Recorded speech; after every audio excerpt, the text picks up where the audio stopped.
我重生了，回到了1个月前。出租屋内，周末出了一身冷汗，像是刚从噩梦中醒来。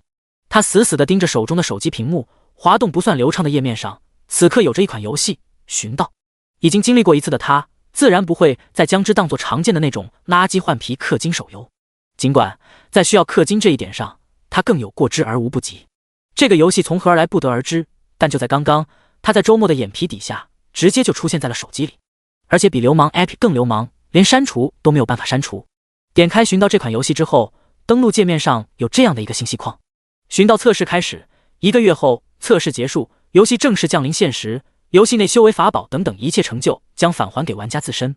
这算是游戏的说明公告。周末身躯微微颤抖，有些激动，一切果然还是跟曾经经历过的一样，这是给了他一个重来的机会。这一次无论如何他也得把握住机会，绝不能像上次那样在游戏正式降临后不到3天就生死道消，化为灰灰。关闭游戏公告框之后，他的手指向着进入游戏的按钮点下，先是手机屏幕一黑，紧接着就是眼前一黑，整个人天旋地转起来。早就有过相关经验的周末并不惊慌，向周边看去，天旋地转之后，周边景色大变，他像是真真正正降生到了游戏世界之中。这正是寻道游戏的惊人之处，虽然暂时确实是游戏，但却能够让人身临其境一般。这种手段以目前的科技水平显然是实现不了的。心中动念，周末面前出现了一个半透明的信息框，这正是游戏内置的操作界面。他往操作界面的右上角看去，脸色一下子沉了下来。果然还是和原来一样，右上角那个万恶的氪金商城正闪烁着熟悉的刺眼金芒。虽然不愿意承认，但是能够氪金，且氪金程度似乎永无上限，这一点对于他这样囊中羞涩的穷人来说并不是个好消息。既然改变不了，那就不需要多想了，能够有一次机会重来已经是最大的幸运。想到这里，他心中再次动念，顷刻间已经有熟悉的 App 在他面前打开，正是他常用的支付软件蓝付宝。处身于这个游戏世界里，无需一个个在手机上点击，他就能够做到这种不可思议的操作。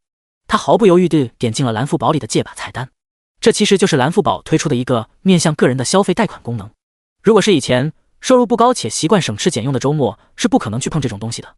但现在明明已经知晓1个月后就会世界大变，他自然不会再顾虑那么多。叮，消息收到，他刚刚从借把上借的钱到账了，不过他额度不高，只能借到2万块钱而已。一刻都来不及为借款太少而感到哀叹，周末立刻打开应用市场，下载了各种各样的消费贷款软件。以前避之唯恐不及的东西，此刻的他来者不拒。这时候的他就像是输红了眼的赌徒，已经顾不上那么多了。至于这样做的后果，他毫不在意。上一次的自己规规矩矩，老实到不行，结果呢？换来的不过是游戏降临后3天就化作飞灰而已。最终他总共借到15万，加上自己本身的存款，一共15万3782块。游戏开服的时段十分宝贵，没有必要继续浪费时间了。周末继续游戏。游戏世界里，他是一个名叫周末的凡人。按照正常的游戏流程，他必须在游戏里四处探寻，找到仙门所在，然后测试灵根，进入仙门，开始修仙。这套流程周末自然是很熟的。不过这一次他也不打算浪费时间跑流程了，而是准备直接氪金解决。10几万不算太多，跟那些家里有矿的人没法比，但全部氪进这游戏里，在1个月后怎么也能混到中上阶层了，不至于像上次那样开局就凉凉。毕竟很多人此刻还没有把游戏公告里说的当真，甚至有些人连点开这游戏的欲望都没有。在这种情况下，氪金能达到10几万的绝对是少数，只有等不久之后，他们渐渐察觉到这游戏的特殊之处，才会愿意多氪金一些吧。而等到大部分人后知后觉的醒悟过来，最终卖房卖车，甚至倾家荡产的进行氪金，那个时候已经失去先机，事倍功半了。周末呼出右上角商城，选择了6元首充礼包进行购买。对于几乎大部分氪金游戏来说，这都是性价比最高的一个礼包了。他扫了一眼，这个礼包里包含的东西仍跟上次一样：1枚开灵丹，1枚引气丹，3张低阶灵符，还有6枚下品灵石。作为一款游戏来说，这样的奖励中规中矩。但周末可是知道，这些迟早要反馈到现实来的。6块钱能够买到这样的东西，简直偷笑了。咦？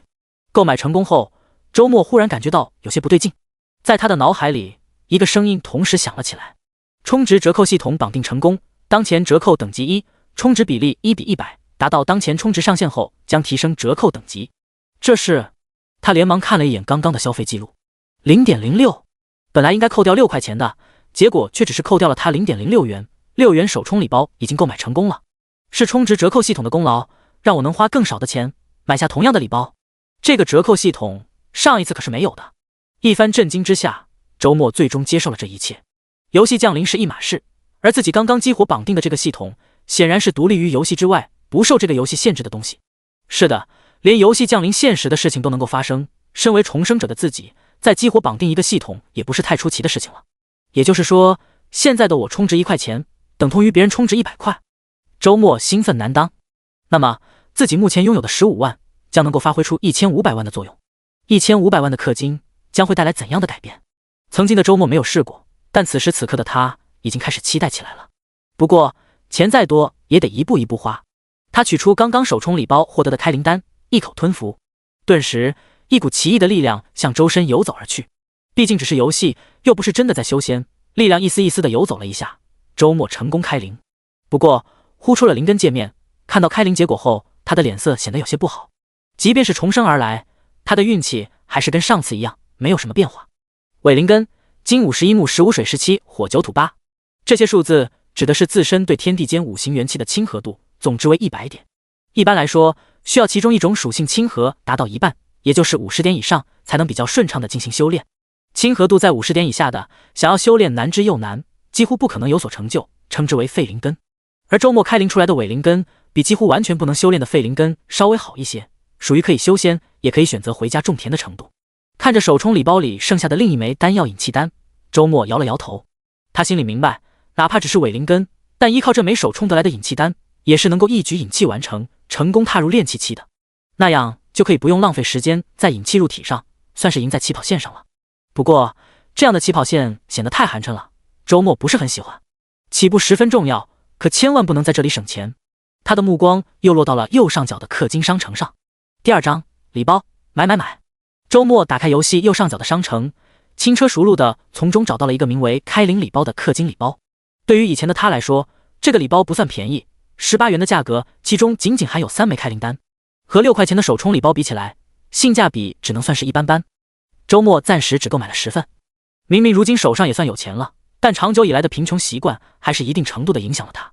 1.8 1比100的折扣系统果然发挥了作用，本来需要180元的，如今只花掉了 1.8 元。颇为满意的周末直接开始了第2次开灵。这些开灵丹的作用就是可以让人重新开灵。废灵根，金39木19水13火18土11。这一次更惨，直接就是连修炼都难的废灵根，没有半点停留，他继续开灵。废灵根、伪灵根、杂灵根、杂灵根，一连30枚开灵丹砸下去，最好的一次只是杂灵根而已。别说那得天独厚的天灵根了，就连5行亲和度达到80点的地灵根都没有见着。恭喜道友亡灵开灵为木系天灵根。正在这时，游戏屏幕上方弹出了这样的一条系统公告，显然是有该死的欧皇开出天灵根了。虽然羡慕，但周末心里也明白，欧气不可能人人都有。幸好这游戏里欧气不行，可以氪金来凑。以前最深恶痛绝的东西，此刻他却暗道幸好。这一次他直接购买了989份开灵礼包，礼包的限购数量是999，除去先前购买的10份，他是把这个礼包全部清空了。深知灵根重要的他，绝不愿意在这里留下遗憾。178.02，哪怕如今手握10几万，如果没有1比100的折扣，那这接近2万块钱也必会让他肉痛到不行了。达到当前充值上限，当前折扣提升到等级2，充值比例1比1万。就在这时，脑海里响起的声音再一次震动了周末内心。本来只是1比100的折扣比例，在花费掉100元之后，竟又有了提升。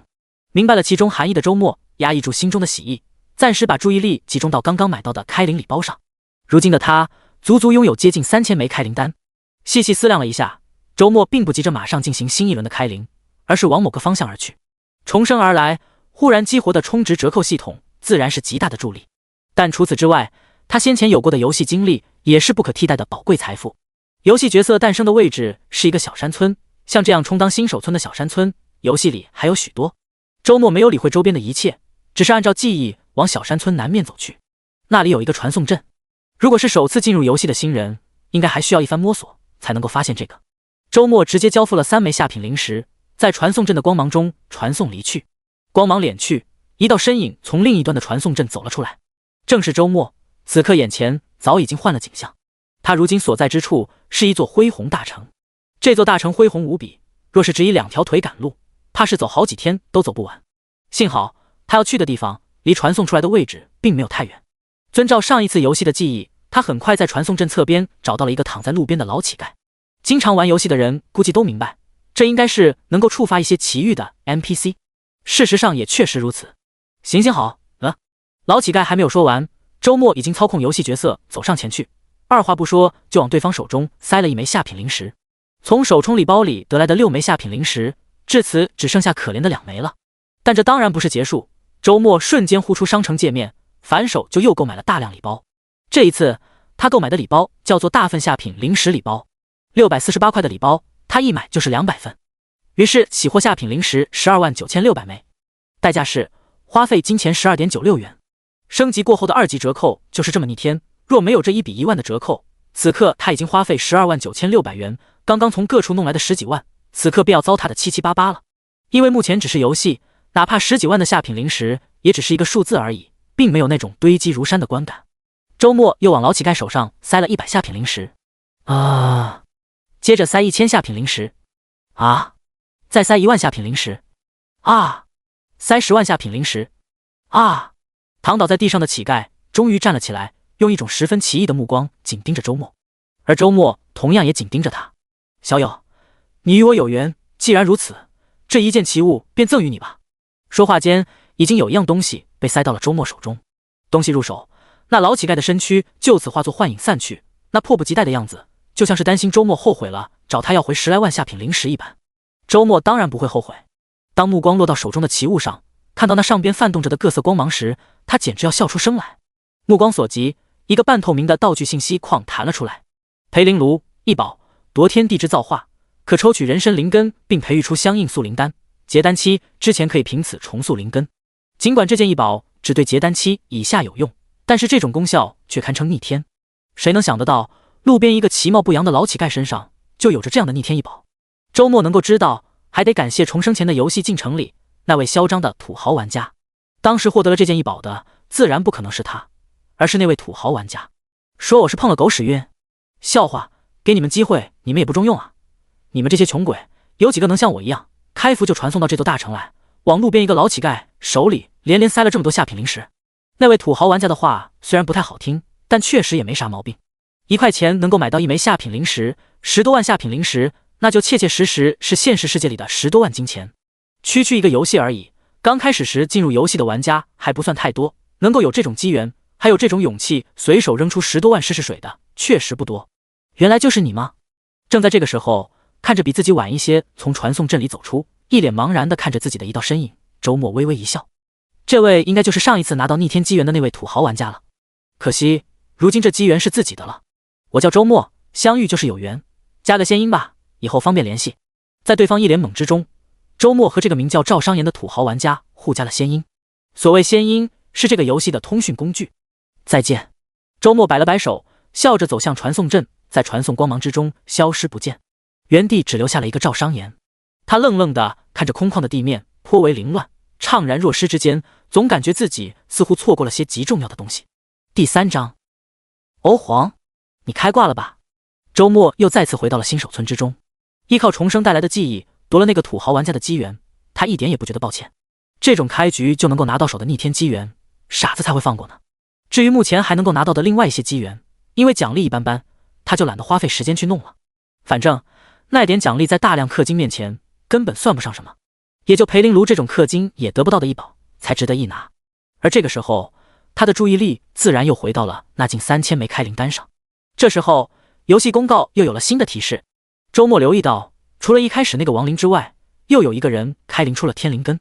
到了这个时候，进入游戏的人应该已经不少，想必也有一部分抱着和周末一样的想法，已经利用开灵礼包进行反复开灵，没有纠结于他人的好运气，他开始磕起了开灵丹来。地灵根，金8木9水81土2，他的运气似乎一下子变得好了起来。这轮开灵的第一次，竟直接开出了一个水属性的灵根来。因为水属性亲和相对较高，受其克制的火属性亲和已经完全没有。地灵根确实很不错了，如果是上一次能够有一个地灵根，周末必然已经十分满意了。但这一次，他显然不可能满足于此。不过，在继续开灵之前，为了保险起见，还是不能直接扔掉这地灵根。他使用刚刚到手的一宝培灵炉，开始抽取自身的灵根。抽取灵根，按理说是一个极其痛苦的过程，不过这只是在游戏之中，一些东西懂的都懂。你历尽苦难，承受万般痛楚，终于将体内灵根抽出。界面下方半透明的信息框里出现了这样的系统提示：培灵炉里如今多了一份灵根。培灵炉一宝，地灵根，水。本来能够感应到周边活跃水元气的周末，再一次成了灵气感应上的聋子瞎子。这就是没有灵根的感觉。随着他心念一动，这个培灵炉轻轻地抖动起来，顷刻之间，一枚丹药从中炼出，正是可以为人重塑灵根的塑灵丹。只能说培灵炉不愧是一宝，炼丹这种事情都不需要周末主动参与。将这枚塑灵丹收起来后，他马上又服下了新的一枚开灵丹。不过运气不可能时时刻刻眷顾他，这一次开出的是废灵根。周末面色如常地吞服下一枚丹药。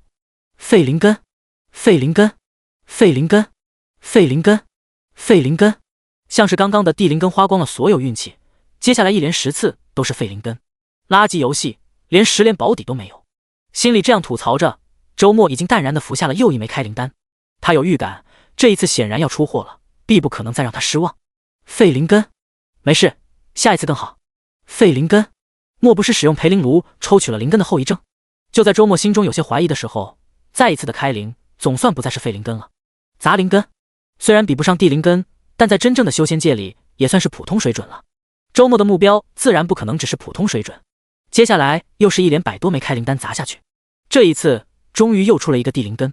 将之以培灵炉抽取之后，周末也终于想明白了一个事实，那就是人的运气是很做不得准的东西，哪怕自己有着接近3000枚开灵丹，也未必就能够开灵出自己想要的灵根来。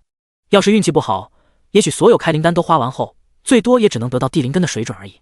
对于雄心勃勃的他来说，这显然是无法接受的。我需要更多的开灵丹，既然运气不可捉摸，那就要获取尽量多的尝试机会。但开灵礼包，一个人最多只能购买999份而已，而且还是限时购买的，只有玩家进入游戏后的1天之内能够购买。幸好这游戏还有着玩家之间的交易系统。周末决定尽量多地收购开灵丹，拥有上一次经验的他深知其必要性。随着游戏的进程，不久之后，许多人会被卡在结丹境界之前，到了那个时候，他们才会深切地明白灵根品质的重要性。只不过那个时候的开灵丹已经被炒到极高价格，甚至一单难求。周末没有半分犹豫，直接把大份下品零食礼包剩下的799次全部购买。51.78，本应该要50多万的礼包，在折扣之下只花了不到52块。此刻他的下品零食量也达到了惊人的50多万枚。他直接呼出游戏专属的在线交易方式，网上面挂了一个收购开灵丹的订单，以开灵礼包18元一份的价格，一枚开灵丹的价值在6元钱，也就是6枚下品零食。周末直接挂上20枚下品零食一颗的收购价，翻了3倍都不止。做完这一切之后，他继续把精力放回到开灵上，反正收购订单挂上去了，总有人愿意卖的。砸灵根，砸灵根，运气似乎比之前好了不少。时光推移，不知不觉中，游戏开服已经1个多小时了。各大新手村中人来人往，肉眼可见的有越来越多的玩家进入游戏了。很显然，那能够让人身临其境一般的感受，是所有人都从未尝试过的。在消息传播之下，有越来越多的人前来体验了。周末曾经去过的大城之中，一道身影满脸喜意，正是与周末互相交换了仙音的赵商言。他的喜悦自然不是毫无来由。恭喜道友赵商言开灵为精细天灵根，这是游戏里出现的第5位天灵根。看着剩下的1000多枚开灵丹，赵商言笑着摇头，才用了1半多就出天灵根了。果然，欧皇说的就是我。他显然也是跟周末一样，开局就买满开灵礼包，死命地刷灵根品质。不过才花了1万多块钱就刷出了天灵根，让人颇有些意犹未尽的感觉。哈哈，他仰天大笑，哈哈，恭喜道友周末开灵为火系天灵根。游戏界面上弹出了这样的信息，这不就是刚刚那家伙吗？赵商言略微皱眉，所以他也跟我一样是一位欧皇。先前我感觉到不对劲，是因为冥冥中感应到的惺惺相惜。沉默了1分钟之后，赵商言勉强接受了这一切。欧皇虽然不常见，但有一个人勉强能够追赶自己的欧气，也不是完全不能接受的事情。恭喜道友周末开灵为木系天灵根。赵商言愣住了，在这一刻，不仅是他，相信游戏里任何一个留意公告信息的玩家都会愣住的。不久前曾经自诩欧皇的身影，这一刻身躯微微颤抖。你小子不是欧皇，是开挂了吧？第4章天灵根，不，先天灵体。周末当然开挂了。这个卦的名字叫做充值折扣系统。目前1比1万的折扣等级，让他的10几万块拥有着10几亿的氪金潜力。从一开始的开灵到如今，他已经花费了1000多枚开灵丹了，才终于开出了一个天灵根。按理说到这里就可以了，该停手了。但是看了看游戏背包里还剩下的1000多枚开灵丹，以及交易方式上已经收购到的几千枚开灵丹，他果断的选择继续下去。刚刚开灵出来，还没有捂热的火系天灵根，很快被他抽取到培灵炉里。此刻被培灵炉抽取的6份地灵根，加上这一份天灵根，都先后变做了相应的速灵丹。天灵根木92水8。咦，幸福来得过于突然，以至于周末一时间都有些不敢相信。刚刚出了一个火系天灵根，这才多少次就又出了一个木系天灵根，所以这就是传说中的10连双金吗？周末心念一动，发现游戏界面上有个图标忽而闪烁起来，是别人传来的仙音消息。打开之后，果然是之前互加了仙音赵商言，连出2次天灵根，你小子开挂了吗？呵呵。随意回复之后，周末将这份木系天灵根也抽取到培灵炉中，然后继续磕起了开灵丹来。运气是种玄之又玄的东西，一旦来临了，简直让人阻挡不住。接下来的1000次开灵里，周末又开出了2次天灵根，一连4次出现在游戏公告里，任谁都没有办法忽略了。这时候，但凡在游戏里的玩家都不由得在心底吐出了那一个字来：拖。是的，一次可以说是欧皇，一连4次，除了是拖之外，再也没有其他解释了。你小子是拖？赵商言又发来了仙音消息。除了他之外，还有许多人纷纷发来了申请，要和周末成为仙音好友。对于赵商言的不依不饶，周末想了想，还是回复了一下：偶一点就是拖。呵，赵商言显然不相信。过了一会，他还是忍不住又发来消息：金木水火天灵根你都出了，你还要继续刷？又不能5行全都要，你难道想要土系天灵根不成？谁说我只想要天灵根了？而且这4份最高才96亲和度的天灵根，不要也罢。96亲和度的天灵根，不要也罢。听到这样的话语，赵商言再看看自己亲和度91的精细天灵根，一下子感到不香了。靠，不要了，才91亲和度的天灵根，怎能配得上我的身份？下了决定之后，他一咬牙，开始了再度开灵，放弃了自己已经拥有的精细天灵根。他并不知道，此时此刻，某个新手村中刚刚回复了他消息的周末正笑得有些诡异。先前加了这赵商言的仙音好友，自然不是毫无理由的。一旦这赵商言管不住手，继续开始开灵，那很可能就会陷入尴尬的境地，到怎样都刷不出更好的灵根时，才悔之晚矣。到那时候，才是自己跟对方做交易的最好时机。废灵根，废灵根，废灵根，砸灵根。一段时间之后，大城之中，赵商言陷入了大脑思维停滞的状态。他氪金购买的开灵丹用完了，而更惨的事情是，在使用了最后一枚开灵丹之后，他的灵根品质停留在了杂灵根层次。别说比不上原来的精细天灵根了，就是过程中他不屑一顾的那些地灵根，也比这好多了。这特么什么鬼？我还要更多开灵丹啊！赵商言打开氪金商城，发现开灵礼包的可购买次数已经为0。他是第一次玩这个游戏，自然没有周末那么了解，暂时还不知道可以在交易方式里向其他玩家收购。这有钱也没处花呀！赵商言相当恼火，心念一动，退出了游戏，思维从游戏世界里退出，眼前景象大变，他回到了自家的豪华大别墅里。我要换号，喃喃说着，他再次点击手机上的游戏图标。下一刻，熟悉的天旋地转之后，他再次回到了游戏之中。只是摸索了好半天之后，他发现了一个残忍的事实，这游戏根本就没有重新创建角色的功能。还是说，因为游戏只是测试期，所以才如此粗糙，啥功能都没有？我联系他们的客服看看，区垃圾手游，我就不信有钱还砸不出去了。一直玩游戏都有专人客服跟进的他，对此十分自信。然而，很离谱的事情发生了，他竟找不到这游戏的具体信息，别说客服了，连游戏是哪家公司的都找不到。什么鬼？那这是怎么通过审核上架的？本来自信满满的赵公子，一下子变得无限凌乱起来。爷不奉陪了。说一句这样的话很容易，但扪心自问，赵商言是真舍不得。这种能够让人的思维投放，像是到了另一个真实世界般的游戏，别说见过了，他连听都没有听过。每天拿着别人一辈子都赚不到的零花钱混吃等死的他，是真的很需要这样一个另外的世界。你他妈真是拖吧？刚刚是不是想故意激起我的好胜心啊？稍微冷静下来后，赵商言想通了一些事情，向周末发去了仙音消息。虽然你的话术很蹩脚，但我承认你成功了。现在告诉我该怎么继续冲更多开灵丹，或者说该怎么直接冲一个天灵根？应该有内部渠道吧？眼见对面好久没有回复，赵商言有些着急了，又发去了这样的一句：帮我联系一下，我私底下给你佣金。呵呵。周末的回复言简意赅，让赵公子气得全身发抖，但下一刻气恼便被无限的震惊所代替。恭喜道友周末开灵为先天灵体、精灵体。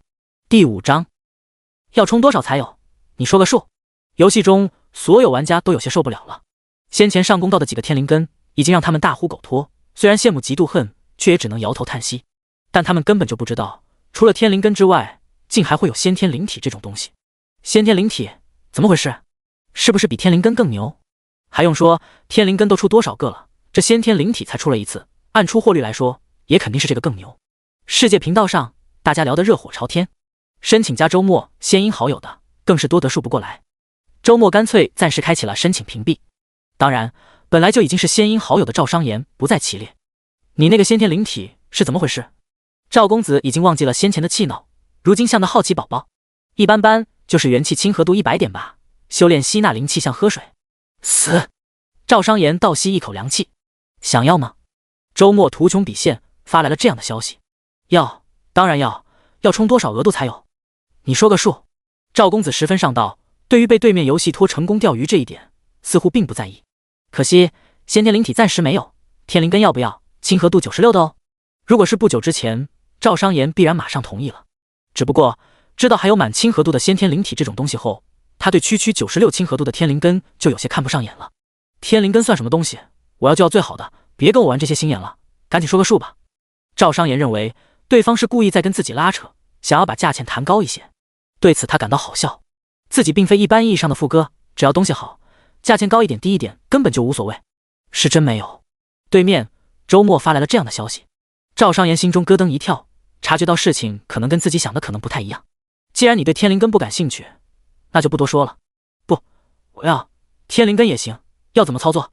如今的他拥有的只是最后一次开灵出来的杂灵根，简直令人欲哭无泪。在这种情况下，即便只是天灵根，他也要紧紧抓住了。好，准备好100万，然后再联系我。周末说的100万自然是指现实里的钱了。他本以为对面的副歌会讲价，至少会犹豫一下，但他没有想到消息才刚刚发过去，对面便有了答复。这100万是直接冲进去吗？还是要通过你的专属提成链接？直到如今，赵商言也仍旧认为周末是游戏的托。周末也懒得纠正他，一个刚刚开服的游戏而已，一个天灵根直接就敢卖100万，任谁见到都会觉得周末疯了。这位副歌却像是真有钱，半点不在意的样子。周末很快发来了消息，不需要这么麻烦，直接通过游戏内的玩家交易平台进行交易就行了，我会把相应的天灵根速灵丹挂上去。这个游戏有玩家交易平台？直到这个时候，赵商言才后知后觉地了解到这一点。这个游戏没有客服，甚至也查不到背后的公司信息，但是却拥有现实货币与游戏内道具的相互交易功能。离大谱！赵商言隐约有些不信，但是很快在周末的指点下，他呼出了游戏内置的玩家交易平台，并在其中看到了对方挂上去的速灵丹。速灵丹夺天地之造化，结丹期前吞服此丹，可以重塑灵根为天灵根，经96水4。赵商言的呼吸一下子有些不畅了，对方没有骗自己，这竟然是真的。抓紧点吧，我设置了密码8个8，你要是不需要，那我就取消密码，面向所有玩家售卖了。周末并非恐吓赵商言，事实上有过上一次经验的他心里很明白，这速灵丹是真的不愁卖，如今只是大家还不懂得其中蕴含的价值而已。等到不久之后的将来，这东西再上架的话，必然会被瞬间秒掉的。按照上一次的进展，培灵炉这件异宝本应该是赵商言的，自己重生而来，某种程度上算是夺去了对方的机缘。对此自己未必需要感到愧疚，但若是在不亏了自己的前提下，能够优先给予对方一些方便，也未尝不可。赵商言没有过多考虑，马上进行了购买。100万，他的银行账户里瞬间被扣除了100万，而速灵丹也自然而然地被他收入囊中。某些方面，这个游戏确实让人难以理解，竟可以毫无障碍地在游戏世界中消费现实世界中的金钱。赵商言得了速灵丹，周末得了100万，这一刻他的现实金钱达到了平生都未曾达到过的100万大关。本次交易算得上是皆大欢喜吧，至少周末很欢喜。虽然没有得到先天灵体，但吞服掉速灵丹，得到了亲和度96的天灵根后，赵商言也渐渐欢喜起来。然后他在玩家交易方式里看到了不少收购开灵丹的订单，即便这些订单把开灵丹的收购价炒到了20下品0.10一颗，100万也足以买下5万颗开灵丹了。再联想到先前自己1000多枚开灵丹就开出了天灵根来，赵商言隐约感到自己似乎被坑了。周末，赵商言是钱多但人不傻，他终于明白，因为信息差，自己似乎做了一桩亏本生意。面对想要兴师问罪的他，周末很是淡定地回复了一句：“你是说你想要收购开灵丹，自己开灵？那也随你。”回复了这一句之后，周末便懒得理他了。收购开灵丹，他是第一个，但游戏里的其他人反应也不算太慢。随着时间推移，收购开灵丹的订单也变得越来越多了。如今收购的效率越来越低。不过，作为第一个进行收购的人，他已经收到的开灵丹数量自然远在他人之上。2万多颗开灵丹，不错。按理说，周末已经开灵出了先天灵体，开灵丹对他也没有太大意义了，存更多的开灵丹似乎没有太大必要。他却并不这样想，培灵炉在手，要把它的价值彻底榨干才好。看着方式中的诸多收购订单，他反手把收购开灵丹的价格上调到了100下品灵石，足足是原来的5倍。刚收入100万，又有折扣系统傍身，在这个大家还没有彻底疯狂的时刻，他不相信有谁的购买力能够胜得过他。更大份下品灵石礼包999次，直接买空。998元的更大份下品灵石礼包，本需要99万7002元。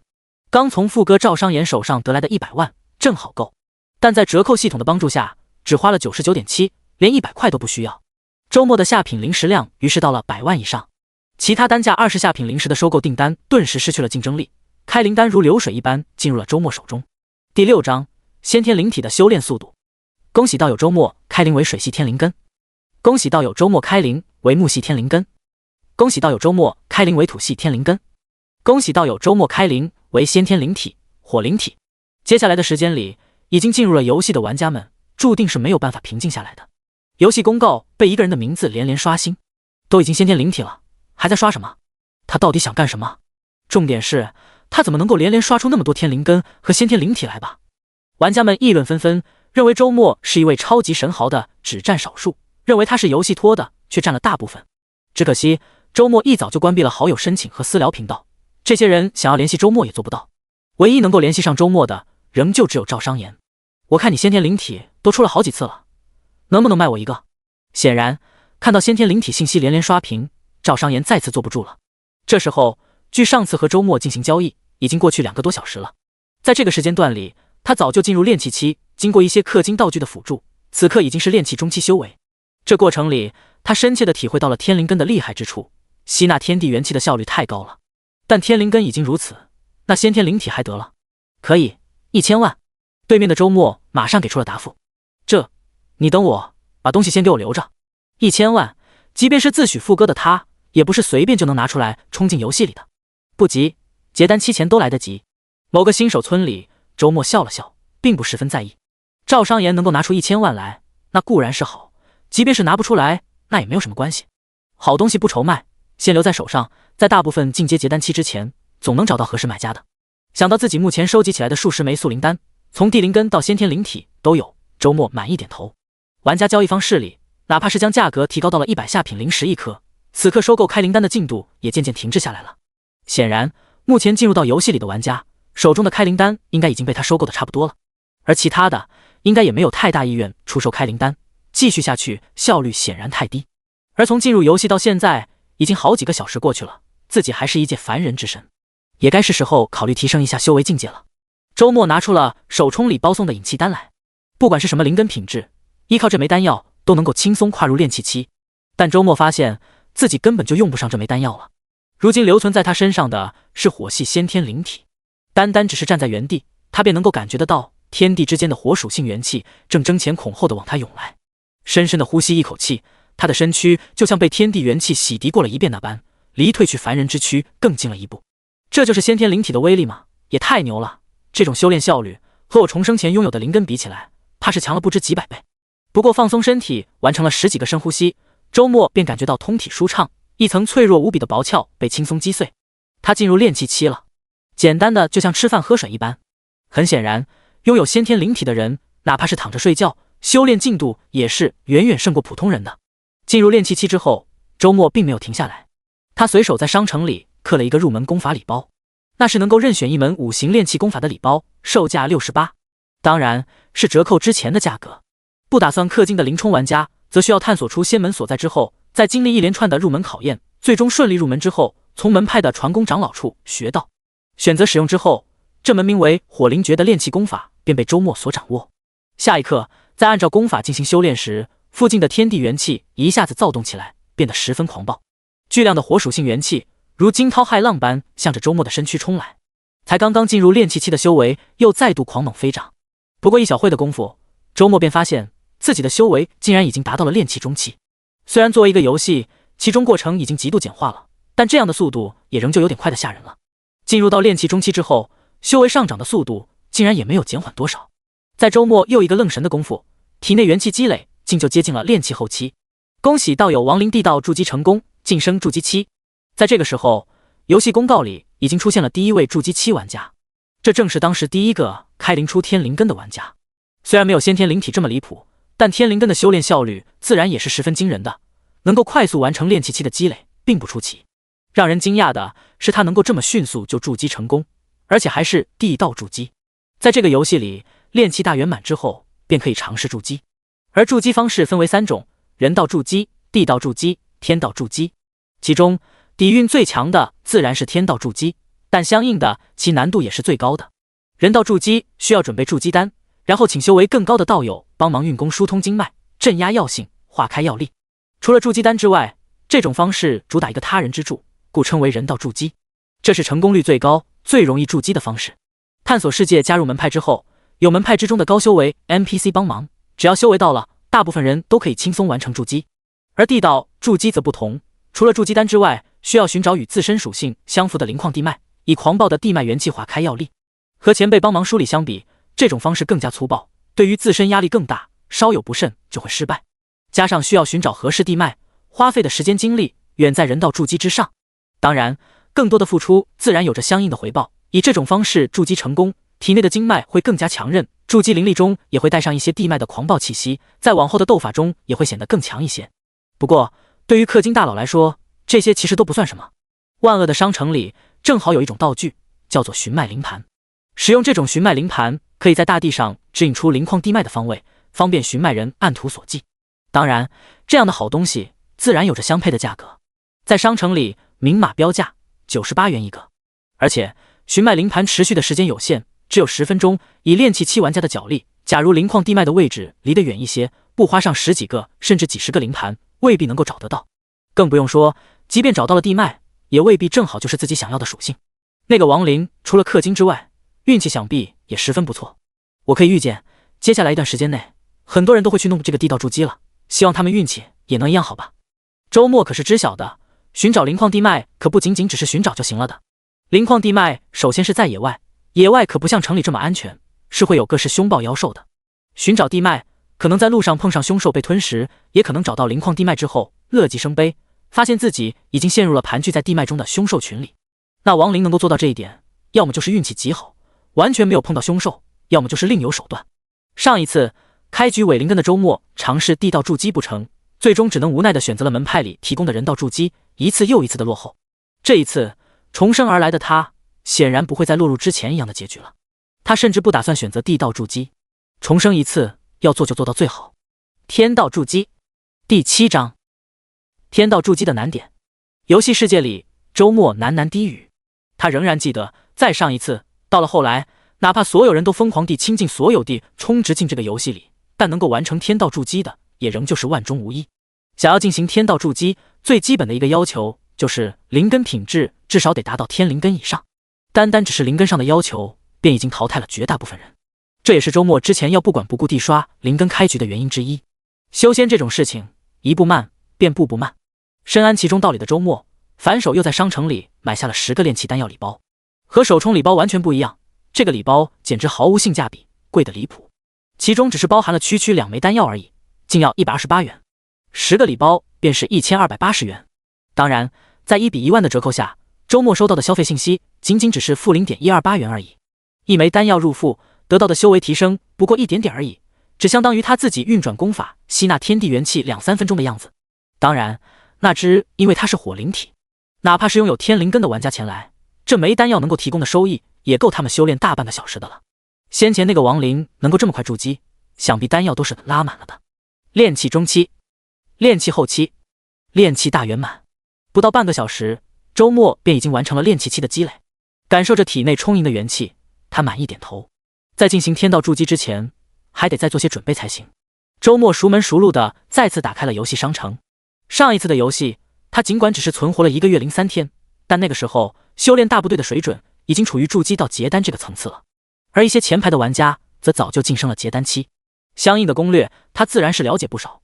这个时候正好派上用场。人道筑基需求的是他人之助力，地道筑基需求的是地脉之助力，而天道筑基需求的则是天降之劫力。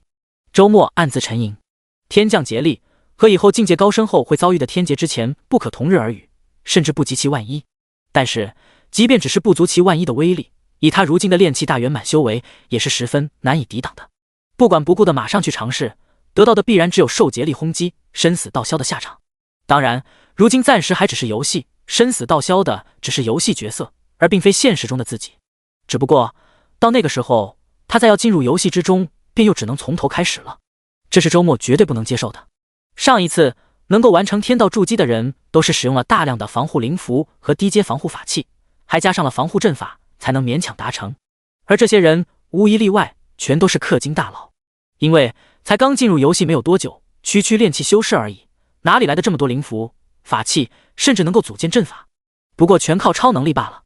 上一次周末没能拥有这样的能力，但这一次不同了，一样画葫芦的，他将上一次大佬们需要准备的东西全部准备齐全。在折扣系统的帮助下，所花费的自然也只有大佬们的1/1000金钱。照理说，准备工作到这里就算是完成了，接下来只需要再从商城购入道具问劫盘，就可以去寻找天降劫力之处了。但周末仍觉得不保险，以目前的准备，只能说是勉强可以达成而已。万一出了一点小差错，那到时候就欲哭无泪了。他需要更加稳妥的方案，而这样的方案，之前一次游戏进程里，同样有人做出了相关猜想。仅仅只是进阶筑基的劫力而已，其威力不及真正天劫之万一，单纯只是对进阶者的躯体进行打击锻炼，并不会对神魂造成半点影响。在这种情况下，拥有一副强健的躯体，想必是更容易承受劫力的。当时有不少人确实做了相关的尝试，最后却发现，想要在练气的同时练成一副强健的躯体，难度太大。凭借灵根吸纳天地元气修炼，最终修出灵力法力，这是法修的路子，也是修炼的正途。而主要锻炼躯体的，则是另一个路子，谓之体修。在游戏里，那些开灵时开出了废灵根的玩家会得到指引，完成一系列的任务，最终拜入一个炼体宗门，走体修的路子。这炼体宗门里有法子毁掉玩家体内的灵根，让天地元气不再受到灵根的吸引进入丹田，而是行走于周身百骸，满足炼体的需要。简单来说，炼气和炼体基本上只能二选其一。天道筑基的基本条件之一就是拥有天灵根，而想要炼体以便更好完成天道筑基，则需要毁掉本有的灵根，这根本就是矛盾的。对此，周末差点笑出声，这不就是专门为我准备的吗？拥有培灵炉的他，正好能够避开这个矛盾的难点。又仔细思虑了片刻，认为没有什么问题之后，周末果断取出了培灵炉来。随着再一次系统提示，他历尽苦难，承受万般痛楚，将体内的火灵体灵根抽取了出来。手中的素灵丹闪耀着炽烈的红光，让人目眩神迷。这样的一枚先天灵体的素灵丹，若再等些时日，别说1000万了，便是喊价几千万，也会有大把人疯抢。灵根抽离，周末只感到一阵空虚，有种怅然若失的感觉。尽管体内没有了灵根，但是他的炼气大圆满修为仍然在。只不过没有灵根持续吸纳天地元气，长此以往，修为得不到补充，只会渐渐衰落，最终跌落境界。他没有多等，马上就打开商城，再次进行了大笔消费。128的通脉丹药礼包，他直接买空。体修的通脉正对应法修的炼气境界。999份礼包本应该要10几万的，在折扣系统之下，理所当然的只花费了他128元。拥有先天灵体的他，在炼气上有着超强天赋，丹药只需要磕一点点就能达到炼气大圆满了。但是在锻体上，他并不认为自己也有着相当的天赋。999份礼包，一共1998枚通脉丹，被他当糖豆一样不断往嘴里塞。通脉前期，通脉中期，通脉后期，通脉大圆满。在不计代价的氪金面前，所谓天赋似乎只是微不足道的东西。不过短短时间，他便已经完成了体修第一个境界的修炼。如今的他，炼气大圆满，通脉大圆满，无论是法修之路还是体修之路，他都走到了第一个境界的尽头。此刻的他感觉到自己百脉俱通，身强力壮，躯体的强韧程度胜过了原来不知多少倍。如今的他只是指头轻轻一弹，似乎就能弹死一头强壮的大水牛。体修和法修不是同一条路，即便没有筑基，也可以继续往体修之路继续走下去。周末心里思量了一下，然后摇了摇头，可以这样做，但没有必要。天降劫力除了可以帮助进行天道筑基之外，还可以进行劫力断体，把体修修为的底蕴大大增强。万事俱备，那就开始吧。周末看向天空，手中已经握着刚从商城里购买的问劫盘。第8章天降劫力。大城之外，一道身影飞速向前掠行，正是周末。此刻的他手中握着问劫盘，目光直视前方。断体修为达到了通脉大圆满的他，战斗力已经颇为强大，再加上重新吞服素灵丹，重获火灵体的他，也同样稳固了炼气大圆满的修为。以这样的修为，已经可以使用出一些小法术，加上从商城里购入的一些灵符，战斗力已经不容小觑。但即便是这样的他，也抱着尽量避免战斗的心思。野外凶兽并不少，弱一些的，以他目前的实力，轻易就能击杀；强一些的，花些时间也未必不能解决。但没有必要，他的目的一直都只是寻找劫力降临之处，完成天道筑基而已，其他的都只是旁枝末节。哦！侧前方传来了凶兽的嘶吼声，两道身影正远远站着，手里灵符往那凶兽砸去。哥们，一起来组队打怪啊！眼见周末的身影掠过，那两人向他发出了组队邀请。周末根本理都没理，直接飞身掠过。这些家伙还当这游戏是寻常的刷怪游戏呢。正经修炼，尽快提升修为才是王道，其他浪费时间的事情他一概不感兴趣。只可惜他不想惹事，却有凶兽却不长眼。一只妖禽从空中飞来，向他发起了进攻。滚！随着一声不耐烦的呼喝，一道水桶粗的雷电从天而降，正正劈在了那妖禽身上。妖禽连惨叫都来不及发出，便化作焦炭从空中掉落。而周末却早就去得远了。这是一阶灵符天雷级，炼气期能够使用的最强攻击灵符，一道售价328，他拿来打个小怪，离谱，这成本都收不回来吧？算了，反正他不要了，咱们摸石看看还有什么好东西。这时的周末已经来到了一座山峰上，此刻的他望向了头顶上空，面色微微变化。头顶上一个巨大的火红云团正在飞速形成之中，而随着形成，这个火红云团也在缓缓地向下压落下来，一股强大的压迫力已经作用到整个山峰顶端。身处其中的周末完全能够体会到那股摄人的威压力，这正是他苦苦寻找的天降劫力，虽然不及真正天劫之万一，但同样惊人无比。站在山峰之上，他远眺周边，发现本来盘踞此地的众多凶兽正惊惶无比地向远处逃去。对于他们来说，这将要降临的天降劫力不至于灭顶之灾，这对于凶兽们避之唯恐不及的灾难，他却准备张开双臂去拥抱。劫力的形成十分快速，不过片刻之后，那巨大的火红云团便已经降落到他头顶上空不远。恐怖的天火从中泻下，如同江河倒灌，炽烈的火力包裹了他。周末早就已经摆好了商城购买的阵盘阵旗，更是用防御类灵符贴满了全身，再加上自己的通脉大圆满断体修为，他对于撑过劫力洗礼有着100%的把握。事实上也是如此，汹涌的劫力包裹着他，这对于其他人如同灭顶之灾的灾难，对于他来说却像是泡在温水里，十分惬意。他的准备太充分了，阵法加灵符只是勉强，但再加上断体修为，那就远远超出了这层次劫力的破防范畴。火灵体如同饕餮，饥渴无比地吞噬着从天而降的劫力，修为飞速上涨。而百脉俱通的身体也同样不甘其后，贪婪地索取着劫力，成为自己断体的养分。噗！隐约中似乎有这样的声音响起。周末的修为终于冲破了极限，达到了下一个阶段。恭喜道友周末天道筑基成功，晋升筑基期。游戏公告适时响起。而事实上，周末的提升并不仅仅只是这样，在炼气修为提升到筑基期的同时，他的断体修为也同样更上一层楼，达到了通脉的下一个境界断骨期。只不过体修在这游戏里似乎被默认为偏门路线，哪怕晋升也并无游戏公告。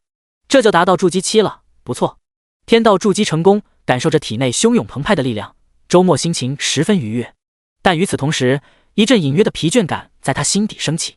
有过经验的他心里明白，这是游戏时间过长，需要暂时下线休息了。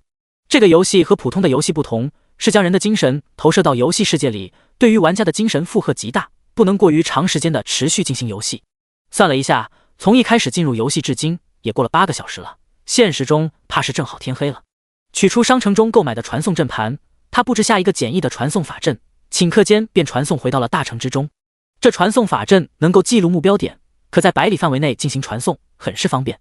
当然，匹配上这种方便的是其昂贵的价格。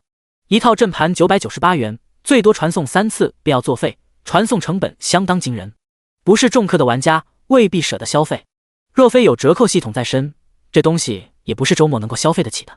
他摇了摇头，这个游戏某种程度上真是呼吸都要钱。当然，不充钱也不是完全不能玩。游戏开服至今，那些不充钱的玩家可能才刚刚找到仙门所在，在忙着开灵、考核入门呢。那像他们这种用钱开路的，已经筑基成功。世界频道上，因为天道筑基的公告，自然又是吵成了一团。周末却懒得理会这些，在城里购买了一个下线托管的洞府，便选择了下线。心念一动之间，面前的恢宏世界瞬间破碎。周末再次睁开眼来，已经回到了自己的小小出租屋里。手机里工作群中早弹出了一大堆消息，@周末，周末怎么回事？你今天怎么没来上班？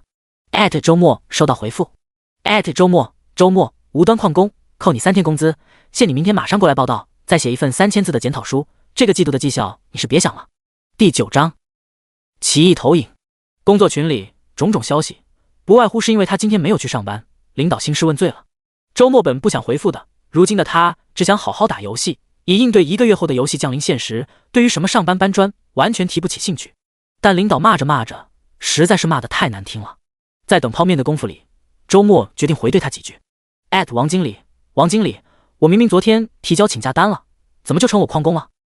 周末，你以为公司是你家开的？说请假就请假，我还没有批准，就不算你请假。你今天旷工不给出一个合理的理由，明天就不用来上班了。王经理，正好，那就不上了。周末，你知不知道几天后要来访的客户对公司来说有多重要吗？因为你的旷工，报表交不出来，公司损失极大，你负责得起吗？王经理，怎么？王经理，我的工作要真的对公司这么重要，怎么就只给我这么一点点钱？感情我们拿着卖白菜的钱，还得操着卖白粉的心。王经理，对了，你说我今天不上班的理由还真有，我要在家里打游戏，没空上班。还有明天、后天、以后我都要在家打游戏，不去上班了，报表什么的你自己看着办吧。全体给大家一个忠告，这钱少是多的破班不上也罢，大家手机上应该也都出现了那个奇怪的游戏了吧？赶紧在家好好玩一玩，说不定游戏公告里说的事情真会发生。周末，周末，周末已经关掉群聊，懒得再看。好心提醒了一下前同事们，已经算是仁至义尽了。至于同事们相不相信，能不能及早进入游戏获得先机，那就看他们自己了。爷爷，你孙子来电话了。手机铃声忽而响起，有人打电话过来了，正是王经理。显然刚刚在群里，周末的回怼让他气得不轻。滚，别惹我！接通电话，吐出这几个字后，周末再不管对面，直接挂断，选择了拉黑。周末，你……电话里王经理的声音戛然而止。周末今天好刚啊，这是吃枪药了。他说的那个游戏，我手机上确实是有，不过真像他说的那样，到时候会发生奇异的变化吗？想多了，他估计是上周被老王骂的狗血淋头，打算破罐子破摔了。你们还真信那什么游戏降临的鬼话啊？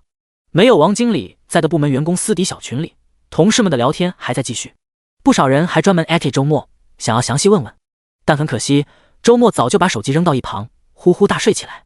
精神投射到游戏世界里，对于人体的精力损耗确实是太大了，他需要好好养足精神，以应对下一次进入游戏。相比于周末的呼呼大睡，今夜却有许多人难以入眠了。在周末进入梦乡后不久，轰隆一声震动忽而在许多人的心底响起。明明外界什么都没有发生，但是他们却感到整个世界都猛烈摇晃了一下。夜空之中似乎有一个宏大的奇异世界正在缓慢靠近。这不是错觉，许多人举头望去，真能从隐隐绰绰之中看到那一幕。不少天文爱好者使用专业的仪器观测的更是清晰。这一夜，各个圈子都炸开了窝。本以为只是某种海市蜃楼的现象，但后来发现根本就不是。而不少游戏爱好者从寻到游戏里退出之后，发现夜空中出现的宏大世界投影，竟正好是游戏中的世界。事情一下子发酵起来。对于游戏界面公告所说的1个月后游戏世界会降临的事情，不少人开始将信将疑起来。但是从小就接受的教育让他们更倾向于科学的一面。只不过面对此种现象，科学界的专家们却根本无法给出一个合理的解释。但不管相不相信，进入游戏的人数一下子激增起来。而等到他们发现这游戏竟区别于市面上的任何一款，是能够让人亲临其境一般的存在，他们心底的天平就更加倾斜了。不管是否真像游戏公告所说的1个月后游戏就会降临，但这样能够经历另一种人生体验，也让许多人欲罢不能了。新的一天，当周末从睡梦中醒来，再次进入游戏之后，便发现游戏里的人数呈几何级增长了。这游戏本身没有官方论坛，不方便玩家们交流，所以还有爱好者专门为这游戏建设了一个论坛。这个论坛果然出现了。周末默默点头，他是知道的，等到1个月后，游戏正式降临，这个论坛也会受到某种规则的影响，化作一方势力。虽然有先知先觉的优势，但周末自问自己没有开设网站的能力，也没有那个管理精力，也就不在这上边浪费时间了。即便是身在游戏之中，也可以心念一动就打开这个论坛。周末打开论坛，发现热度第1、第2的2个帖子竟都与自己有关。周末是何方神圣？开服第1天就能天道筑基成功。游戏托明目张胆，一个人独自刷出大量天灵根和先天灵体，这种事情可是上一次没有过的。周末下意识地打开了第1个帖子，其中说什么的都有，但最引人注目的是玩家贴出来的2张图，一个是一个身影站立在山峰上，承受着天降烈火焚烧的画面，这正是他在承受天降劫力进行天道筑基时的场景。显然当时有玩家发现了这一幕，远远的用游戏自带的拍照功能拍了下来。除了这个之外，另外还有一幅图把它拍得更加清晰，一道水桶粗的雷电从天而降，击打在一头妖禽的身上，而在妖禽旁边站着的一个人正是他。显然这一幕也被人拍了下来。对于帖子里的热烈讨论，周末并不感兴趣，很快就关闭了帖子。至于第2个帖子，他更是打开都懒得打开，别人怎么说跟他无关，他只需要背靠自己重生一次的经验，在折扣系统的帮助下快速提升修为就行了。1个月后，游戏正式降临，这些都将成为无用的废话。从离线托管的洞府里走出，周末在商城里购买了相关道具，往城外走去。接下来他要为了筑基期后的修炼做准备了。尽管很多东西可以氪金解决，但是游戏显然想让氪金玩家也参与到游戏玩法中来。比如炼气期这种入门的修炼功法可以直接在商城里买到，但筑基期的却不能了，必须要外出拜入宗门或者寻找上古修士洞府才能得到相应功法。当然氪金的作用还是有的，旁人需要在世界上到处探寻，以求找到宗门所在，氪金商城里却可以直接买到宗门接引令，使用宗门接引令就可以直接跟随指引前往宗门所在，然后毫无阻拦地被收为宗门弟子。除此之外，商城里还出售寻宝符，可以凭借指引寻找上古修士遗留下来的废弃洞府，从中得到功法丹药等机缘。不过寻找这种遗留下来的洞府收获并不稳定，而且对于玩家们如今的修为进度来说，危险程度过高了。即便是周末暂时也不考虑这个方案，他依照手中宗门接引令的指引，大步向城外踏出。他要前往的宗门名为天火宗，只是才刚出城未久，他就脸色一沉，停下了脚步。第10章，区区小钱不值一提。大城之外，周末皱眉看向拦住自己去路的几人。老实说，这样的事情让他有些始料未及。游戏才刚开始，大家都是新手，应该都忙着发展呢，竟然就有人生出了异样心思。你就是那个周末？对面当头的人开口了，显然是认得周末的。周末却不认得对方，他看着说话那人并没有先行回答，而是反问起来：你是谁？找我有什么事？我叫王林。那人抬起下巴，居高临下的看着周末。周末心中一动，对这人有些印象，这正是游戏公告里那第1个开灵出天灵根的玩家，同样也是第1个晋升至筑基期的人。只可惜他是地道筑基，而并非天道筑基，算是被周末压了一头。你有办法帮我弄到先天灵体吗？王林开口。1000万，原来是为了这个来的。眼见生意上门，周末脸上神情一下子变得和善起来。上门的生意自然是多多益善，虽然如今折扣系统1比1万的折扣十分给力，但钱再多也有坐吃山空的时候，能多挣一点是一点。哈！王林直接笑出声来，他看向几个同伴，晃了晃头，开口就要1000万，这家伙怕不是穷疯了吧？王少，跟他废话那么多干啥？这种人就是脑子不好，教训教训就懂事了。一共4个人围了过来，眼里都有凶芒闪动。周末倒没有想到，这一口一个王少的，结果却小气巴拉的，连1000万都不舍得拿出来。劝你们别惹我，现在离开的话，我可以当一切都没有发生过。周末沉着脸，手里已经握住了一把灵符。和这些人不一样，他是知道1个月后游戏降临的，像王林这种属于开局就走在了前面的那一小部分，往后大有可为。作为经历过一次绝望的人，某种程度上他愿意给对方一个机会，但能够听劝的人终究只是少数。王林等人讥笑着，已经发起了进攻。天道筑基很了不起吗？真以为能够坐到我头上了？王林面容有些扭曲，冷冷笑着，大家如今都没有什么攻击手段，全靠商城买的灵符，你能耗得过我？话音未落，已经有4道粗大的雷电向着周末当头击下。正是商城有出售的一阶灵符天雷级，这算是玩家们现阶段能够买到的最强攻击灵符了，一道售价328元。而且和礼包类不同，这灵符购买并不限量，只要你有钱，买再多都可以。王林正是看准了这一点，打算用自己的财力强行压垮周末。先天灵体什么的能得到固然是好，得不到的话，他也要亲手把眼前这个人击杀。游戏修为排行榜上，周末高坐第一宝座，让紧随其后的他黯然无光。除此之外，筑基成就榜单上，对方的天道筑基字样也深深地刺痛了他。平日被圈子里的人称为纨绔子弟，他无可奈何，但只是一个区区游戏，却也要被别人抢去榜一的位置，这是他绝对不能忍受的。天雷才刚刚炸响，还没有落下来的时候，周末就已经果断地往身上一拍，贴上了10几张灵符。黄蒙蒙的光芒在他身上泛起，异常浓郁，就像是把厚重的大地披在了身上一般。这自然也是一阶灵符，商城目前能够买到的最强防御类灵符厚土符。未虑胜先虑败，这是重生所带来的经验。论斗法，10个亡灵加起来都不如他半点。轰轰轰，雷声炸响，几道天雷击几乎同时落到了周末身上。即便已经筑基成功，但不闪不避的让几道一阶攻击灵符打中，总归是有些不好的。但幸好他先用了厚土符，这些雷电再落到他身上，却就是水花都溅不起半点了。被动挨打不是周末的作风，在贴好厚土符的同时，他双手连连挥动，已经有大量灵符不要钱似的飞了出去，每一道也都是天雷级。王林带来的另外3人并未筑基，在天雷级的面前连躲避都做不到，一个照面就被天雷击成了焦炭，扑通倒地。只有经历过地道筑基的王林强许多，一道天雷极尽硬生生的撑了下来。当然周末也知道他的情况，接下来又有更多的天雷击向他招呼过去。不得不说，王林这个人悟性还是有的。看到周末身上的土黄光芒后，他顷刻间就醒悟过来，反手在商城里购买了大把的厚土符，拍到了自己身上。于是天雷之下，土黄光芒震荡，他勉强站稳了身形。但是他发现自己身上的土黄光芒消亡得过于快了。按理说是同阶的灵符，本应该抵抗得住一道雷击才对的，但如今一道天雷击下，却能炸开他2层土黄光芒。他哪里知道，即便是同一道灵符，在不同修为的人使来，威力也是大相径庭的。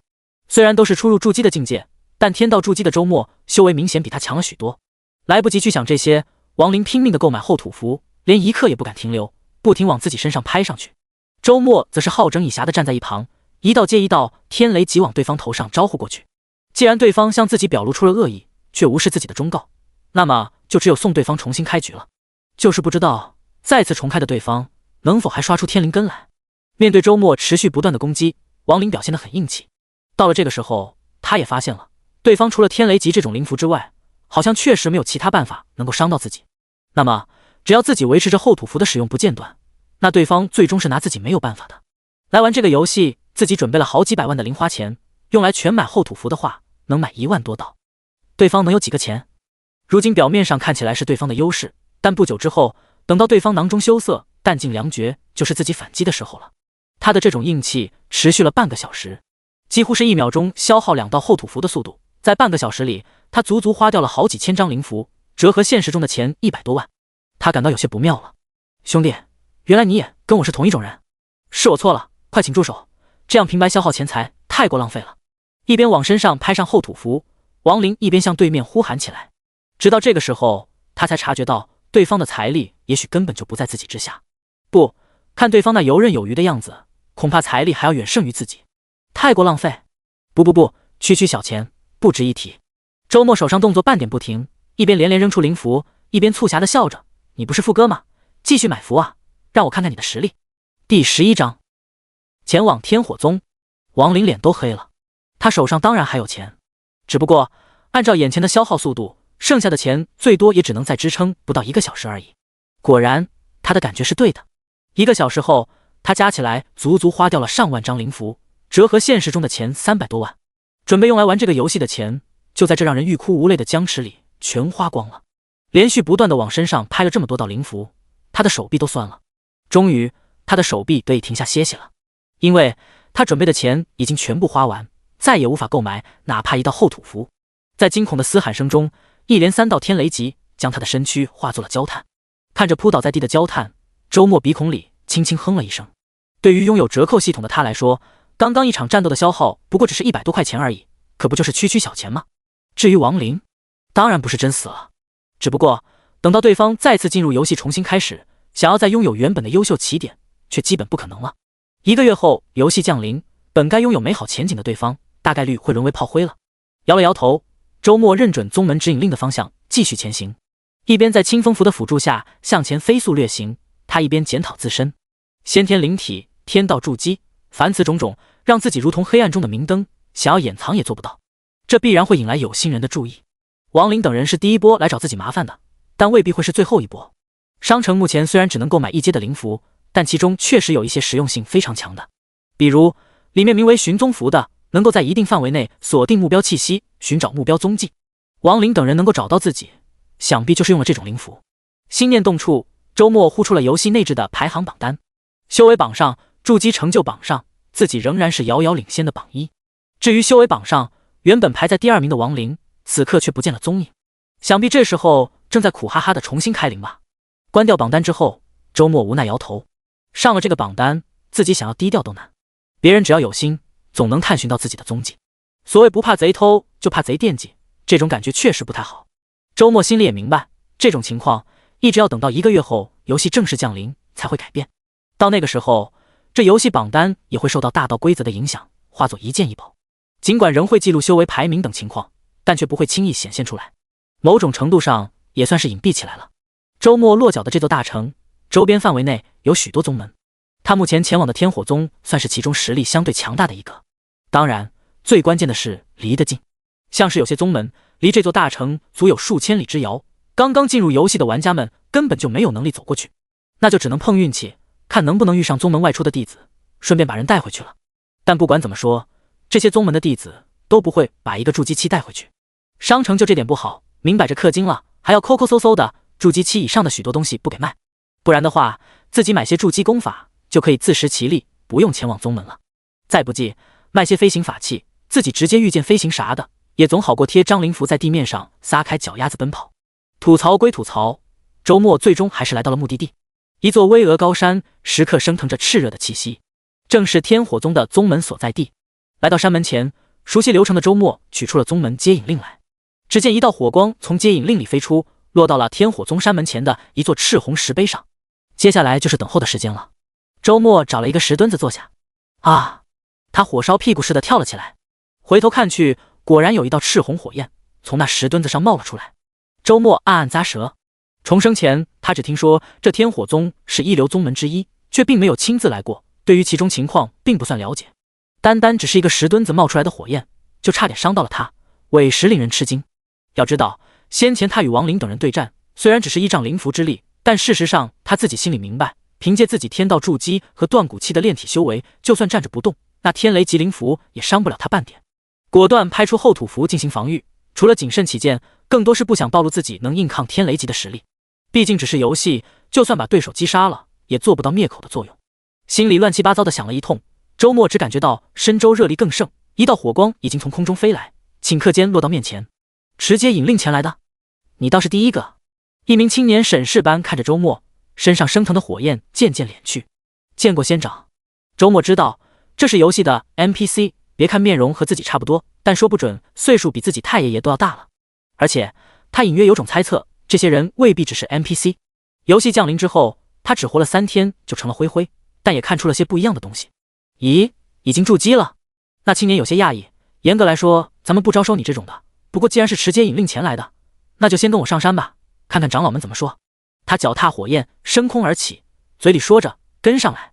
飞了一程，却并没有见到有人跟来，他又疑惑的折返：仙长，拜托捎我一程，我不会飞。面对去而复返的青年，周末连连拱手，一脸不好意思的神情。筑基不会飞，倒也出奇。话音落处，他直接伸手提起周末，脚踏赤红火焰，再次破空远去。身在半空，周末半点不慌。这种在空中飞行的体验，他并非第一次感受。重生之前，他好歹也是筑基后期修士，御气飞行这种事情还是轻车熟路的。尽管当时游戏正式降临后，整整飞了3天，身在半空之中，周末发现自己的修为竟在缓缓地增长着。这就是火灵体吗？周末心中暗惊，明明还没有掌握任何筑基期的修炼功法，但身处于天火宗这种火元气极其浓郁的地方，火灵体竟自行吸纳起来。若是等到学会筑基期的修炼功法，那还了得？这都是重生前没能体会到的。到了。青年颇为讶异的看了周末一眼，随即往下方降落。连玉器飞行的间隙都还要修炼一番，现在的年轻修士那么卷的吗？新长老，我把人带来了。降落到下方空地上，青年向等待在原地的一位老者行礼道：好，麻烦你了，赤兰。那老者向前看来，目中忽而闪过一光。咦，第12章可以直接捐助吗？大殿门前的空地上，周末乖巧的低头站着。有过一次经验的他，自然不会和其他玩家一样，认为这些宗门中人仅仅只是 NPC 而已。任何出格的表现，落到这些宗门中人眼里，可能都会给他带来不利的影响。他就是直接引令前来的人，看起来有筑基修为，而且灵根品质似乎也大不一样。那新长老的修为更胜名唤赤兰的青年，一眼就看出了对方看不出来的东西。啊，是这样吗？赤兰回头看了周末一眼，脸上泛起了探究的表情。行了，去忙你的吧。北边的事情拖了这么久还没有解决，你抓紧去看看吧。新长老摆了摆手，赤兰于是不再纠结周末的事情，脚踏赤焰又腾空而起，向北边飞去。等到赤兰的身影在远空消失不见，新长老这才堆起了满脸笑容，来到了周末面前。小兄弟，你是天灵根？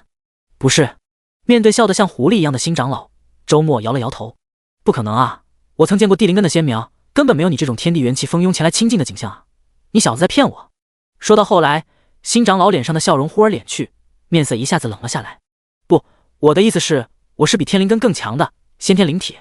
既然已经打定了主意要拜入天火宗，他自然要把自己的潜力表现出来。而且天火宗里强大的修士辈出，自己想要隐藏也是不可能的。你说什么？新长老欺身向前，一把抓住了周末的手臂，同时他更能感受到那从天地间汹涌来的火元气，嘴角止不住向上翘起，怎么压都压不下去。好，火灵体，你小子算是来对地方了。话音未落，周末只感到一阵天旋地转，整个人已经离地而起。等到好不容易再次落下地来，他已经被一群老头子围了起来。这时候的他已经处身于天火宗的宗门主殿了。新师弟，这宝贝你哪里捡来的？几个老头子像看猴子一样围着周末看，然后一脸惊异地望向那新长老。赤兰带回来的，说是持宗门接引令前来的。宗门接引令，几个老头子相互对视，隐晦地交换了一个表情，都是了然于心。对于宗门接引令，他们半点都不陌生。天火宗从建立宗门开始，便有一条门规长久地流传了下来，那就是凡是持宗门接引令前来的，均无需过问情由，可直接收归门下。但从立宗至今，却从未见过有人持接引令前来。今日是宗门祖弟发出火光传讯，他们才知晓持有接引令的人出现了。对于这一点，周末也是有一定了解的。重生前的游戏过程里，他跟其他玩家也有过交流，明白对于接引令的态度，所有门派都是一样的，那就是来者不拒。周末入门的事情一下子就被敲定了。按理说，以他火灵体的逆天资质，应该是面前几个老头子哭着喊着抢当他师傅，让他至少当个亲传弟子才对。但游戏似乎做了一些限制，他还是从外门弟子开始做起。外门弟子能够得到传授的只是一些炼气期的功法和斗法手段，并不符合周末当前的需求。似乎也担心周末心里有情绪，带他过来的新长老温和一笑，说道：你也别太担心，哪怕只是炼气期，本门的一些手段也是相当优异的，你可以先熟悉一下，然后看情况做点门派任务。以你的筑基修为，这些任务对你毫无难度，很快就能晋升上去了。没事，长老费心了。周末回以微笑。从外门弟子做起，只是游戏的正常流程，他当然知道这一点，并不会因此而感到郁闷。这是你的身份玉牌，往后在宗门内的一切都以此为根本。一系列流程走完，周末来到了门派的公膳阁，呼出了接取任务的面板。门派就有这点不方便，要亲自去到相应的地方，才能够完成相应的事项。他在面板上仔细看自己能够接取的任务，那些赚取下品灵石、丹药、贡献等等的任务一概忽略掉之后，他的视线集中在其中的一个任务上。晋升内门弟子，门派贡献度达到1000点即可晋升，奖励门派功法天火诀筑基篇上，身份玉牌等阶提升。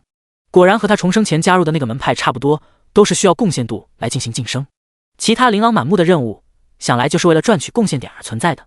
但周末当然不会浪费时间去做这些任务，他关掉了任务面板，向公膳阁内坐着的一名执事问道：执事好，不知是否可以选择直接捐助？半眯着眼的执事坐直了身躯，有些讶异的看了周末一眼。竟知晓捐助之事，看来是得了提点。也罢，与人方便自己方便，10下品灵石1点贡献度，你要捐助多少？周末微微一笑，直接捐助下品灵石换取贡献度的隐藏任务，在重生前的游戏里，几天内就被玩家们试了出来。永远不要小看玩家们的创意和整活能力。好，麻烦先帮我捐助1000点。1000点，那就是1万下品灵石了。执事双眼不由睁得老大，他哪里想得到，区区一名外门弟子，竟能随意拿出1万下品灵石来。要知道，哪怕对于他来说，这1万下品灵石也不是个小数目了。很快，足足1万下品灵石被摆到了那执事面前。任务直接完成，周末从外门弟子晋升到了内门弟子。执事好，我再捐助1万点，1万贡献度，那是从内门弟子晋升亲传弟子的要求。执事犹记得自己当年成为内门弟子后，花费了10几年才勉强凑够晋升所需要的贡献点。如今在这宫善阁当执事，不也是穷怕了？为了多赚点贡献点吗？你确定不是在跟我开玩笑？执事皱眉看着周末，1万贡献度，那可是10万下品灵石，换成中品灵石也足足有1000枚了。执事不自觉地摸了摸自己腰间的储物袋，无声慨叹：1000枚中品灵石，连自己都没有呢，怎可能开玩笑呢？周末摇了摇头，又已经把足量的灵石摆上。就在刚刚，他在商城内购入价值1998元的超大份下品灵石礼包，下品灵石储备够的呢。999份超大份下品灵石礼包，近200万枚下品灵石，1比1万的折扣下，花费了他不到200元。长久的震惊之后，那只是苦涩一笑，颤抖着双手收下了10万枚下品灵石。能够随手拿出如今巨量的灵石，面前这名外门弟子背后关系一定不简单。那只是决定结个善缘。这位师弟，你的贡献度是够了，但想要依靠这个直接晋升亲传弟子，那还是不太行的。亲传和内门不一样，还有其他要求。多谢师兄提醒，我晓得的。周末早已经看清了晋升亲传弟子任务的具体内容。第13章，1日晋升亲传。晋升亲传弟子，门派贡献度达到1万点，天火诀筑基篇上圆满，修为不低于筑基初期圆满。这是晋升亲传的具体要求。暂时离开了宫善阁，周末回到了自己的住处。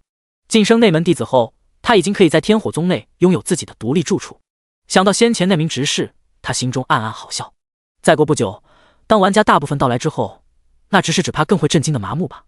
到时候，一个又一个外门弟子直接拍出大量灵石捐助，那情景想想都吓人。当然，除了他之外，其他人从商城内购买灵石并不便宜，捐助一个内门弟子还行，舍得直接花费10万块钱捐助一个亲传的，估计少之又少。即便之后世界异变加剧，大量的人砸锅卖铁冲进来，但消费不起的仍然还是消费不起。住处内，周末掏出了那卷天火诀筑基篇上，捧在手上。游戏而已，他无需理解这卷功法里具体说了什么内容。3秒钟的进度条读完后，他便顺理成章地掌握了这门功法。选择修炼，功法自然而然地运转了起来。按照这个速度，大概3天之后就可以将这一卷功法练到圆满境界。到时候他的修为自然也会达到筑基初期圆满，满足亲传弟子的晋升资格。这是因为他拥有火灵体，修炼一切火类别的功法都如有神助。只是对于旁人来说，已经快得不可思议的速度，周末仍未满足。他知道自己还能更快一些，比如借助丹药或者聚灵阵之类手段。商城内虽然不能直接买到筑基期的成品丹药，但不代表没有其他办法入手。周末从住处出来，很快来到了宗门内的丹阁处。你的意思是，你要购买一些筑基期的丹药？丹阁只是看着周末，摇了摇头。不行，你是内门弟子，等着领每个月1枚的份额就行了。如今门内灵药材料短缺，丹阁的丹师们都快没事干了。你有这个闲心思，不如多关注一下宫善阁有关灵药类的任务，为门中多做些贡献。丹阁执事所说的确是实情，周末之前也发现了，在宫善阁那边收集灵药类的任务，贡献度给的也相对多一些。没有灵药原料，丹阁的丹药产量自然难以保证。好叫执事得知，我此番前来正是要上交一些灵药原料。周末眼神热切地看着面前执事，怎么不直接交到宫善阁那边？丹阁执事口风稍缓，先看看你上交的灵药如何，实在不错的话，允给你一些丹药也不是不行。丹阁内最稀缺的是炼制炼气期和筑基期丹药的灵药，一直以来都是这2个阶段的丹药消耗量最大。近来掌门还下了指示，让加紧储备更多这2个阶段的丹药，看来是要大开山门招收弟子了。咦，黄龙草、金髓叶全都是炼气期、筑基期丹药需要的，你这一共有多少？我们丹阁全要了。于是不久之后，丹阁只是看着面前堆成小山一样的灵药，陷入了短暂的呆滞之中。够吗？不够的话，我这里还有一些，能再多一些自然是好的。丹阁执事从呆滞状态里解脱出来，兴奋不已。于是他面前又出现了第2座灵药小山。好好，师弟你真是解了咱们丹阁燃眉之急了。师兄做主，把先前炼出来的筑基丹药先紧着你，后边还有灵药，一定记得找师兄啊。这边贡献度也是不会少了你的。丹阁执事得到大量灵药原料，周末得到急需的丹药，各自欢喜。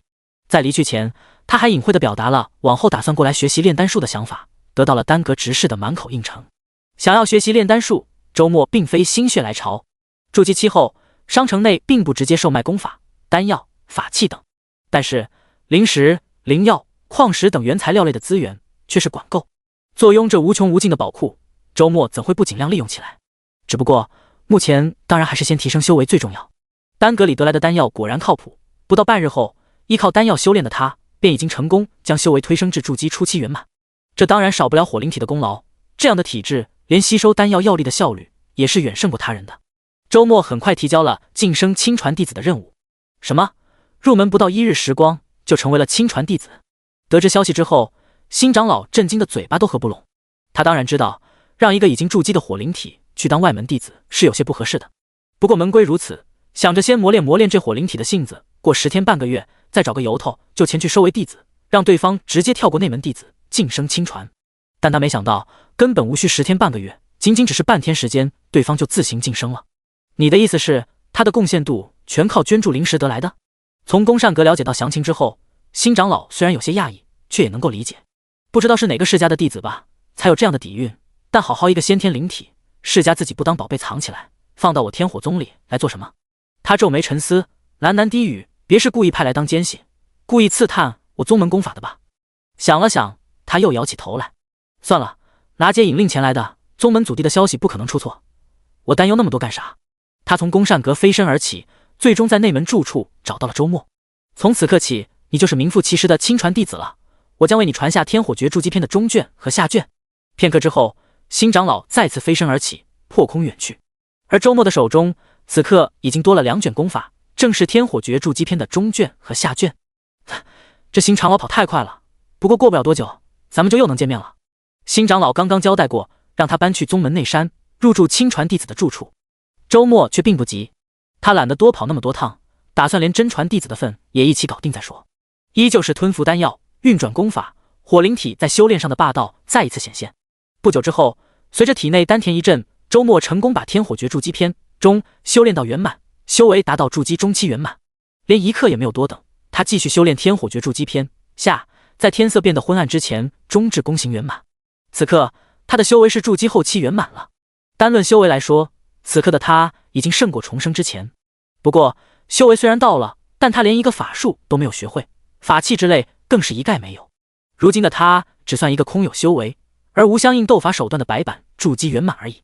丹阁只是给我的丹药足够别人用好几年的，却被我1天不到就造光了。即便火灵体很逆天，但没有丹药辅助，想要短时间内达到结丹期肯定是不可能的。周末暗自沉吟，还有炼体方面的修为没有跟上，接下来得花些时间补上短板才行。片刻后，他摇了摇头，托管之后退出了游戏。不知不觉又是1天过去了。第14章，别让我找到你。出租屋内，周末重新睁开了眼睛。每一次进入游戏，对身体都有着极大的负担，按时下线休息是十分有必要的一件事情。不过精神上虽然有些疲倦，他却感觉到自己的身体似乎有了不一样的变化，准确来说是变得更加强壮了。之前只算是一个脆皮上班狗，爬个4层楼就气喘吁吁的那种，但如今他感觉自己能够扛着100斤大米，爬个20层都没有问题。这当然不是错觉，此种变化正是游戏所带来的。在游戏正式降临之前，随着时间的推移，世界会渐渐发生变化，而玩家的身体也会得到来自游戏的缓慢改变。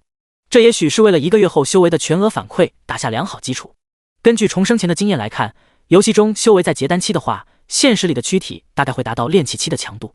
当然，法术什么的，现实里暂时还是用不出来的。如今周末在游戏里的修为是筑基后期圆满，身躯得到的改变其实并不算太大。玩了1天游戏，他感觉现在自己饿的能够吞下一头牛。更加强壮的身体自然需要更多的养分，光吃泡面显然是不太行的了。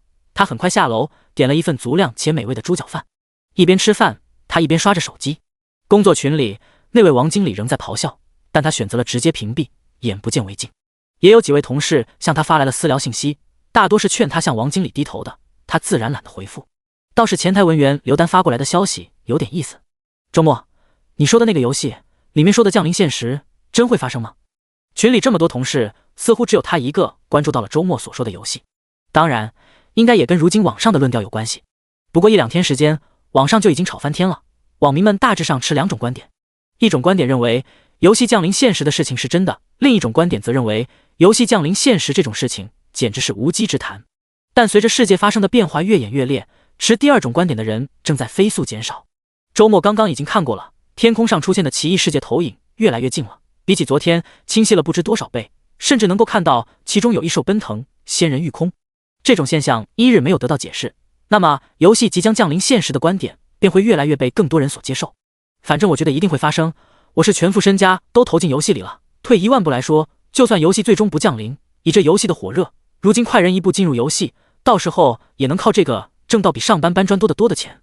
都说好言难劝该死的鬼，话都说到这个份上了，刘丹假如还是不相信，那他也没有什么办法了。这样子嘛，我考虑考虑。那边发来了这样的消息，刘丹看来是有些动摇。周末正要退出聊天，忽然叮的一声，那边又有消息发了过来。哦对了，你在外边有得罪什么人吗？今天有个奇奇怪怪的人拿着你照片到公司来找人，我就只说你请假了，其他没有多说。没有吧？总之多谢你了。看着手机里弹出来的消息，周末一下子停了筷子。一直以来自己应该都没有得罪过谁，即便是这次重生后从各处撸的消费贷，如今连1个月都还没有到，肯定也不会是他们前来追讨欠款。会是谁呢？周末略微皱眉，不知怎的，他脑海里忽然掠过了那亡灵的身影。要说自己得罪过的人，近期好像只有这么一个。难道是在游戏里被自己击杀了？那家伙咽不下一口恶气，要找自己真人 PK。 在网游发展的进程里，这样的事情确实有出现过。又或者说是游戏里的其他人，毕竟自己作为修为榜第1的人，如今风头正劲，论坛里挂着的几个热帖里面都有自己的照片，有人因此而找上门来，也不是不可能。怪只怪这个游戏创建角色不能重新捏脸，也不能自己另外取名字，等于是实名玩游戏了。目前思考这些也没什么用，周末迅速吃完了饭，再次返回了出租屋内。自己并没有在公司登记居住地址，就算有人想要找自己，也没有那么容易能够找到。游戏里的发展正在紧要关头，时间十分宝贵，周末并不打算花时间在换住处上。事情还没有到那么糟的地步，没有必要自己吓自己，一切先等游戏里晋升结丹期再说。往常还会刷手机熬夜的他，简易清洁过后，面庞一沾枕头就睡着了。一夜好睡，新一天来临，他准时上线。习惯性的先刷了一下论坛后，他发现今天的论坛比起昨天显得更加热闹了，帖子的数量呈数量级增长，一切都表明加入游戏的人正在大量增加。和昨天差不多，热帖仍旧是有关周末的几个。除此之外，还有一些帖子就现实世界上空的投影，以及游戏到底会不会真正降临现实这个话题进行了相当深入的讨论。当然，在这个游戏论坛里，相信游戏会降临现实的占据了大多数。角落里还有一个不起眼的帖子，标题叫做修为榜2无端下榜，游戏内或存在未知凶险。周末下意识地点进了这个帖子，发现回复没有几个，其中一个回复吸引了他的注意。周末，给我等着，别让我找到你。回帖人是亡灵。周末撇了撇嘴，看来这家伙果然怀恨在心，之前刘丹说的那个人说不定就是他雇佣的。除此之外，还有一些攻略帖子，周末也懒得去看。看到没有什么新鲜事了，他果断关掉了论坛，把注意力重新放回眼前。这里是天火宗的后山区域，先前他懒得前往后山，没想到昨晚选择离线托管后，今日再上线，竟直接出现在了后山亲传弟子的住所处。师兄好，师兄好。从后山出来，一路过去，许多弟子都向他主动问好。这些都是天火宗本来的 NPC 弟子，外门内门皆有，显示看到了他腰间挂着的亲传弟子玉牌，察觉到了他的身份。周末并没有长久停留在这种飘飘然的感觉里，很快就又来到了丹阁门前。第15章，我一次性给你5年。师弟又有灵草材料要处理。才刚进入丹阁，眼前就有一个人迎了过来，正是昨天见过的丹阁执事。丹阁还缺灵草材料？周末有些讶异，对此那执事哈哈一笑，暂时不缺，至少炼气筑基阶段需要用的暂时不缺了。今日门中新收了不少弟子，阁内丹师正在加紧炼制丹药呢。周末点了点头，这种事他当然也是知道的。今日已经是游戏开始的第3天了，有玩家探寻找到这里来，再正常不过了。真像掌门说的那样，咱们天火宗大兴的日子要到了，今日竟招收了数百名新弟子，灵根品质俱是很不错。丹阁执事喟叹道，他既开心，同样也有些担忧。一下子进来这么多新弟子，他很担心丹阁内的丹师们忙不过来，万一低阶丹药供应不上，那就难办了。到时候丹阁长老在其他长老面前失了面子，那他这个丹阁执事怕就干到头了。周末并不理会执事的担忧，只是问道，执事师兄，昨日说过的，我想来丹阁学习一下炼丹术，不知道方便吗？方便自然是方便的，只不过如今阁内丹师们都忙着炼丹，恐怕没有闲暇能够来指点你，只能先给你一些丹方，让你自己先行摸索，不知可否？丹阁执事自然不会阻拦周末。先不说门中各长老早就提醒过，对这位要大开方便之门，便是昨日那2堆小山一样的灵药材料，也足够抵得了这些了。周末最终如愿进入了丹阁，成为了一名丹师学徒。此刻的他手上正捧着一本丹方，在丹阁一角自行参悟摸索。说是摸索，其实只是应付丹阁执事的话语而已。拥有游戏商城的氪金人，修炼炼丹术岂会如此不便？在众多 NPC 不曾留意的间隙里，他已经呼出商城，大笔消费起来。炼丹心得，售价648元。商城里没有直接的丹方，却有这种辅助类的道具。周末一买就是1000份，1比1万的折扣下，原价64.8万的道具，花费64.8元。他直接使用这1000份炼丹心得，进度条飞速跳动的瞬间里，满脸都是知识闪耀的光芒。凝气丹炼制技艺圆满，黄龙丹炼制技艺圆满，通脉丹炼制技艺圆满，炼丹术一阶圆满。克能改命，金钱的力量下，他用一瞬间完成了寻常丹师几年都完不成的事情。手中掌握的一阶丹方已经全部被推升到了圆满境界。他能够感受到自己对于炼丹这件事，似乎真有种胸有成竹的感觉了。重生前的那次游戏，他并没有闲暇去修炼炼丹术，所以不曾有过这种感受。决定是试水的他，随手在商城里购买了一份通脉丹的灵药材料，扔进了一旁的公用炼丹炉里。手中法诀变动，引动丹阁下方的地火，丹炉里火焰腾一声变得猛烈起来。这些都是掌握炼丹技艺之后拥有的能力。不消多久，火焰敛去，丹炉打开，一粒丹药被射到了周末手上，色泽均匀，上有3道丹纹，正是难得的绝品通脉丹。在这一种丹药的炼制上，他的技艺已经达到了顶峰，或者说在一阶丹药的炼制上，他都已经达到了顶峰。以后再有其他一阶丹方，他只需要了解灵药配比，马上就能圆满掌握。周末没有满足，马不停蹄的又买下了1000份炼丹心得，同样选择了使用。炼丹术2阶小成，2阶炼丹术需求的经验值明显多了许多，1000份并不能达到极限。周末继续购买，一直到第3个1000份砸下去后，他看向了游戏面板中，终于满意。炼丹术2阶圆满。这一次道具原价194.4万，他花费194.4元。呼出一口气，周末心中大致估算了一下，自己的充值折扣系统当前是等级2，折扣为1比1万，想要升到下一个等级，需要真实花费1万元。在今天之前，他连3分亿都还没有花到。从目前的情况来看，只要继续加把劲，说不定今天就能够花够1万块，把折扣系统再往上提升一个等级。但很可惜，目前他手上并没有3阶的丹方。周末并没有马上忧虑那些，对于他来说，刚刚到手的2阶丹方里，竟然有筑基期增长炼气修为的金髓丹和断骨期增长炼体修为的断骨丹，那简直能够让人喜出望外了。看来天火宗里也是有炼体修士的，不然丹阁不会也炼制断骨丹。现在的问题是，自己该怎样找到一门断骨期的炼体功法？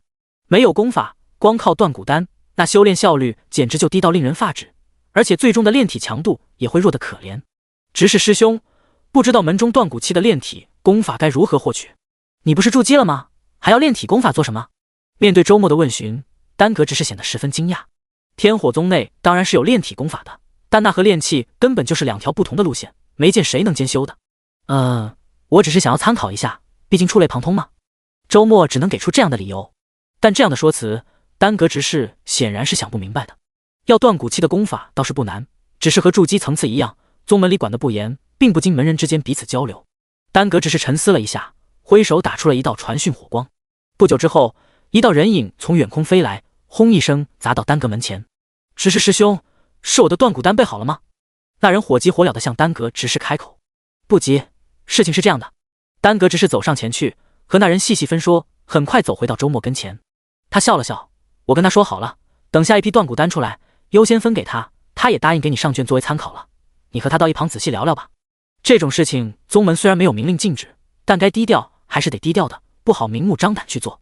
就是你要上卷断骨功法。那人上下打量着周末，点了点头。我知道你，听说长老们对你都很是关注，冲着执事师兄的面子，上卷借你参考参考，倒没什么。说着，他看了看周边，便要偷偷掏出功法来。等等，不止上卷，我连中下2卷也都一起要了。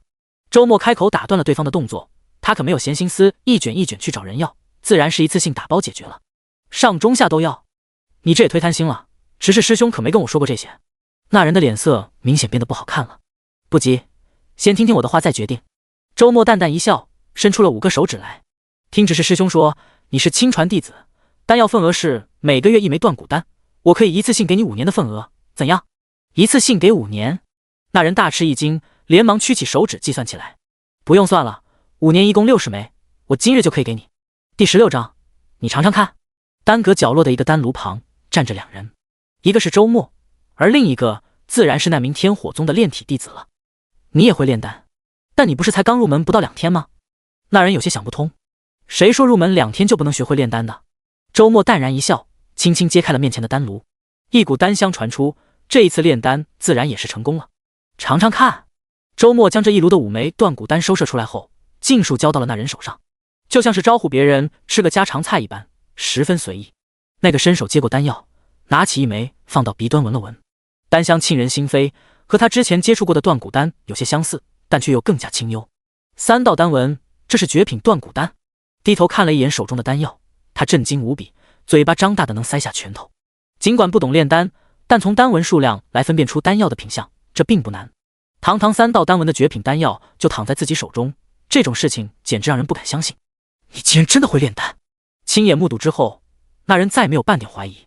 他兴奋难当，有些手足无措地看着周末，说道：“师弟，你好，我叫许世安，往后有什么事都可以找我。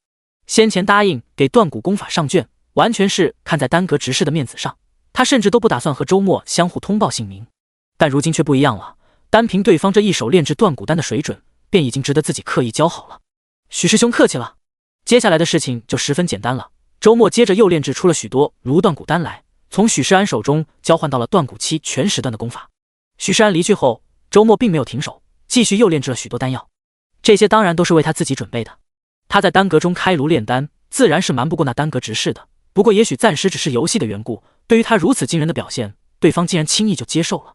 他也从对方口中得知，想要得到更高阶的丹方，则要先通过丹阁的3阶丹师考核才行。周末点了点头，把这些记在脑海里，又以贡献点换取了一个丹炉，他便离开了丹阁，向着另一个方向而去。接下来的时间里，他相继去了气阁、法阁、符阁等等地方。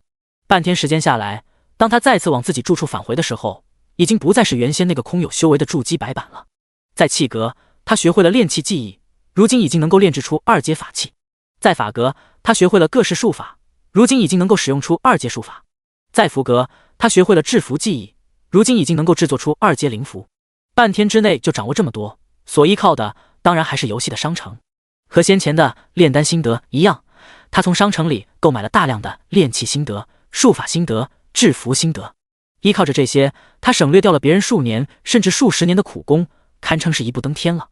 没有什么纸上得来终觉浅，商城里售卖的这些心得都十分靠谱。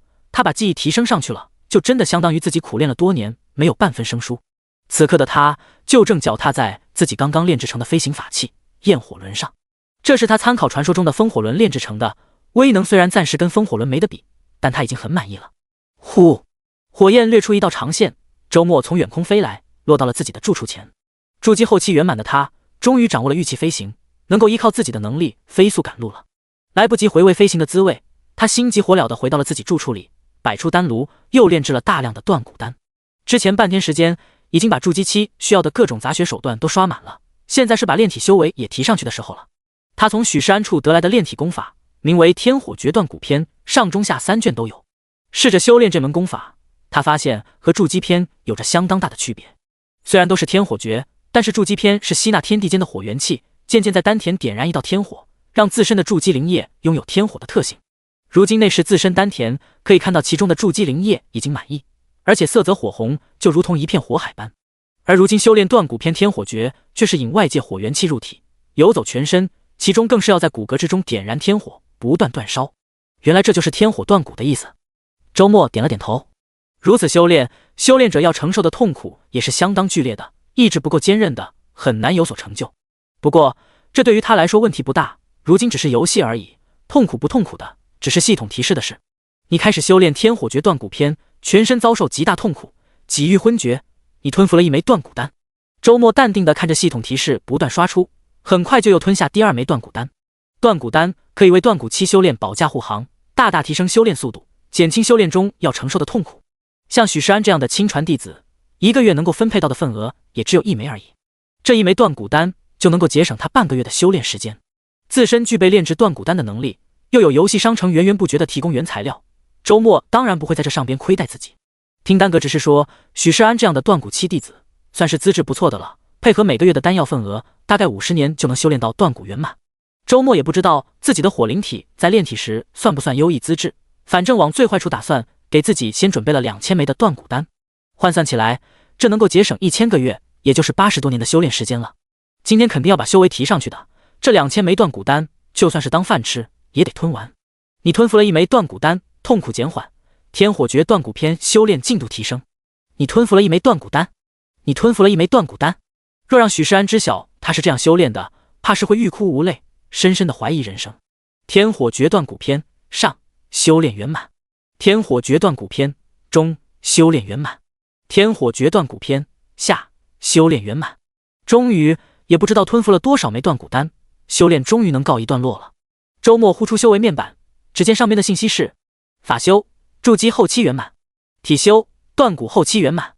第17章，20年看不起谁呢？天火宗亲传弟子住处，周末心满意足地关掉了游戏面板。今日的游戏到了这里，时间也差不多了。阵阵疲倦感传来，周末知道又到了要下线的时候了。在下线之前，他又看了一眼晋升真传弟子的任务。晋升真传弟子：1. 门派贡献度达到10万点，天火诀筑基篇或天火诀断骨篇圆满，修为达到筑基圆满或断骨圆满。2. 真传弟子作为门中弟子的表率，需要担任一阁执事，引领至少10位弟子晋升内门，并帮助2位弟子晋升亲传，方可获得资格。3. 真传弟子将作为门派的脸面，不得空有修为而无实战之力，需独立斩杀3头2阶妖兽，方可获得资格。重生前的那次游戏里，周末并没有能走到真传弟子这一步。不过，没有吃过猪肉，总也见过猪跑。他是知道的，想要获得下一个境界的修炼功法，必须先成为宗门的真传弟子。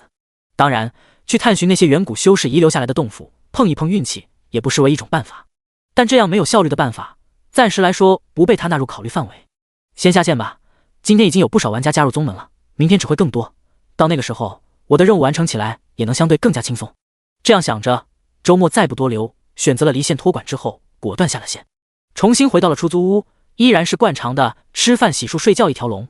不过在入睡之前，他惯性的还是刷了一会手机。如今网上闹得沸沸扬扬的这个奇异的游戏已经上了热搜，在各大短视频平台基本上也全是说这事的。现实世界里，空中的那个奇异世界又更加清晰了，似乎正在飞速靠近。这种奇异现象也终于让科学界集体哑火了。专家们根本就没有办法用自己的知识去解释这一切。手机聊天软件里也有不少人给周末发来了信息，无一例外都是和那个游戏有关的。这也正常，毕竟除了这个游戏，他也没啥值得让别人找的了。不过这些人大多和他关系稀松，他也懒得理会，仍旧选择无视。只有来自前台文员刘丹的消息，他考虑了一下，还是选择了回复。毕竟自己当时入职的时候，这刘丹也算是帮了自己不少忙，如今还对方一些人情也未尝不可。周末我已经进游戏了，这个具体要怎样玩啊？还有排行榜第1的那个是你吗？明天早上8点上线，我找你。回复了这样的一句话后，他放下手机，躺好闭上了眼睛。今日下线前已经具备筑基圆满和断骨圆满的修为，他感觉到自己现实中的躯体又有所变化，变得更加强健了。以我如今的身体强度，恐怕就算是什么世界拳王，也未必能够吃得下我一拳了吧。抱着这样的想法，他很快进入了梦乡。第4天，周末再次登录游戏。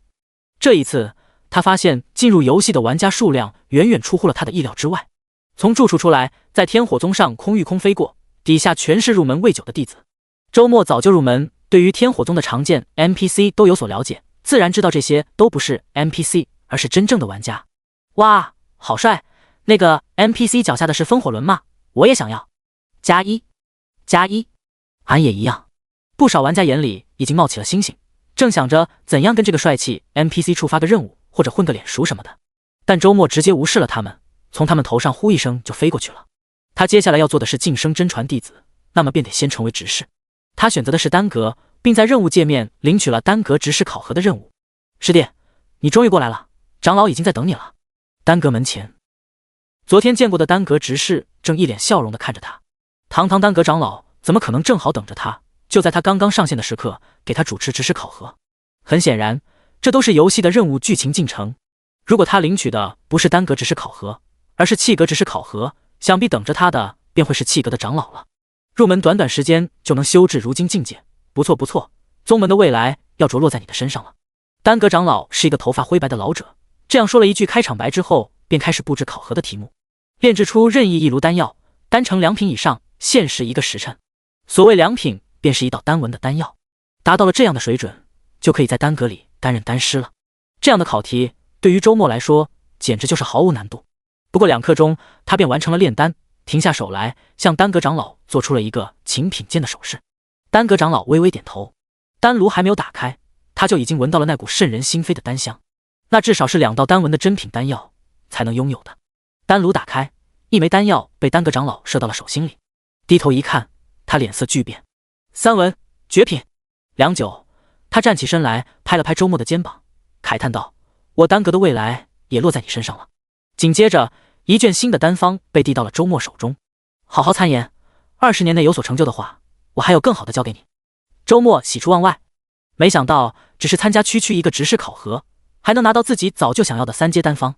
不过 NPC 终究是 NPC， 根本不懂得氪金玩家的可怕。20年掌握这些丹方，看不起谁呢？自己认真起来，2天都不用。得了3阶丹方的周末，心里一下子活泛起来。看来不仅仅是丹阁，天火宗内的其他阁，他也得去走一趟才好。比如3阶的制服，3阶的炼器图谱，不要白不要。说到就做，看着时间还早，周末别过丹阁长老，真往福阁、气阁而去了。结果果然和他想的一样，只是考核的任务并不是只能接一个，他相继领取了不同的任务，最终也得到了3阶制服图谱、3阶炼器图谱。然后他从天火宗里出来，在8点整抵达了新手大城，这正是他和刘丹约好的时间。第18章符阵珠。刘丹早已经进入了游戏，周末先前跟他说的话，他大致上也听进去了一点，当然也有这几天网上风向变化的原因。不过他还是做不到像周末那么决绝，只是找了个理由，暂时请了个假在家打游戏。其实也不只是他，公司这段时间人心惶惶，许多人也是无心工作了。周末，是你吗？站在原地的他看着远空一道身影踏着火焰轮飞来，面容似乎正是周末的样子。是我。周末顷刻间就飞到了他面前，悬停在离地半米的位置，脚下火焰熊熊，热浪扑面而来。哇，大佬，你已经学会玉器飞行了？你就是那个修为榜排行第1的周末？大佬带带我，我很好带的。这里当然不只有刘丹一个，同样还有着其他新玩家们。周末懒得理会，直接一把提起刘丹，向人少的地方飞去。片刻间就来到了僻静的无人处，他将刘丹放了下来。你开灵了吗？灵根品质如何？开灵了，是杂灵根。刘丹有些不好意思地看了周末一眼，说道：“我看那开灵礼包挺贵的，就没有买。”周末点了点头。刘丹在公司里当个前台文员，工资也就几千块钱，不舍得花大钱氪金是最正常不过的事情。我这有个地灵根的速灵丹，你拿去用吧，灵根品质很重要的，不能轻忽对待。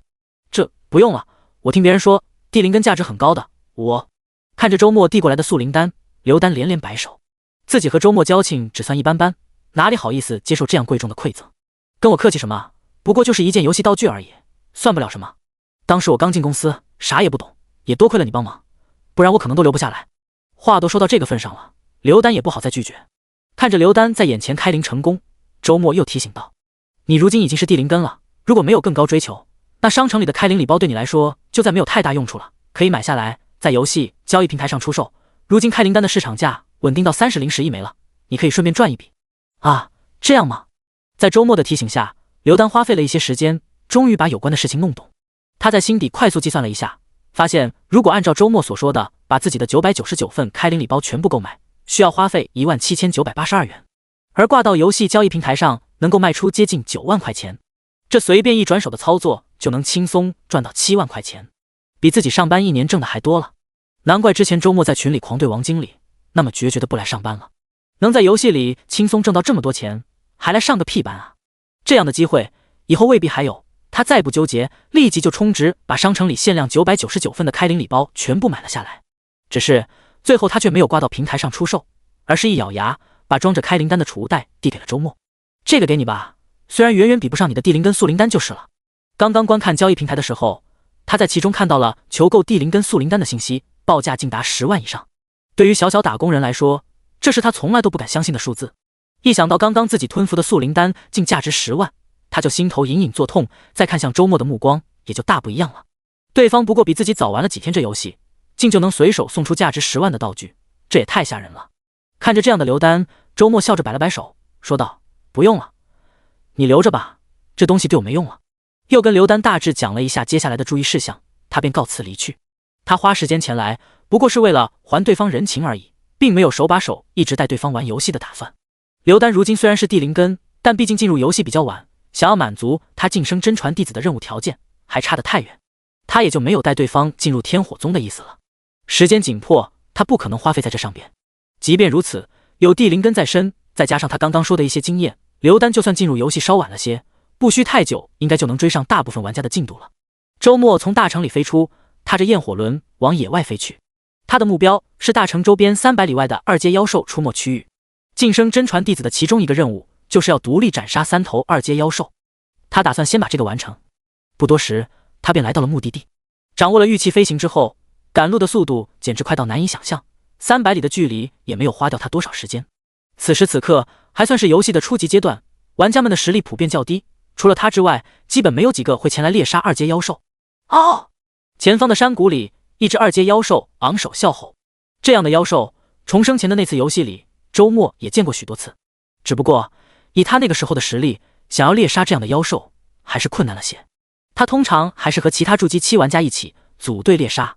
但今时不同往日，如今的他不但炼气修为达到了筑基圆满，断体修为也达到了相应的断骨期圆满，更是掌握了筑基期应该掌握的大量术法。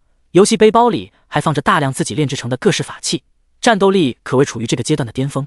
他估摸了一下，感觉就算是冲上去近身肉搏，自己也未必会输给那头妖兽。这是断体修为带给他的自信。但周末终究还是没有选择这样做。他远远地站在半空上，与那只妖兽遥遥相望。那妖兽显然不懂飞行，只能站在极高的山峰上，死死地盯着半空的他。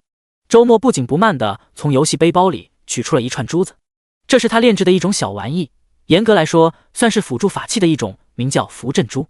符阵珠的作用很简单，就是将一定量的灵符封存其中，连成符阵，以提升灵符的威能。周末炼制的这些符阵珠算是2阶法器，一颗珠子里面能够封存最多108张1阶灵符。比如他就可以将108张天雷级灵符封存到符阵珠内，然后将这珠子打出，那样就能在顷刻之间发挥出108张灵符的威力。这种威力是远远超出1阶灵符限度的，甚至还要远胜过2阶灵符。但是天火宗气阁的炼器师们却并不热衷于炼制这种法器。周末之前就这个问题请教过气阁长老和符阁长老，得到的答复是可以做，但没有必要。据符阁长老的说法，制作1阶灵符也是需要消耗时间精力的，与其花费大量时间精力去制作1阶灵符，还不如用这个时间去用心制作高阶灵符。气阁不注重炼制这符阵珠，理由就更充分了。这玩意只能一次性使用，使用时还需要消耗大量的灵符，根本就没几个人用得起。与其这样，还不如去炼制那些更有性价比的法器。周末却不这样认为。背靠游戏商城又拥有折扣系统的他，正好有用之不竭的1阶灵符。这符阵珠简直就是为他量身定做的。一道天雷级灵符售价328元，周末直接买了1万多张，打算把一串总共108颗符阵珠全部塞满。一个提示音适时响起，达到当前充值上限，当前折扣提升到等级3，充值比例1:1。第19章，我要买2颗。游戏之中，周末一瞬间被巨大的幸福感击中了。这几天他大手大脚的大笔花钱，但有1比1万的折扣在，直到此刻才终于花够1万块钱，满足了折扣等级提升的条件。然而他知道折扣等级要提升了，但没有想到的是，提升后的折扣等级3竟然达到了1:1的程度。也就是说，从现在开始，他氪的每1块钱都拥有着1亿元的购买力。自己的现金账户里还有100多万，4舍5入一下，不就是拥有100万亿的购买力了吗？可惜不能直接购买修为，不然我要直接氪穿，今天就白日飞升了。颇感遗憾地叹了一口气，周末的目光再度回到了下方的妖兽身上。这头妖兽盯了周末这么久，似乎也有些不耐烦了。下一刻，他猛地张开大嘴，一道雷电从口中喷出，向前上空的周末打来。这妖兽竟还有远程攻击的手段。那道雷电规模不小，威势惊人，远在周末曾经用过的天雷级灵符之上，不愧是2阶妖兽。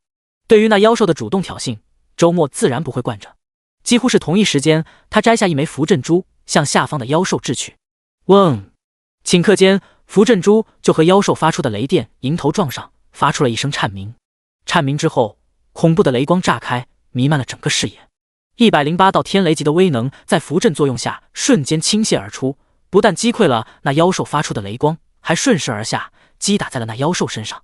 甚至都来不及发出一声惨叫，山峰上的2阶妖兽便被轰击成了一团焦炭，死得不能再死了。不错，这符阵珠果然有点东西。周末点了点头，颇为满意。他心里明白，2阶妖兽毕竟是2阶妖兽，其体魄强健，防御惊人，不是1阶灵符天雷级能够对付得了的。即便是108道天雷级，假如一道一道打击在对方身上，也最多只能给对方造成一些细微伤势，不可能有如今这种瞬间秒杀的战果。周末于是从空中飞下来，落到山峰上，取了妖兽刚死时的心尖血储存起来。这可是完成任务的凭证，容不得马虎。接下来的事情就简单了，他在这山谷里四处飞行，轻易就找到了更多的2阶妖兽，纷纷以符阵珠解决。无论是何种强大的2阶妖兽，也根本当不得他符阵珠一击之力。这个任务到此就算是完成了。周末接下来打算返回宗门，只是现因传信过来的一道信息，却让他暂缓了这个想法。先前说的先天灵体1000万我要了，能不能见面聊聊？是赵商言先前表露过想要购买先天灵体的意思，但被周末1000万的报价堵了回去，消停了2天。如今却又找上门了。可以，哪里见？有生意上门，自然没有不做的道理。虽然如今的周末坐拥现金100多万，还有1笔1亿的折扣充值系统，似乎已经很够用了，但钱始终没有嫌多的。赵商言约好的见面地方还是在原来的大城里。周末抵达之后，才发现这小子不老实。本以为是2人私底下的见面，谁想到除了赵商言之外，竟还有老大一堆人。周末略微皱眉，赵商言已经打了个哈哈笑了起来。哈哈，这些都是我朋友，听说你这里能够买到优质灵根的速灵丹，都十分感兴趣。一番介绍，周末大致弄清楚了眼前的情况。除了赵商言之外，站在一旁被众星捧月式的女子，名叫秦秦洛真，容貌姣好，据赵商言说，正是他们学校的校花。而围着秦秦洛真身边打转的那些人，则都是他的追求者了。总而言之，包括赵商言在内，这一帮人都是大学生。对于赵商言的这些同学，周末其实并不太感兴趣。赵商言是副哥，难道说他这些同学有一个算一个，全都是副哥不成？你要什么属性的先天灵体？咱们赶紧完成交易吧，我还有事情要忙呢。周末催促起赵商言来，即便是1000万的生意，也绝不能浪费他太多的时间。当然还是精细的了，我可是未来要成为绝代剑仙的男人。赵商言显然对剑仙情有独钟。周末并不关注这些，只是淡淡的说道：我挂平台了，老规矩，还是那个密码。这个游戏的奇异之处，就是玩家交易平台功能异常强大，玩家以现实金钱和游戏道具进行交易之后，可以很方便的收到打款，甚至不会被收取手续费，良心到爆。有过一次经验的周末自然知晓，这一切都只是假象，1个月后，一切便将要见真章了。你好，周末是吧？我要购买2颗先天灵体的速灵丹。围在秦秦洛真身边的一名男子走了过来，向周末说道。一边说着，他一边回头看向了人群簇拥中的秦秦洛真，露出了灿烂的笑容。秦洛真，你要什么属性的，我一并买来送你。我也要2颗。秦洛真的我包了。凭什么秦洛真的要你来买？我包了。周末眨了眨眼，颇为震惊。他原以为认识一个副哥赵商言就已经狠了不得了，他没想到赵商言带来的这些学生竟然全是副哥，没有一个把钱当回事的。而在这一刻，他也算是见识到了舔狗这种生物原来跟副哥也未必是绝缘的，关键还是要看他们要舔的对象是谁。他远远地瞄了那秦秦洛真一眼，美则美矣，但能够让这么多副哥围着当舔狗，想必不仅仅只有长得美这一点。对于众多副哥的表态，秦秦洛真并没有多说什么，只是淡淡的笑着，脸上挂着暖阳一般的笑意。这估计是个养鱼的高手。周末心里这样吐槽了一句，不过也并不打算多说什么。这是别人的生活，与他何干？他只要做好自己的生意就行了。要买吗？我都挂上去了，你们到交易平台上下单就可以了。难得碰到这么多副哥，周末的心情也很好，干脆也懒得设定什么密码了，直接就把手里仅剩下的2枚先天灵体挂到了交易平台上。接下来无论是谁买下了这2枚速灵丹，他都一样能够拿到钱。众多副哥们都忽而站在原地不动起来。周末知道他们应该是呼出交易平台要去购买速灵丹了，但除了设置了密码专门卖给赵商言的那一枚之外，他迟迟没有收到其他速灵丹卖出的消息。怎么回事？难道这些副哥们银样蜡枪头，只是嘴上吹的好看，事实上根本就实力不行？正这样想着的时候，一位副歌走上前来，面色显得很不好看。你是不是弄错了？你这丹药卖1000万一颗。第20章，你们还有谁也要重开的？游戏里，周末并没有去理会那位副歌的质问，而是转头看向一旁的赵商言。怎么，你难道没有告诉他们速灵丹的价格？他是真的有些不开心。本以为赵商言给自己介绍了一些生意，带着这些副歌们过来，自己能够大赚一笔了。根本没想到，这些副歌根本就不够付，1000万的定价把他们吓到了。老张，别多说了，这东西就这个价钱，是正常的，抓紧入手吧。被周末那样问了一句，赵商言也感觉到有些没面子，向着那位副歌连连摆手。一开始他是不打算带着这些人前来的，也怪自己多嘴。这2天筹钱的时候，不小心泄露了一些消息，大家都是混在一个圈子里的，他也不好直接拒绝，只好带着钱来了。不过他也留了个心眼，并没有把更详细的信息告知，怕影响到自己购买先天灵体速灵丹的事。1000万一颗丹药，还是在个破游戏里面。老赵，你是不是和别人合起来糊弄咱们呢？我说这几天怎么到处筹钱呢？感情是出了什么事，需要钱救急？面前的老张面色一变，讥笑起来。他感觉自己钱虽然多，但人并不傻，一下子就把今天的事情理顺了。赵商言这小子怕是在给自己这些人下套呢。张昌文，你说话注意点，谁糊弄人了？你要拿不出这1000万，就一边凉快着去，大把人抢着买呢。说着，他看向身旁的周末，摇了摇头。周兄弟，抱歉了，今天是我想的不周到，让你见笑了。没什么，那没事的话我就先走了，挺忙的。看现场这情形，今天这笔生意估计是做不成了。周末也就懒得浪费时间，打算离去。等等，张昌文拦住周末，冷笑一声，怎么被拆穿了就想跑？他又看向赵商言，说道：你说大把人买，我倒要看看是哪些没脑子的人傻钱多，会花1000万买这么个玩意。哥几个都别被骗了。最后一句话自然是对着另外几个副歌所说的。其实不用张昌文开口，他们也根本就没有打算继续购买了。本来以为这单要顶天了，不过卖个100来万，他们咬咬牙也就买下来了，就当买个昂贵的玩具，能够博得美人一笑，总归是值得的。谁成想这单要竟直接定价1000万，一下子让他们的美好想法落到了空处，十分难受。是啊，我倒是要看有哪个傻子会买。哈哈，傻子这世界上确实很多，不过同时很有钱的那就少了。老赵，如果真像你说的那样，有人买下这2枚丹药，那我就承认是冤枉你了，我跟你道歉。如果没人买的话，今天的事情你必须给咱们一个说法。就是这么多年兄弟，老赵你这样做让人很寒心啊。副歌们你一言我一语，把赵商言说的面上一阵青一阵白，紧紧地攥住了双拳。周末的双眼已经眯了起来。赵商言跟这些人认识，顾及彼此之间的关系，他可不一样。看着拦住自己的张昌文，凶险的光芒已经在周末眼眸内跳动。他没有时间跟这些人瞎扯，已经准备出手。让开，我再说一次，我赶时间。一字一顿地说出了一句话，这是他给对方的最后机会。怎么，恼羞成怒了？好几个副歌一起围了上来。张昌文嘴角微扬，我不让的话又怎么样？很好。一股炽烈的火焰马上就要从周末周身百骸喷涌而出。等等，这丹药我买了。一个温婉的声音传来，周末身上即将奔涌而出的火焰瞬间敛去。因为在这个声音响起的同时，他也接收到了2枚速灵丹卖出的游戏提示。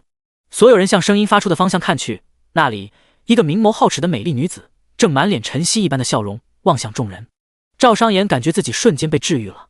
我就知道洛真跟我一样都能够看出这丹药的价值来的。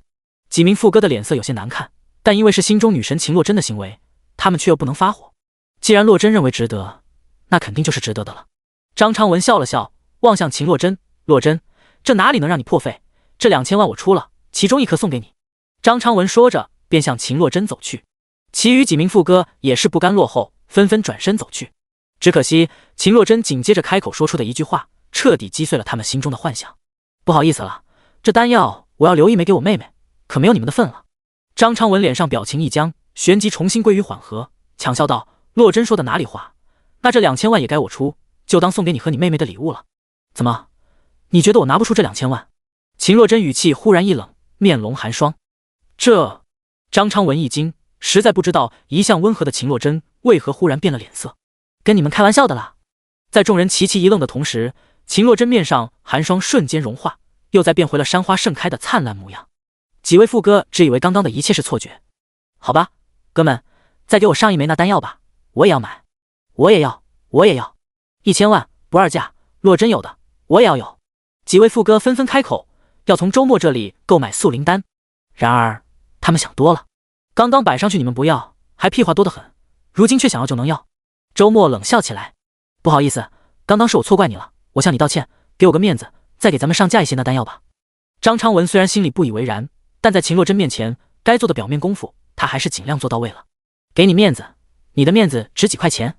张昌文自问的低姿态并没有得到周末的回应。周末看了他一眼，也懒得多待，转身就走。且慢！张昌文心里一急，伸手就去抓周末的手臂。然而这是他不幸的开始。滚！随着一声冷喝，他的身躯直接向上飞起，砸落到了10几米外。你！游戏之中，张昌文也已经有了筑基期的修为，这点伤害并不足以伤到他，只是在秦若真的面前，他感觉自己大大丢脸了。就一个臭买丹药的，你嚣张什么？张昌文从地上爬起，一边说话，一边张口吐出某样东西来。他显然打算对周末出手了。尽管对方在修为榜上排名第一，但都是筑基期，他并不觉得双方的实力有不可逾越的天堑。以前他也玩过一些游戏，尽管别人等级更高，但他凭借氪金得来的极品装备，也能轻松击败对方。这个游戏虽然不能直接在商城里购买高级装备，但他掌握了某种办法，从 NPC 的身上买到了相当不错的法器。种种想法其实不过一瞬，众人只见张昌文张口吐出一件法器，然后周末遥遥扔出了一颗小珠子。轰隆隆！惊天震响之中，无尽雷光肆虐，原地只留下一个漆黑的大坑。张昌文连一点痕迹都没有留下。傻波一玩意，回新手村重开去吧。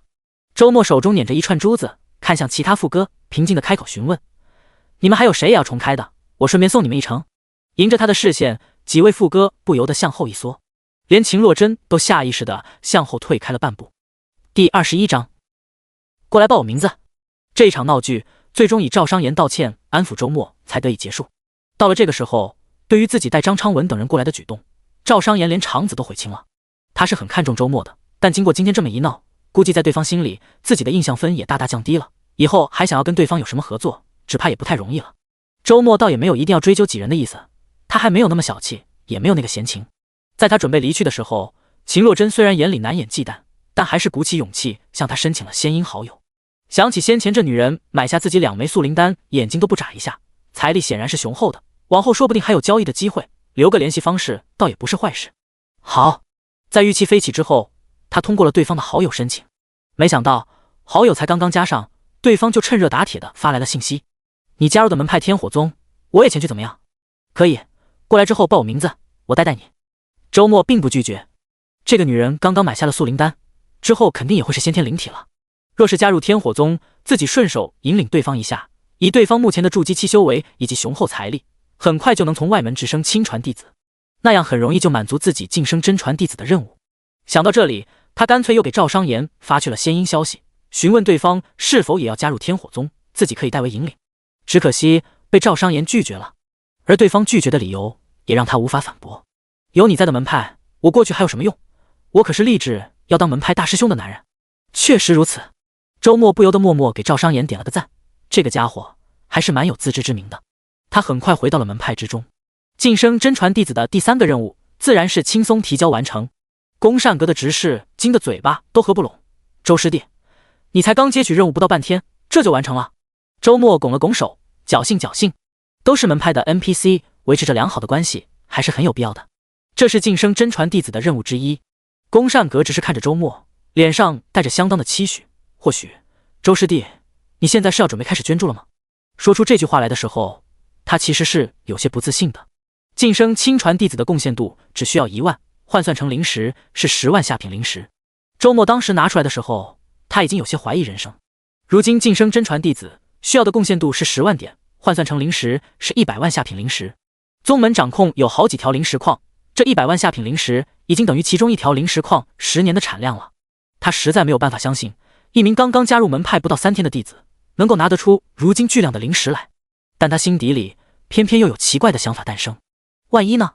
在他这种内心的小纠结之中，耳边已经传来了周末的话语：是的，执事师兄，你想的没错，我现在要开始捐助了。那你打算要捐助多少？宫善阁只是下意识地看向周末，眼里已经有异样光芒闪现，他都有些迫不及待了。今日假如再经由自己之手为门中收入大量灵石，到时候门中一定会大大嘉奖自己一番，当然是直接捐助满10万点贡献度了。周末淡淡一笑，已经将一个储物袋打开，带口向下倾倒起来。霎时间，浓郁的灵气充满了整个宫善阁。就在宫善阁执事的面前，灵石如大河之水倾泻而下，在他面前堆成了一座山。100万下品灵石，还请师兄清点一下。说出这句话的时候，周末心里也是颇为感叹。他上次购买的999份超大份下品灵石礼包，这100万下品灵石当然是他进入宫善阁之前在游戏商城里购买的。999份超大份下品灵石礼包，这次之后就快要用完了。而在买空了各种下品灵石礼包之后，商城里取而代之的已经出现了中品灵石礼包。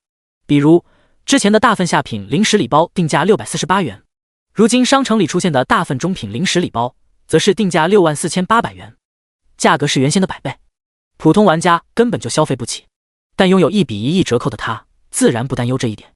即便买完999份大份中品灵石礼包，对他来说花费也仅仅只是不到1块钱而已。师弟，你晋升真传弟子的任务如今只剩下第2个没有完成了。清点完灵石之后，宫善阁只是神情复杂的看着面前的周末，这里预祝你顺利，下次再相见，说不定我就要叫你师兄了。宫善阁只是说的没错，宗门内像他这种执事还有很多，大多都是亲传弟子，卡在了晋升真传弟子的程度，或者说他们根本就不认为自己短时间内能够成功晋升。如今一个新入门的弟子不到3天时间从外门弟子一路杀上来，如今马上就要向真传弟子的位置发起冲击了。亲眼目睹这一切的他只感到像是在做梦一样，没有半点真实感。哈哈，师兄客气了。周末笑了笑说道，我去看看新入门的弟子们。眼看周末的身影远去，宫善阁执事又是一阵叹息，这样的天之骄子怎么会有东西能够阻挡他的脚步呢？我还听说今日入门的弟子大多都资质出众，我们的位置看来是时候让出来了。周末自然没有心思去理会宫善阁执事的多愁善感，这时候的他已经脚踏焰火轮向着宗门接引殿飞行而去。他的目的十分明确，那就是趁着如今玩家大量加入宗门的时机，找一些潜力不错的，把自己晋升真传弟子的第2个任务完成，引领至少10位弟子晋升内门，并帮助2位弟子晋升亲传。心中回想着第2个任务的具体内容，他已经飞临天火宗接引殿，到了玩家们大量集中之处。远远看去，接引殿前已经人潮汹涌，被围得水泄不通。一道身影被簇拥在众多玩家之中，如同惊涛骇浪中的一叶扁舟，有着随时倾覆之势。第22章，岂能直呼其名？接引殿前，周末隔空远眺，下方被围在人群里的身影正是他认识的许世安，两人先前就断骨功法和断骨丹药达成了友好交换。许师兄，忙吗？需不需要帮忙？一道声音从身后传来，许世安转头望去，不由得松了一口气，伸手抹掉额角的汗水。周师弟来得正好，我这边正好需要帮忙呢。周末的具体情况，许世安是了解的。对方入门不足3天，却飞速晋升到了亲传弟子，还担任了包括丹阁、气阁、符阁、接引殿等等在内的多个执事之位。对方是拥有接引弟子权限的。咦，这不是那排行榜上的周末吗？对，是他。他这是要做门派任务吧？周末，带我，我的灵根很好带的。周末，带我，咱俩可以 CPDD。在场的许多人显然都认出了周末来，一时间现场变得喧闹不堪。肃静！许世安一声断喝，斥责道：“他是你们周师兄，岂能直呼其名？”呵，游戏有点意思，这 NPC 还挺上纲上线的。一名玩家讥笑起来：“我就叫周末，周末，还有你这傻子 NPC， 能拿我怎么办？”不少人都嘿嘿笑了起来。他们也都玩过不少游戏，知道游戏里有不少这样的整活玩家，此时只想看看热闹。至于会不会得罪了 NPC， 他们并不在意。难道还会不许自己入门？大不了之后再想办法把好感度刷回来就完事了。轰！一声震鸣，许世安周身为炽烈红光所笼罩，整个人如同烈焰中走出来的杀神，不怒自威。那名整活的玩家此刻被他一手捏住喉咙举了起来。咔咔！那名玩家面红耳赤，半点也喘不过气来。就在他双眼将要翻白之际，许世安手臂轻轻一甩，将之甩到了数10丈开外。不敬尊长，甚至恶语相向，今日逐出天火宗，永世不得再入。那名玩家被砸在地上，浑身几乎都要散架了。他好不容易爬起来，愤怒大叫：“我要投诉，举报！这游戏剧情设计有毒！”周末却已经懒得理他，向许世安点了点头，表示谢意。有过上一次游戏的经验，他早就知道了，玩家和 NPC 之间的关系不是一成不变的，而是随着彼此之间的亲近程度而有着不一样的表现。场面上一下子安静下来。许世安刚刚的表现实在是吓到了他们。虽然只是游戏而已，但从如今网上的言论来看，这游戏也许并没有那么简单。谁都不想吃眼前亏，打算先看清楚局势再说。周末满意的看着面前的众多玩家们，许世安刚刚的立威举动显然省了他很多精力。大家都是玩家，我也不多说了，我今天确实是来做宗门任务的，你跟我来吧。在周末说话的时候，许世安冷着脸站在一旁，对于对方所说的玩家字眼毫无反应。略微迟疑之后，被周末点名的玩家们缓缓站到了一旁，正好10人。这10个人都是先前比较安静的站着，没有参与到起哄里的。简单来说，是周末看得比较顺眼的10个人。周师弟，挑好了。冷着脸的许世安脸上挤出笑容来。多谢师兄关照。周末笑着回应，然后对那10名玩家说道：都上来吧。说话间，他的焰火轮迎风一晃，胀大了何止数10倍，承载10名玩家绰绰有余。10名玩家一边惊叹，一边跃上了火焰汹涌的焰火轮上。要是现实中看到这种景象，他们早吓尿了，但如今是在游戏里，他们只感到十分拉风。踏上焰火轮后，10名玩家下意识地对视了一眼，这玩意竟然并不烫脚。接下来，周末玉使着焰火轮破空飞起，先是带他们登记入门，然后带着他们来到了宫善阁。周师弟又来了。宫善阁执事快步出迎，他感觉自己能够叫对方师弟的时光不多了，颇为珍惜。这10位师弟师妹要晋升内门，劳烦师兄了。说话间，周末已经把一个储物袋递到了对方手里。还是老样子，直接捐助。宫善阁只是熟门熟路的掂了掂手里的储物袋，笑问道：是的。周末点头回应。这储物袋里装的自然是灵石了，10位外门晋升内门，共需求贡献度1万点，换算下品灵石10万。好，师弟如此关爱同门，实在是无辈楷模。宫善阁只是根本没说这样不合规，麻利的就把手续办妥了。周末引领的10名玩家眨眼间就成为了内门弟子，并各自得到了筑基期功法。周师兄，这多不好意思，要不我把灵石还你。一名玩家嗫嚅道：一点点灵石而已，修为高了很好赚的，不必了。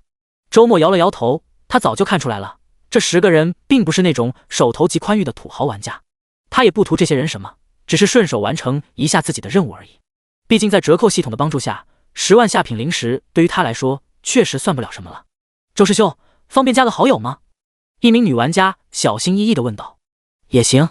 深深地看了这10名玩家一眼，周末点了点头。这10个人都很年轻，估计才刚刚步入大学校园而已。周末心底里暗暗摇头，某种程度来说，对这些少年少女是不幸的。世界的美好还没有彻底向他们展露面容，1个月后便将要迎来那样残酷的现实。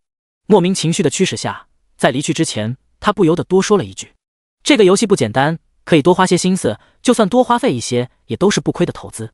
话说到这个份上，就差不多了。呼的一声，周末脚踏焰火轮破空远去。今日的事情算是有缘，但接下来他并没有手把手继续带这些人的意思。个人有个人的缘法，未来如何就看他们自己了。如今只剩下帮助2位弟子晋升亲传这最后一步了。他御使焰火轮在宗门上空来回巡视，寻找着合适的目标。这东西有时候讲点运气，半点也急不得。就在他找了半天也没能找到目标时，一道仙音消息发了过来：周末你好，我到天火宗了。第23章晋升真传。能够加上周末仙音好友的本就不多，刚刚给他发来消息的是不久前才加上好友的秦洛真。没想到对方竟也那么快就来到了天火宗。但等到双方见面，周末才发现对方并不是一个人过来的，和秦洛真一起过来的还有另外一名女玩家。周末你好，这是我妹妹阿秀，我叫柳韵秀，我知道你就是论坛热帖上的那个周末。一个头颅从秦洛真背后探出来，2只眼睛不灵不灵地看着周末。这柳韵秀年岁比秦洛真小了一些，周身有一股青春活泼的感觉洋溢而出。秦洛真购买的2枚速灵丹，其中1枚想必就是给他用了。眼前站着的是2名拥有先天灵体的玩家。这游戏里除了周末之外，其实还有一些拥有先天灵体的玩家。论坛里有一个热帖，某先天灵体玩家在其中晒出了自己逆天的修炼速度，引得许多人羡慕嫉妒恨，后槽牙都要咬碎了。秦洛真那么爽快地买下了2枚速灵丹，说不定就是受到了那个帖子的影响。拥有先天灵体的玩家变多，周末对此却并没有感到有多少压力。先天灵体从来都不是他的最大底牌，折扣系统才是。麻烦你了。秦洛真向周末礼貌点头，好说互惠互利而已。周末说着，带着2人就往宫善阁而去。他心里很明白，秦洛真过来找他，显然也是抱着和他这个修为榜一维持良好关系的想法。不然的话，以秦洛真先前表现出来的财力，根本不需要他帮忙，也能很快发展起来，成功帮助2位弟子晋升亲传。一番忙活之后，周末满意的看到晋升任务的最后一部分被完成。秦洛真和柳韵秀两姐妹实在太好带了。先是去宫善阁，秦洛真直接氪金买下大量灵石，两姐妹轻松晋升内门，得到筑基功法。接下来又是克服困难，以灵石开路，成功赚够了晋升亲传弟子所需求的贡献度。周末顺势兜售了一下自己炼制的筑基期丹药，很快就助两人完成修为的积累，让其轻松晋升亲传。这两人晋升的路数和周末一模一样，甚至因为有周末兜售丹药，他们的晋升过程显得更加轻松顺畅。如果是在真正的修真界里，这样的事情简直不可想象。但在游戏里，玩家们其实都觉得很平常。许多氪金游戏里，氪老开服1日就氪够普通玩家好几个月的战力，最常见不过了。但晋升亲传之后，接下来就没有那么容易了。周末自己都在这上边卡了不少时间。周末，刚刚那种筑基丹药你还有吗？我想多买一些。秦洛真入门没有多久，就已经了解到了丹药的难得之处。想要在门派 NPC 处得到足够的丹药，实在是异想天开，所以一个能够提供大量丹药的玩家自然被他看中。他估摸着对方在炼丹一道上造诣应该已经颇深，他当然知道自己花费一些时间精力的话，说不定也能够把炼丹术提升上来的。但是对于他来说，恰恰是花费时间精力这一点是他不愿意去做的。能够花钱买到，何必自己亲自去炼制？你要多少？周末问道。他从来不会轻易拒绝一单健康的生意。大概要20人份的吧，我可以先付钱，你慢慢炼制给我也行。周末心中一动，暗道：终于要开始了吗？从秦洛真的话语当中，他察觉到了一些信息。筑基期丹药只是对筑基期的修炼有用而已，秦洛真两人不可能用得了这么多。这些丹药显然是为更多人而准备的。在重生之前的上一次游戏里，后来也发生了这样的事情。越来越多人渐渐察觉到了游戏的奇异之处，从一开始的试探到之后的大力投入，整个家族都进入到游戏中来。比如眼前的秦洛真，想必就是家族中先行探路的人，如今想来是要为背后的家族进行谋划了。如今进入游戏的大多都是平常就爱玩游戏的年轻人，但随着外界的变化加剧，平常不玩游戏的也会加入进来，不久后的游戏世界想必会变得更加不一样起来。但这些都与周末无关，他只想好好发展自己。行，也不用提前付钱，我炼制好新的丹药就挂到交易平台上去，给你一个密码，专供你购买好了。多谢。秦洛真向周末点头微笑，心里松了一口气。对方能够答应交易，让他的忐忑心情平稳了下来。那就下次见了。周末没有闲情继续陪着两人，告辞离去。天空中一道火光划过，他已经来到了天火宗后山某处。身份玉牌，守在门前的一名枯槁老者，情绪没有半点波动，向前伸出手来。周末于是取出自己刚刚完成了进阶的身份玉牌，递到了对方手中。真传弟子，不错，你确实有资格进入藏经秘阁。老者将玉牌交回，就继续靠着墙边闭目养神，不再理会他。周末缓缓吐出了一口气，向内走去。晋升真传弟子之后，接下来的功法并不会直接发放了，而是需要前来藏经秘阁自行选取。这藏经秘阁中存放着天火宗的各种高深功法，不到真传弟子级别是没有资格入内的。每个门派的设定基本都是这样。周末还记得，在重生之前的那一次游戏里，有玩家尚未拥有真传弟子资格，就想要进入藏经秘阁，于是纠集了大群玩家想要强攻，结果自然是那些玩家被狠狠地教训了。数十名筑基巅峰的玩家被镇守藏经秘阁的老头子瞬间团灭，这是整活玩家们输得十分惨的一次。周末当然不打算做这种事情。藏经秘阁内是琳琅满目的各式功法秘籍，周末这次前来自然是要寻找炼气和炼体的更高深功法。当然在此之前，更迫切的是从筑基期进入结丹期的凝丹之法，以及从断骨期进入炼藏期的起藏之法。他并没有花费多少时间就找到了自己想要的东西，一门天火九转凝丹法，一门4级起藏法，再顺便把相应的结丹期功法和炼藏期功法拿好，他大步走出了藏经秘阁。第24章九转凝丹法。周末才刚刚从藏经秘阁里走出来，一道身影便已经从天空上飞来。周师兄，你别忘了到主殿去拜见掌门和各位长老啊。正是宫善阁的执事，如今周末晋升真传弟子，他该以师兄呼之了。他心急火燎地赶过来，就是担心周末初来乍到，进阶飞快，忽略了一些门中规矩。有劳了，我晓得的。周末向那执事点了点头，瞬息远去。他如今炼气修为处于筑基巅峰，御气飞行的速度远胜过这位宫善阁执事。周师兄。眼看着周末瞬息远去，那宫善阁执事停在半空之中，一时间有些愣住了。不过自己总算赶着过来，给对方传递了消息，也算是仁至义尽了。至于那位周师兄到底要怎样处理，那就是他自己的事情了。天空之中，周末飞速向着后山住处返回。刚刚那宫善阁只是传递的话语，他当然听到了，只是目前的他并不打算马上就去。时间紧迫，离今日的下线已经没有太久了，他不想把宝贵的时间花在那些不太紧要的事情上。他决定在今日下线之前至少突破到结丹期，还有2个多小时应该足够了。2个小时的时间从筑基巅峰突破到结丹期，在正经的修真界里无疑是痴人说梦，但在这个游戏里，周末认为自己能够做到。回到了住处内，他拿出了九转凝丹法，这门凝丹法才是他选择加入天火宗的主要原因。重生前的那次游戏里，他虽然没有达到结丹期的程度，但是对于相关信息了解的却并不算少。当时有很多人都成功突破到结丹期，之后经过大量玩家的对比，最终得出了一个结论：9品金丹才是最强的金丹。丹成9品，1品一重天。同为结丹期，2品金丹的法力浑厚程度是1品金丹的2倍，而之后的3品、4品一个比一个强。9品金丹则站立在所有结丹期的顶峰。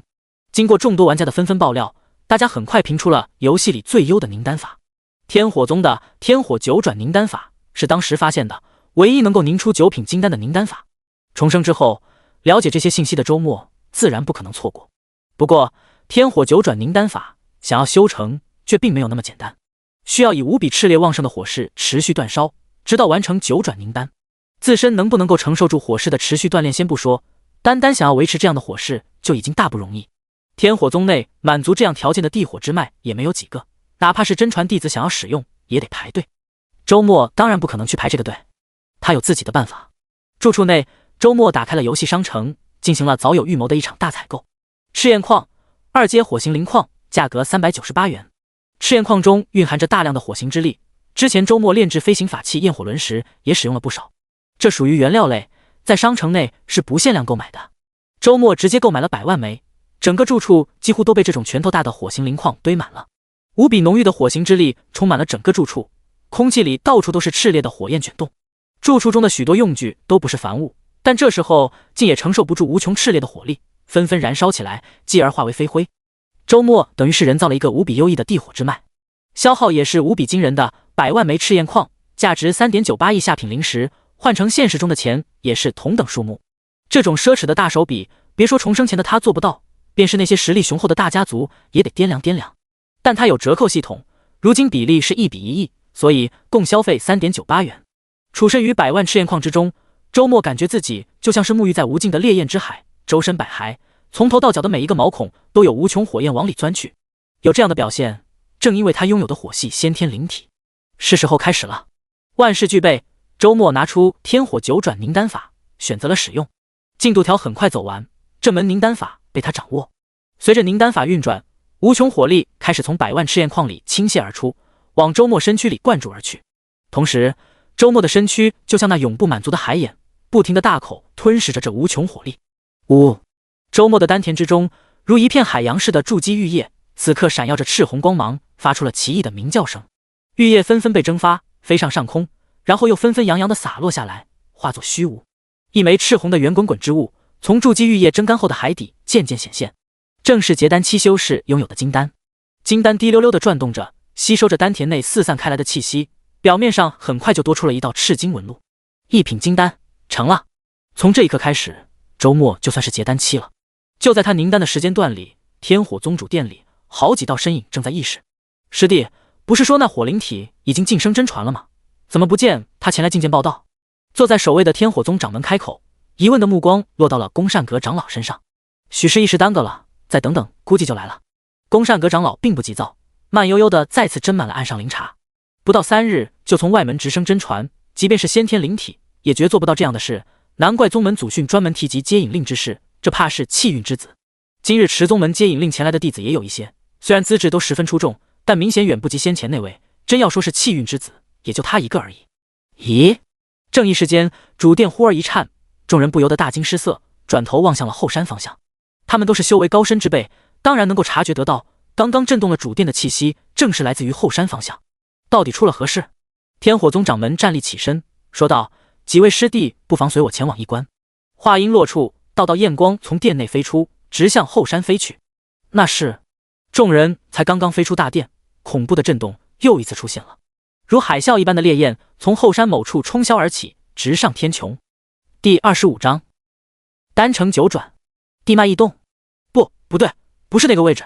半空之中，某长老喃喃自语：“是赤焰矿，是无比巨量的赤焰矿聚集起来所产生的动静。”众人里，气阁长老忽然发现了什么，惊叫出声。但如此巨量，即便是宗门宝库之中，也没有这么多吧？一开始他还差点以为是谁盗窃了宗门宝库中的灵矿，但转念一想，即便把如今宗门宝库里的赤焰矿都搬空了，也成不了这种阵仗。竟是以巨量的赤焰矿强行造出了一个地火之脉，如此规模，便是门中最大的地火之脉，也不过如此了。天火宗掌门赞叹着，问道：“如此手笔，是哪位师弟门下的弟子在凝丹？”他们都是过来人了，自然明白此刻发生了什么。应是那周末，近几日也就他正好处于这个阶段，也不知他从何处得来这许多赤焰矿。宫善阁长老眯眼看着火焰腾空之处，慨叹一声：“是他？”天火宗掌门看着前方，一时间有些恍惚，不是说让他晋升真传之后就过来主殿吗？由我收归门下，宗门调集资源为他凝丹，怎么自己不声不响就开始了？飞行在空中的众多长老面面相觑，脸上都泛起了十分怪异的表情。还宗门调集资源呢？看眼前的景象，人家自己准备的也不见得比宗门调集差到哪里去。金丹品相十分重要，一步踏错，往后悔之晚矣。他选的是何种凝丹法？天火宗掌门再次开口：“我问过杜师兄了，他进藏经秘阁没多久就离开了。杜师兄一直等他过来请教，却根本没有等到。不过据杜师兄说，他选的凝丹法是天火九转凝丹法。”一名长老迟疑了一下，如此回应，竟是冲着九转金丹去的。天火宗这100年来，未曾有谁能够成功达成九转凝丹，他一个才刚刚入门不到3天的，心气倒是高得很。如此巨量的赤焰矿，火力方面倒是够了，但他的躯体能够承受得了吗？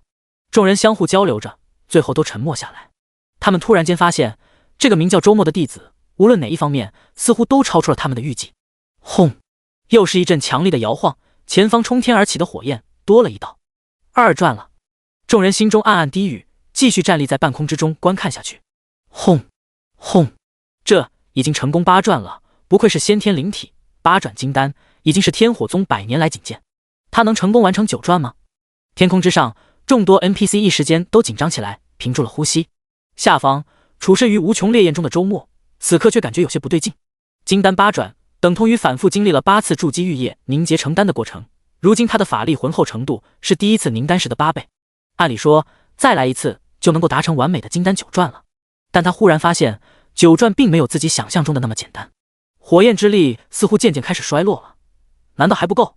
天空上的众多 NPC 担心他身躯承受不住，但同时还拥有相应炼体修为的他，在火力的冲击之下根本就毫无压力。赤焰矿中的火焰之力还有，但释放出来的速度还是太慢了，供应不上9转金丹的需求。身处其中，周末的感应十分敏锐，一下子就察觉到了问题所在。这个时候添加更多的赤焰矿也不会有任何意义，如今缺少的不是量，而是要一瞬间全数倾泻而出的爆发力。或许可以这样试试。心中盘算着，周末手中已经多了一串珠子，正是符阵珠，其中满满布置着数量庞大的灵符天雷级，一颗肯定不够的，以我如今的修为程度，应该可以。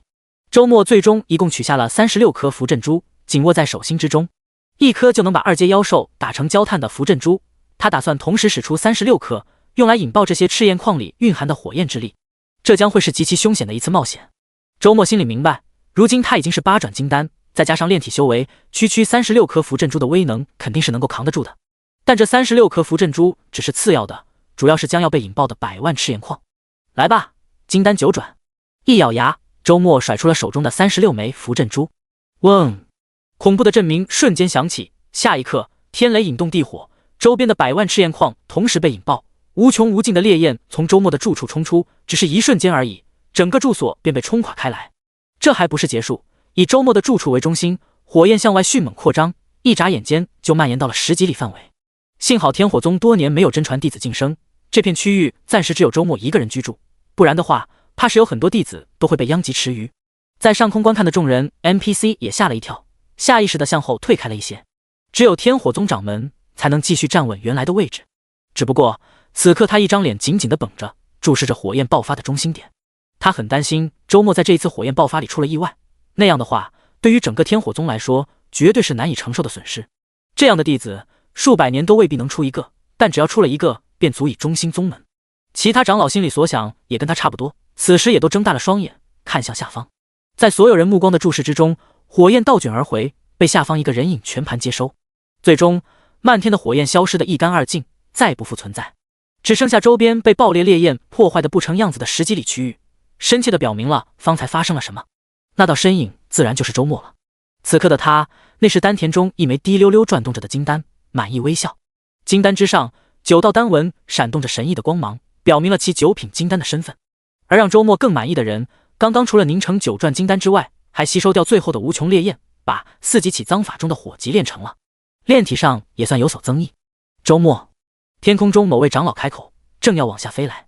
周末眼前一花，景象变换，竟已经回到了出租屋内。就在刚刚，游戏时间到，他被强行托管登出了游戏。回到出租屋里，大脑虽然相当疲倦，但周末感受着身躯里蕴含着的强大活力，几乎要笑出声来。第26章格局。周末从出租屋出来，走到了大街上。一天的游戏过后，已是傍晚，天气隐约转凉了。平时这个时候不加个外套的话，必然会冷得瑟瑟发抖的。但此刻的周末只是一件短袖，身躯却暖洋洋的，没有半点寒冷的感觉。一切自然是因为游戏下线前，他已经成功完成金丹9转，踏入了结丹期。他早就知道，游戏正式降临虽然是在1个月之后，但这1个月里，世界与玩家的变化是潜移默化的。游戏里拥有结丹期修为，那现实里身体就会反馈到炼气期的强度。炼气初期的躯体强度在游戏里啥也算不上，但在现实世界里却完全不一样。上一次有行将就木的老爷子在游戏里突破到了结丹期，结果现实中的身体得到了反馈，瞬间红光满面，一蹦3尺高，身体强健的连爬20层楼也不带喘气的。也是从那个时候开始，现实世界里无论老少都忘乎所以的冲进了游戏中。周末明白，重生之后自己的修炼进度是全游戏最快的，如今除了他之外，并没有人达到了结丹期。但即便是筑基期，也是有一定反馈的。那种反馈力度对于身体强健的年轻人来说算不上什么，但对本来就体弱的老人来说，却无疑是胜过任何保健良药了。游戏开服已经几天，这时候进入游戏的应该已经不仅只是年轻人们了。他望向街道两旁，发现许多店铺竟都已关门。看来游戏的影响已经逐渐扩散开来了，许多人已经放下了平日里的工作，转战游戏之中。周末知道自己必须提前做一些准备了，比如囤积一些食物和饮用水。毕竟在游戏正式降临以前，他估计还达不到辟谷的程度，还是需要正常吃喝的。周末，你果然是住在这一块，难得碰到了，一起过来聚聚吧。周末刚刚路过一家饭馆，竟遇上了之前公司的同事，王经理也在，一起吧，咱们正好找你聊点事呢。那前同事伸手就来搭周末的肩膀，要拉他进去。周末脚步一动，就轻易避开了这名前同事的爪子。公司要聚餐的事情，他其实是知道的。先前从游戏里退出后，他看到手机上收到了消息，除了群里邀请聚餐的消息外，前台刘丹私底下也给他发了一句，说王经理好像也在玩那个游戏了，估计是想要找他取经。周末只是看了一眼，并没有打算理会，却没有想到竟然在这里遇上了。小李，跑哪去了呀？还不回来敬酒？周末来了，我正叫他一起呢。周末本想离去的，但看了看周边，好像也没有几间店还开门的了，而且肚子饿得咕咕叫的他，也懒得继续找地方了。最终他被拉着走进了饭馆包厢。饭桌边，前台刘丹向走进来的周末点了点头。他还是不像周末那样敢于彻底抛开一切，群里通知聚餐，他还是过来了。这次聚餐的中心自然还是王经理。这小破公司除了一年不会出现几次的老板之外，就属他职权最大，所以平日里基本是以二老板自居的。整个公司没有任何人敢违逆他的想法，所以先前周末在工作群里的表现才让他特别愤怒。大咧咧坐在座位上，他斜眼瞥着走进来的周末，嘴角泛起微微冷笑。哟，小周过来了，没吃呢吧？先跟我喝点。拉着周末进来的小李十分懂事，连忙拿杯子帮忙倒酒。来，周末给王经理敬一杯。周末理都没理，只是自顾自地坐了下去，打开一套新餐具，吃起菜来。整个包厢的气氛一下子变得怪异起来。王经理一张脸霎时间变得铁青无比，周末却视若无睹，一口接一口，很快就把自己的肚子填饱了。吃饱了，咱们聊两句吧。一直眼盯着周末的王经理，这时候终于忍不住开口了。听说你在玩那个叫寻道的游戏，那么早就进游戏了，应该玩得不错吧？我也挺感兴趣的，不如咱们加个好友，有空一起探讨探讨。周末放下筷子，看着面前的王经理笑了起来。老王，你要真进过游戏，应该不会不知道，如今修为排行榜也就是我吧？是，没错。王经理从鼻孔里哼哼两声，年轻人要有格局，一个游戏而已，看把你能的。这样吧，你负责游戏里带一带我，带得好的话，我去公司跟老板求求情，让你再回来上班，怎么样？就这破班，有什么好上的？周末再也没有兴趣坐下去，在位置上站了起来。从王经理的话语还有态度里，他看得出来，对方虽然进入了游戏，但对于这游戏的认知显然还远远不够。不然的话，此时此刻，对方绝不敢在自己面前继续装大尾巴狼。他有些倦了。刘丹，你没有告诉老王，你刚进游戏几分钟就挣了7、8万吗？比他蝇营狗苟1个月才挣1万块钱强多了。啊！面对众人投射过来的目光，刘丹一时间有些无所适从起来。走了，下次这种场合就不需要再发消息给我了。至于你，自己看着办吧。摇了摇头，周末向包厢外走去。他看得出来，刘丹显然还没有下定决心和这些同事们彻底割裂开来。他并不在意这些，反正自己已经还掉了对方的人情。从今以后，刘丹要如何决定都与他无关了。至于他和这些前同事之间，确实没有什么好说的了，就让彼此往后再无交集好了。周末，既然你这么横，那就把自己的单买了吧，我可没有打算请你。周末回头，只见王经理已经涨红了一张脸，正愤恨地盯着他。就这点格局？他摇了摇头，算了，同事一场，就算我请大家最后一顿临别饭吧。在众多同事的目光之中，他走向收银台，准备买单。收银台后的饭馆老板却直愣愣地盯着他看。怎么了？有什么问题吗？周末眨了眨眼，有些疑惑。你就是修为榜排名第1，论坛热帖上的那个周末吧？饭馆老板兴奋的浑身站立起来。是我，你也玩那个游戏？自身照片贴图上了热帖，见到自己的人肯定能够认得出来，周末也就懒得否认了。是，我也是一开服就进去了，可惜运气不太好，只是杂灵根，如今修为才勉强到炼气圆满。也不管周末想不想听，他哗啦啦的把后边的话语导了出来。肯定还是开店分散了我的精力，我打算明天就关店，专心干游戏了。周神，到时候有荣幸能加你一个好友吗？关店专心干游戏，明智的选择。周末笑着点头，那你到时候加我吧。对了，这顿饭多少钱？钱什么钱？周神能来我这里吃饭，就算是给我面子了，怎能再收你的钱？饭馆老板坚定摇头。好，那就多谢了。周末想了想，也没有坚持，笑着走出了饭馆。这饭馆是会做人的，也有敏锐的触觉，那到时候在游戏中给他些便利就是了。咱们也散了吧。眼见周末离去，王经理一时意兴阑珊，也没有继续喝下去的心情了。他来到收银台前，看着饭馆老板。什么关店单游戏？你刚刚是开玩笑的吧？当老板得有格局，可别受那些不三不四的家伙糊弄了。过2天我们公司要请大客户吃饭，还来你这饭馆，你好好准备准备，吃得好的话，咱们公司以后就固定来你这里了。王经理一边说着，一边向外走去，但一个声音叫住了他。喂，那个有格局的，你单还没有买呢。啊？王经理一愣，不是说免单吗？我免的是周神的单，和你有什么关系？饭馆老板冷笑，你这么有格局的人，应该不会想逃单吧？第27章，我的面子谁来给？离开饭馆后，周末并没有第一时间往出租屋走回，而是走着走着越往偏僻的地方走去。他本想出来采购一些食物的，如今看来暂时没有办法了。最终，他停在了一个废弃工地前。这里长久没有动工，周边一片昏暗，基本没有什么人会过来。在他停下来不久，脚步声响起，3道身影冲了过来，把他围在中间。小子，你挺懂事啊，怎么跑着跑着还专门跑到这种地方来了？3道身影都是肌肉强健的汉子，紧紧地盯着周末，脸上满是不怀好意的表情。啥也别说了，跟哥几个走一趟吧。一名汉子说着，手中耍着一把弹簧刀，威胁意味不言而喻。在这个时候，发动机的声音传来，一辆面包车也来到了近旁。你们是干嘛的？周末心里大概猜到了一些，但还是打算尽量先问清楚。干嘛的？你叫周末没错吧？有人想见你一面，拜托咱们兄弟几个来请你。一名汉子哼哼着，拿出一张照片，对着周末仔细看了看，然后点了点头。没错，就是你。让你们来找我的是谁？周末继续发问，但3名汉子显然不打算回答这个问题。问那么多干什么？跟咱们走，等下就知道了。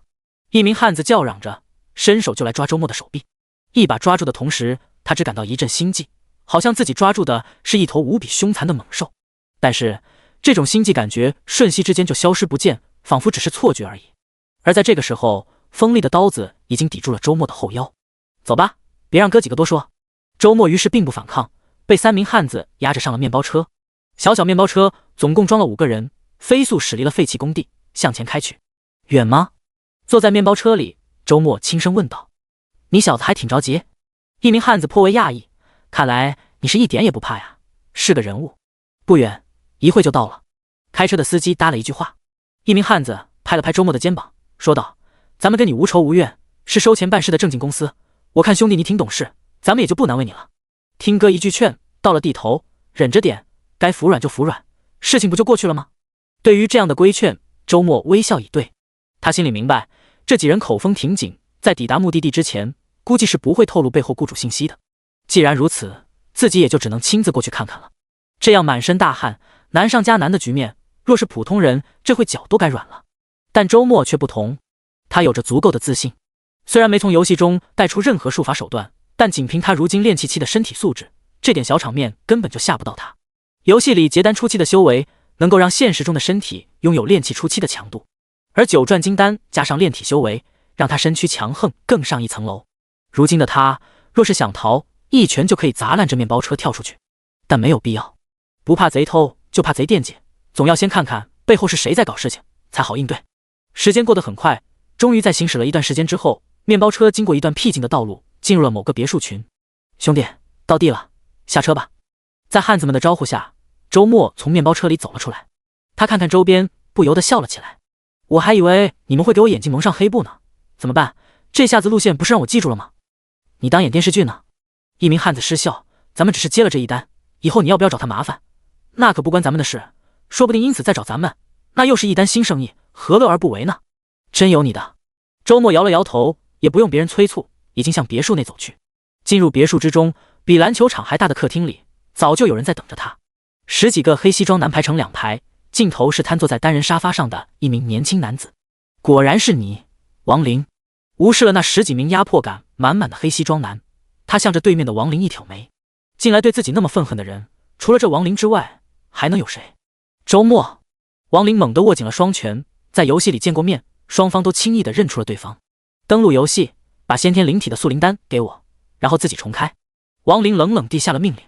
呵，周末摇头一笑，你在做梦？看来你还认不清现实，游戏里的那点小小成就，在真正的现实面前不值一提。王林一挥手，霎时间站成2排的黑西装男都动了起来，手中挥出甩棍向周末攻了过来。如此悬殊的数量，别说还有甩棍这种大杀器，就算是赤手空拳也能打得对手哭爹喊娘了。但几秒钟之后，王林的脸色变了，惊恐地从沙发上跳了起来。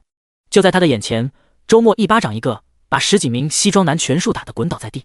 客厅里充斥了呜呜的痛哼声，哭爹喊娘的竟然是手持甩棍的西装男们，而不是势单力薄赤手空拳的周末。这怎么可能？王林手脚冰冷，完全不敢相信眼前的事实。因为家里的优越条件，他曾经也和一些武术冠军有过来往，但即便是那些台上风光无比的武术冠军，面对10几个手持甩棍的西装男，也只剩下服软认输的份。曾经有个打黑拳的3冠王，仗着身手很桀骜，跟他吹鼻子瞪眼，但在10几根甩棍面前，最终也只能被打得筋骨断裂，落下伤残，永久告别了地下擂台。他哪里想得到，看起来身板瘦弱的周末，竟然一巴掌把打来的甩棍击断，顺带着把持棍的西装男扇得横飞几米远。这特么还是人类吗？周末一步一步缓缓向前，伸着手掌来到了王林的面前。王林脑袋嗡的一声，牙齿咯咯打颤起来。他似乎已经可以预见对方巴掌落到自己脸上的景象。自己的脸骨会比那些甩棍更结实吗？周兄弟，且慢，请给我一个面子。正在这时，一个清朗的声音从2楼传了过来。谁都叫我给面子，那我的面子谁来给？周末冷笑，根本不理会传来的声音，一巴掌就甩到了王林的脸上。啪！鲜红的血和白色的牙飞在空中，王林的整个身躯也离地而起，向旁飞出。第28章菩萨心肠。整个别墅大厅除了周末之外，再也没有第2个还站着的人。刚刚被他一巴掌拍飞的王林，此刻已经从短暂的眩晕状态里清醒过来，捂着一张脸，惊恐地看着周末，死命地向墙边退去。此刻的他满脸血污，嘴里的牙齿都少了几颗，望向周末的眼神里，恐惧与怨毒并存。挣扎之中，他右手伸向背后，再拿出来的时候，已经握住了一把黑乎乎的手枪，闪着冷光的枪口遥遥对准了周末。王林右手食指放在扳机上，似乎下一刻就要扣下。周末双眼微微眯了起来，他是真没想到，这王林竟能拥有手枪这样的武器。要知道，在这个国家，这种武器是严格被管控着的。但很神奇的，他却并没有受到死亡威胁的感觉。一种明悟从他心底升起，他心里瞬间就明白了，即便是这样的武器，对如今的他来说，也已经没有什么威胁力了。哼啊，你怎么不继续横了？王林面容扭曲，脸上带着无比快意的神情望向周末。他不急着扣动扳机，而是要尽量欣赏一下对方的绝望。然而让他感到不解的是，即便被枪口指着，眼前的周末也仍旧是面色如常，没有表现出哪怕一点点慌乱。他一咬牙，已经打算扣下扳机了。枪击杀死一个人虽然有些麻烦，但以自己的身份背景，应该还兜得住。王林，住手！怒喝传来，一道颀长的身影从楼梯上走了下来。那是一个年轻男子，此刻正满脸煞气地盯着王林。郑哥！王林嗫嚅着，对准周末的枪口下意识地低了一些。正在这时，身影一闪，周末似乎动了一下。啊！几乎同一时间，王林惨叫起来，他的右手被细长黑影打中，2根手指断落在地，手中的手枪更是被砸得碎裂开来。正是刚刚周末一脚踢起地上甩棍，砸碎了他手中的手枪。至于断落在地的2根手指，只能说是顺带的了。周兄弟，那被王林叫做郑哥的青年望向周末，皱起了眉头。开口就叫兄弟，我认识你吗？周末一脸平静地看着他，他用枪指着我，没有直接爆他头，已经算是我菩萨心肠了。周末说的没错，被人用枪指着，他确实已经有了直接灭杀对方的心思。只不过游戏要1个月后才正式降临，如今毕竟还在相对和平的现实社会，很多事情他不愿意做得太出格了，不然这个月接下来的时间恐怕就要在被通缉中度过了。你们赶紧把林少送去治疗，其他人没有我的允许不得再进入这里。10几个西装男连忙麻利地爬起身来，抬起王林就往外跑，当然没有忘记捡起那2根手指。先前他们被周末打倒，虽然疼痛难忍，但终究是没有断手断脚到爬不起来的程度，只是想干脆躺在地上摸个鱼而已。谁能想到，身为打手的他们只是挨了一顿揍，林少却是大惨了。等到众人离去，客厅内只剩下彼此的时候，那青年向周末伸出手来说道：我叫陈明正，我表弟王林行事冲动，我代替他跟你道个歉。周末看着陈明正笑了笑，却并没有伸出手去。从先前王林对待陈明正的态度来看，这陈明正显然是比王林更胜一筹，甚至好几筹的副歌。这人说王林行事冲动，但那些黑西装男被自己打倒之前，也没见他出来阻止，显见今日王林对付自己的事情，他至少是默许了的。也就是说，都不是啥好东西。陈明正笑了笑，把伸出的手收了回去。对于示好没有被接受这一点，他似乎并不感到难堪。游戏排行榜上只有周兄弟一个人达到了结丹期，可谓是一骑绝尘，遥遥领先啊。陈明正眼中带着些许探究的意味，打量着周末。周兄弟刚刚的惊人身手，难道就是游戏里达到结丹期之后所得到的反馈？周末打了个哈哈，他向来不喜欢这种藏着掖着阴阳怪气的家伙，何必假装不懂？你不也得到了相应的反馈吗？对方说出名字之后，他就有些印象了。这人也是游戏修为排行榜上排名前10的玩家，之前排名不及王林，估计是进入游戏较晚一些而已。虽然没有达到结丹期，但这陈明正肯定也得到了一些反馈，使其身体素质远远胜过常人。周末隐约能够看得出来，对方的躯体里蕴含着一股还算不错的力量。哈，没错，被看穿了，不过远远不如周兄弟你就是了。陈明正哈哈一笑，深深地看了周末一眼，又接着说道：今天的事情只是个误会，等王林好了，我一定让他亲自登门给周兄弟侦查认错。那倒不必了，今日他用枪指着我，我给他一个小小的教训，再有下次，断的就不会只是手指头了。周末心里明白，像王林、陈明正这样的人，背景不是自己能够想象的，以自己如今的躯体强度，想要和那样的背景作对，显然是不太现实的事情。但他仍旧充分地表达出了自己的强硬态度。人善被人欺，马善被人骑，若让陈明正觉得自己是可以随意对待的存在，今日发生的一切说不定还会重演。周兄弟说的哪里话，我回去一定好好训斥他，下次他再敢不知轻重的多想，不等周兄弟，我第一个就先打断他的腿。陈明正面色凛然，自感双方的距离拉近了一些，渐渐地压低了声音。我听闻周兄弟有一种神异丹药，叫做速灵丹的，我愿出2000万一颗购买，有多少有多少，不知周兄弟可否给我这个机会？看着一脸诚恳的陈明正，周末差点就要点头了，但他深切地明白，速灵丹要是卖给陈明正，那妥妥就是资敌了。别看眼前的陈明正好说话得很，要等他拿到好处，自己再无利用价值的时候，他翻脸起来绝对比那王林更可怕。不巧得很，仅剩下的3颗昨天卖掉了。周末摊了摊手，轻声叹息，本来之前要卖给王林的，可惜他嫌贵。第29章，出门在外别太嚣张。陈明正站在别墅大厅里，面庞落在阴影之中，显得森然无比。就在刚刚，周末走出了别墅，一名戴着眼镜的男子来到了他身旁。他不肯吗？我不知道他是不肯，还是真没有。陈明正微微摇头。不过，如果是这样的话，那他的价值就没有了。处理掉。眼镜男子低声询问，陈明正却并没有直接回答，只是抬头望向面前某处，不知在想些什么。良久，他叹了一口气，口中话语不知道对谁。不枉我从燕都飞过来，见过他之后，我完全可以确定了，这世界果然已经不再是以前的那个世界，在这将迎来大变局的未来世界里，没有必要多上一些爬上来分杯羹的变数。明白了。眼镜男点了点头，便要退下，但陈明正有些犹豫，又叫住了他。虽然知道你做事谨慎，不会让王林那蠢材一样，但还是要跟你多说一句，他已经不是常人，千万注意方法，别闹出太大动静来。呵呵。眼镜男笑了笑，身影很快消失在门外。别墅大厅内，于是又再剩下陈明正一个。想了想，他掏出手机，拨通了某个号码。喂，二爷爷吗？咱们几家的聚会恐怕要提上日程了。而作为今日事件的中心人物，周末自然不清楚陈明正的种种动作。这时候的他已经走出了别墅区外，前方不远处，一辆面包车停在路边，几名汉子在路旁抽着烟，一边往别墅区里张望。周末一时感到有些好笑。事已至此，他本来已经懒得浪费精力去找先前那几个面包车汉子的麻烦，但若是别人送到面前来，那就完全不一样了。在周末看到那几名汉子的同时，那几人同样也看到了周末。你没事？刚刚救护车拉走的不是你？惊讶的话语从几名汉子处传来。怎么，你们希望我有事？周末慢悠悠走到了面包车旁，看着几名汉子，咱们之间的账也该算算了吧。许是周末的态度过于随意，几名汉子乍然间有些被吓到了，陷入了短暂的大脑停滞之中。小子，出门在外，做人还是要低调些好，太嚣张了，容易出事。一名汉子弹飞指缝间的烟头，大巴掌往周末头上拍下来。道上混了这么些年，刚刚差点被个小年轻给唬住了，他感到有些丢脸。但1秒钟之后，他就宁愿自己丢的是脸面，而不是其他，比如刚刚从嘴里飞出来落到地面上的3颗牙齿。除了被一巴掌拍的脑袋嗡嗡响的那个汉子之外，另外几名汉子也愣住了。你！几人伸手指着周末，一时间反应不过来。他们实在是没有想到，面前这小年轻竟然真敢跟他们动手，而且手劲大到了那种程度，一巴掌就把人牙齿都打落了。没等另外几人反应过来，周末已经大步跨上，悍然伸出手去。砰！一声巨响，一名汉子被他按住头颅，狠狠地砸在面包车引擎盖上。汉子缓缓滑倒，引擎盖上留下了一个不深不浅的凹槽。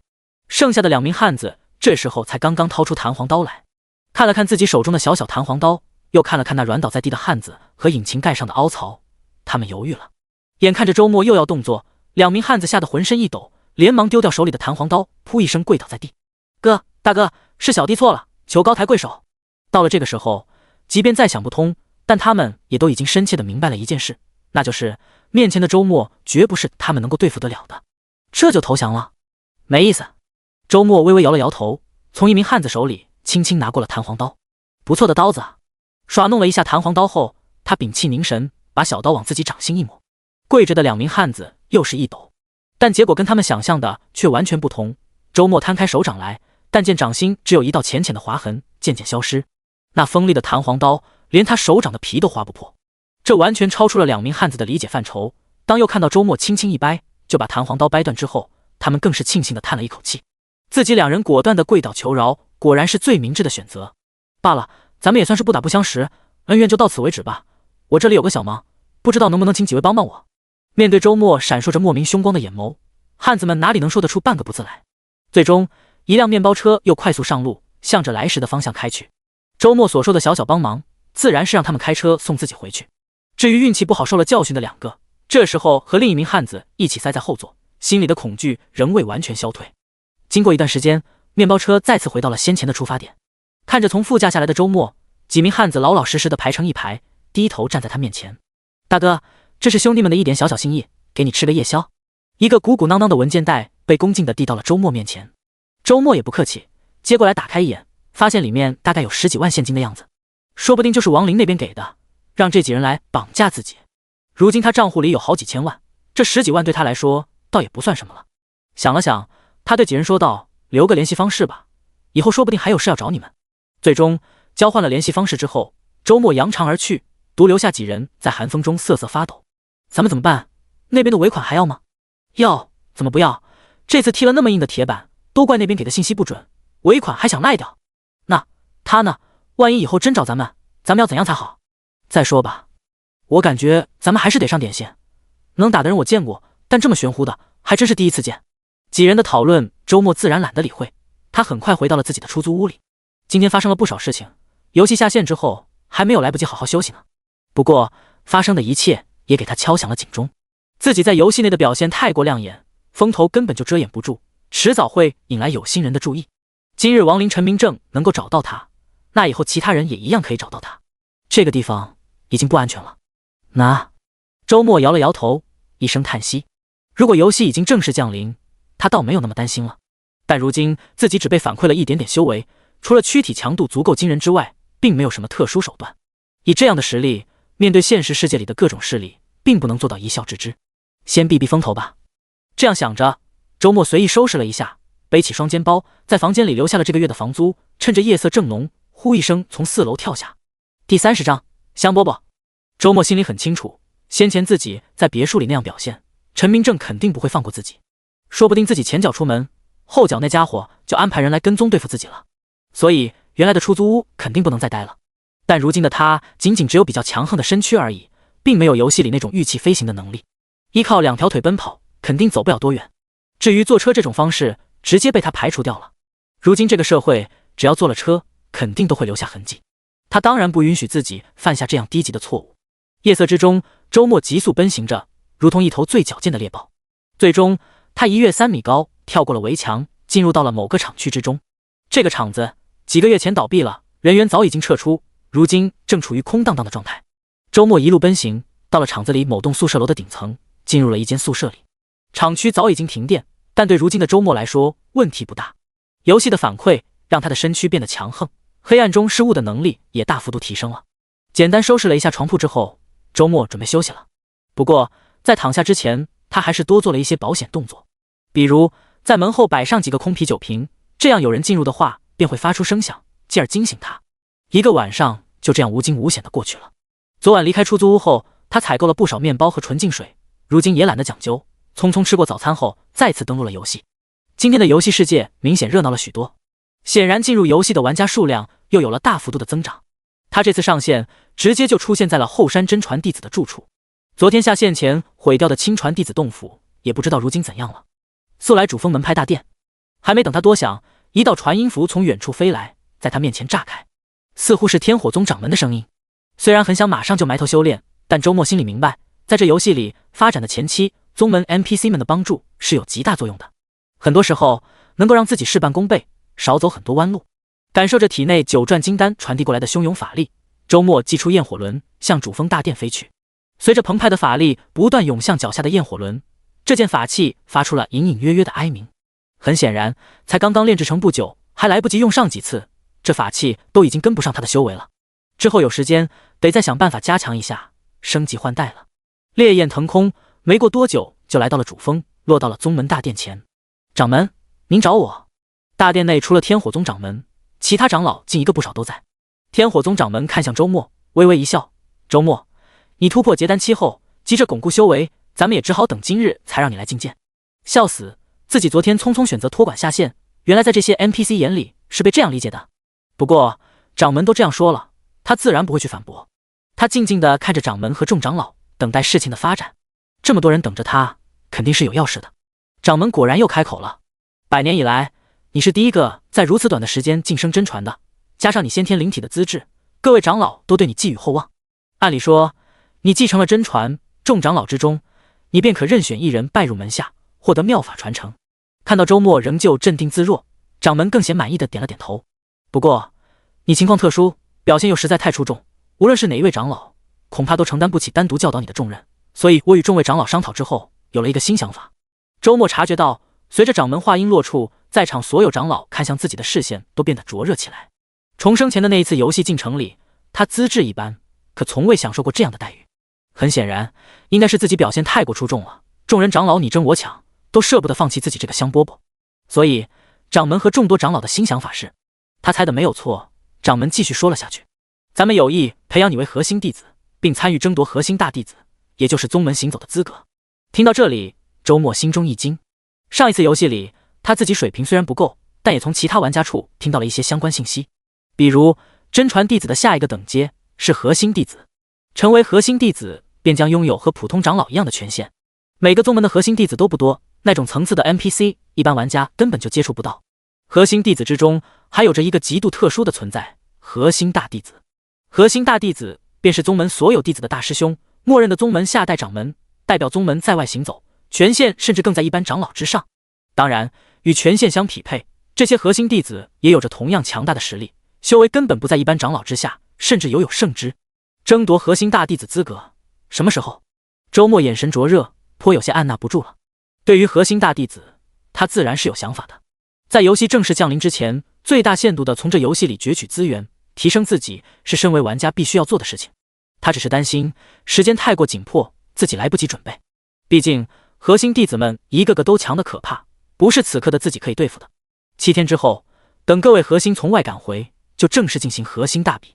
掌门淡淡一笑，看向了主殿之外，正好这段时间招收了许多弟子，宗门欣欣向荣，趁着这个机会也举行一个各阶小比吧。周末眨了眨眼，他可以很肯定，在上一次游戏里是没有发生过这种事情的。毕竟玩家参与争夺核心大弟子这种事情，说出来就牛哄哄的，玩家圈子里不可能不传开。看来是自己先天灵体的资质，加上短时间内晋升真传，这种无比优异的表现，触发了门派的特殊任务。去吧，这段时间宗门各长老你可尽情请教，宗门宝库第2层也向你开放兑换，7日之后正式进行大比。天火宗掌门大手一挥，掷地有声。第31章单格困境。天火宗内，周末走出宗门主殿，一时间感到有些恍惚。重生前的上一次游戏里，这些都是他没能经历过的。也就是说，从这一刻开始，除了确切知晓游戏正式降临的时间之外，重生所带来的经验已经帮不了他太多了。他目前最能依靠的，显然就是折扣系统。不过7天之后的核心大弟子之位，他志在必得。而对于如今的他来说，结丹期的功法暂时不急着修炼，须得把炼体修为也提升上来再说。昨天下线之前，除了凝成9转金丹之外，还顺便练成了4级起脏法中的火级。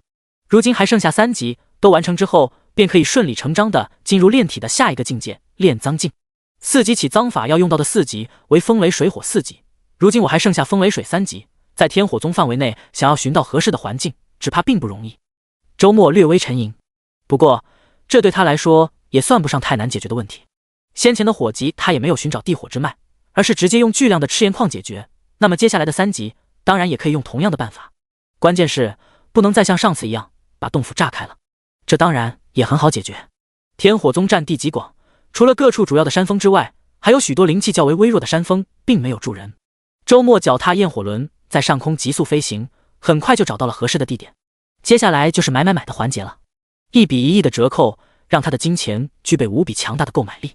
这一次他购买的是玄水矿，和之前的赤焰矿一样，同为2阶灵矿，价格398元。他同样购买了100万枚，花费了3.98元。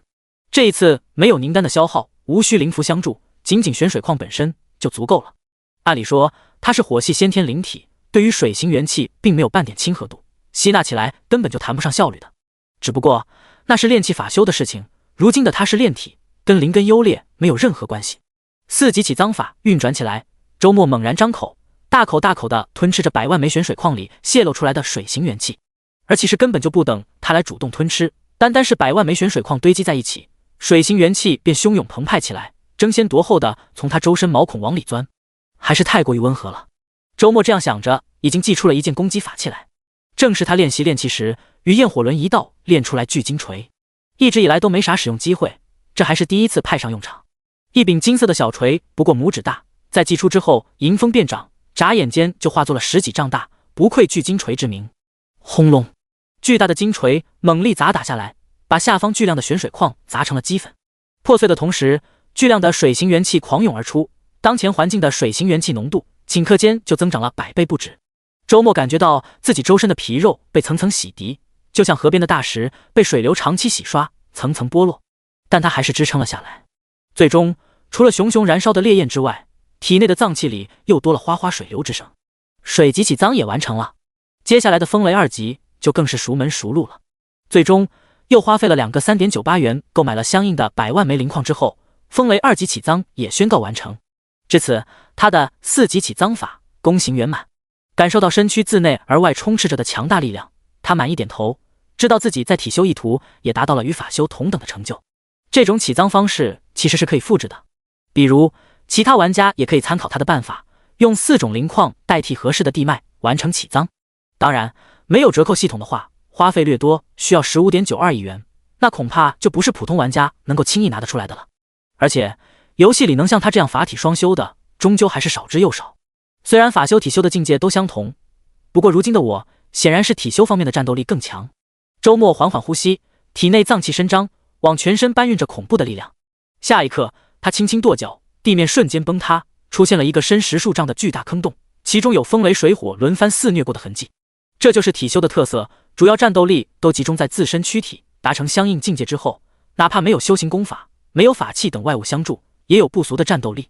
在这一点上，法修明显是比不过的。晋升了结丹期的周末，虽然9转金丹带来的法力强横程度无比惊人，但没有相应术法和法器之类，他的斗法手段乏善可陈，连该境界本该有的1/10战力都发挥不出来。斗法手段不急，先把修为提升上去吧。解决掉起脏的事情后，周末继续回归到正常的修炼中来。当然，他所谓的正常修炼，不外乎是使劲的氪金砸钱而已。反正有折扣系统在，1块钱可以花出1亿元的豪气与作用。他先是来到丹阁，凭借如今自己明日之星的身份，从丹阁长老手中得到了一个十分不错丹炉。当然，这个丹炉也不是白拿的，他又从游戏商城里购买了大量的灵药原材，赠予了丹阁。你小子到底是哪个修仙世家出来的？怎么这么好？难道是沈家？面对丹阁长老的猜测，周末只是笑笑，并不多说什么。难道自己要告诉他自己是拥有折扣系统的氪金玩家？丹炉到手之后，周末便开始了熟门熟路的炼丹事业。在大量购买的炼丹心得堆积下，他的炼丹水准是无需担心的，结丹期和炼脏期的丹药批量生产出来。要么这丹阁长老你来当吧。丹阁炼丹内室之中，陪在一旁的丹阁长老看到这一幕，显得挫败无比。这几天门派有大量弟子加入，偏偏这些新进的弟子一个个资质都惊人无比，修为进阶像是喝水一般简单。幸好有周末这个怪胎珠玉在前，他们众长老才得以平常心看待这些新弟子们。但在这种情况下，宗门资源的消耗速度同样也是十分恐怖的。他们丹阁的丹师们已经数日不休，却还是供应不上巨量的丹药需求。丹师们叫苦不迭，已经有不少来找他这长老要求休假了。长老就算了，不过丹阁目前的困境倒也不是完全没有办法。周末慢悠悠的开口，根据他玩游戏的经验，这个时候说话不要太急，说不定就有隐藏任务触发了。果然，他的猜测没有错，真能解决。丹阁长老面露挣扎之色，看着周末，如果你能帮忙解决的话，我这里有一样东西可以赠予你。第32章，他不懂咱们玩家。果然有隐藏任务。丹阁之中，周末眼神一亮，他双眼紧盯着面前的丹阁长老，神情颇为期待。一般来说，这种隐藏任务给的奖励都相当丰厚。你真有办法，可不许糊弄我老头子啊！丹阁长老说着，一脸肉疼的慢慢拿出了一样东西来。长老，这说的哪里话，太见外了，弟子多不好意思啊！一边说着不好意思，周末一边快速伸手，麻利的将那东西收入了自己的游戏背包之中。就刚刚经手的那个瞬间里，他就已经看清了这样的东西的具体信息。当然，作为这样东西的原主人，丹阁长老也正在做详细解说。这是我早些年探索上古丹修遗迹时偶然得到的一门外丹之法，其中所载手段实在惊人，但我参悟这么些年，明白此法耗费太大，恐不是如今任何一人能够修炼成功的了。说着这样的话，丹阁长老脸上表情也略显尴尬。这样一个能看不能用的东西，自己还抠抠搜搜的，甚至以此作为奖励来换取对方为丹阁事业贡献力量，实在是有些不够厚道了。不过他看周末似乎浑不在意的样子，心底勇气又再涌起了一些，继续说道：但以你于丹道一途的超绝天赋，说不定能够找到炼成此法的办法，东西给你倒也不算明珠暗投了。收到了堂堂丹阁长老的拍马屁，周末心里只想发笑，自己有个屁的丹道天赋啊，不过是超能力开路，直接在商城里购买了巨量的炼丹心得而已。不过不管如何，丹阁长老给的这东西他还算满意。好了，接下来就交给我了，长老你帮忙发布一个任务就说。周末话未说完，丹阁长老已经飞快向远处跑开，声音远远传来：你自己就是丹阁执事，任务什么的我给你权限，你自己发布就行了。显然他是担心周末反悔，直接打算先走一步把这桩交易做实了。眼看着丹阁长老瞬间就跑得没影了，周末无奈摇头。不过倒也有意外之喜，一般来说像他这种玩家就算是当上了执事，本身也不具备发布任务的资格的，需要长老授权才行。如今既然丹阁长老已经爽快地给予了权限，发布任务这种事情确实不需要假手于人了。于是很快，一个丹阁发布的任务就出现在了宫善阁中。任务的内容很简单，需求大量筑基期弟子，要求为3日内入门者，完成任务后奖励2阶圆满炼丹术和足量筑基期丹药。这任务一出，很快就有浩浩荡荡的玩家冲了过来。既是筑基期，又是3日内入门者，满足这2个条件的，自然只有玩家们了。而突破筑基期后，深感贡献度难证、修为难提升的许多玩家，一看到这个任务，直接两眼发红，二话不说就跑了过来。这些都是囊中羞涩，没有舍得花太多钱进行氪金的玩家们。具体任务是什么？该找谁？执事师兄，是找你吗？一时间，丹阁内乱糟糟的，众多玩家围着之前的丹阁执事询问个不停。在他们看来，会发布任务的自然应该是 NPC 了。然而，他们的想法显然是错的。停！被围住的丹阁执事头疼欲裂，大喝一声，说道：“这个任务是你们周师兄发布的，找他去。”啊，周师兄是哪位？众多玩家们一时都有些疑惑起来，最终在丹阁里看到了向他们招手示意的周末。是你？玩家也能发布任务吗？不怪他们感到惊讶，实在是这种事情他们从未经历过。没错，就是我发布的任务。看着众多玩家的脸色，周末微微一笑，我知道你们担心什么，放心好了，说好的奖励都是真的，半点也不会少给你们。众多玩家转脸看向一旁的 NPC 丹阁执事，没错，他也是丹阁执事，说好的奖励，咱们丹阁绝不会少了你们的。NPC 丹阁执事沉沉点头，丹阁长老离去前特别交代过他了，他自然要帮忙站台。众玩家脸上的疑惑神情这才消去，只要有奖励就行了，管他是谁发布的任务。不过也有不少玩家好奇地看着周末，不愧是修为排行榜1的人，别人还在辛苦接任务赚贡献度呢，他就直接发布任务了。他们哪里知道，周末发布任务除了是答应丹阁长老的交换条件之外，同样也可以赚取到贡献度。不久前 NPC 丹阁只是告诉他了，发布的任务只要圆满完成，他就能得到所有任务参与者的贡献度之和，这是十分惊人的收益。但在游戏里，这种行为几乎是不可复制的。即便其他玩家也当上了执事，但想要得到长老的授权，那也是千难万难。丹阁长老能够这么爽快，周末承诺帮他解决难题是一方面，另一方面是掌门和众长老已经默认了他准核心弟子的身份，更能参与核心大弟子的争夺，和普通弟子已经完全不一样了。师兄，麻烦把我先前说的丹炉都交给他们。随着周末再次开口， NPC 丹阁执事很快将一座座丹炉交给了领取任务前来的玩家们。你真打算让他们一起参与炼丹？ NPC 只是看着丹阁内一群玩家，感到有些不可思议。此时此刻，连丹阁内部正在炼丹的 NPC 丹师们也都过来看起了热闹来。只有他们才清楚，培养一名合格的丹师有多困难，而想要解决目前丹阁面临的困难，这一群人至少都得成为2阶丹师才行。这些人看起来连丹炉都没有摸过的样子，想要短短时间内让他们成为2阶丹师，这怎么可能？难道人人都像面前的周末一样，是千载难逢的炼丹天才？大家回去吧，没有什么好看的。周末劝退众多 NPC 丹师，又对着 NPC 只是一笑，放心好了，我答应长老的事情，今日之内就会出结果了。那就祝你顺利了。丹阁只是看着面前一群人，实在想不明白周末的底气来自于何方。他摇了摇头，转身离开，把现场留给了周末。好了，时间差不多喽，大家听我说。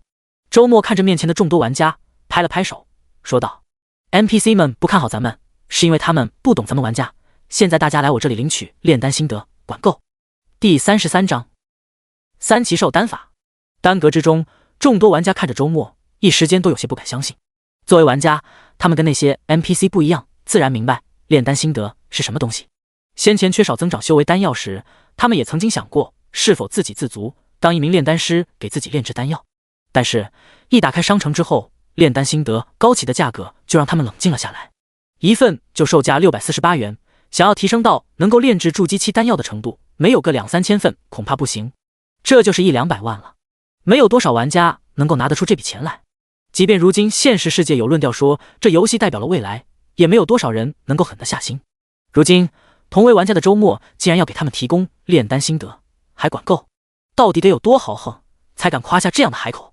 想到周末修为榜1的排名，在座的不少人心里已经有所猜测，或许眼前的周末是哪个大家族的少爷，完全不差钱的主，不然的话为何敢如此撒币？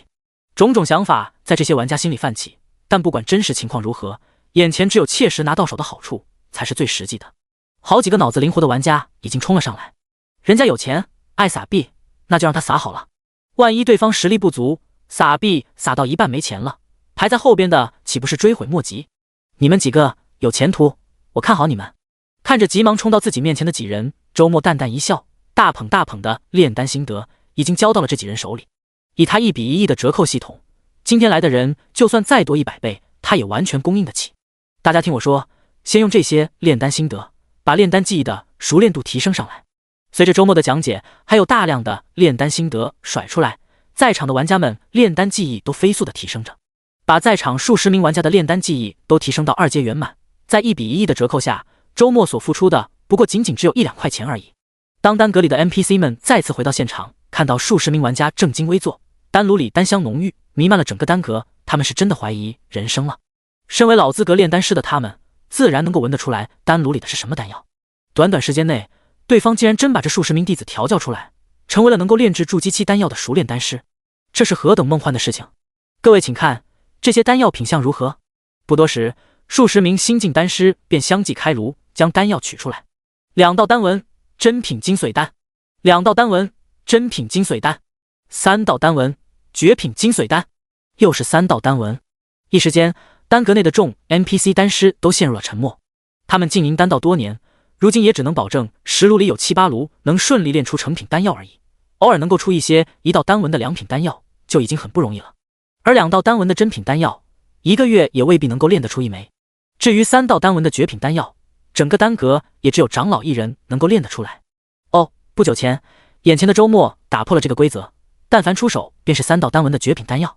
不过那是100年难得一见的天纵之资，丹道奇才能够如此，倒也不是不能接受。但眼前这数十人是怎么回事？什么时候丹道奇才会扎堆出现了？这些人留给你帮忙，你觉得怎样？可不可以？周末笑着看向丹阁执事，轻声说道：“可以，太可以了，简直是求之不得。”震惊过后，丹阁执事忙不迭的回应。尽管不知道周末是怎样做到的，但摆在眼前的事实就是，这数十名弟子确确实实成为了优秀的2阶炼丹师。拥有如此数量的优秀丹师，接下来哪里还需要担心宗门招收弟子太多，丹药供应不来？丹阁执事甚至想要仰天大笑，呼喝一声，还要招收多少弟子？尽管招！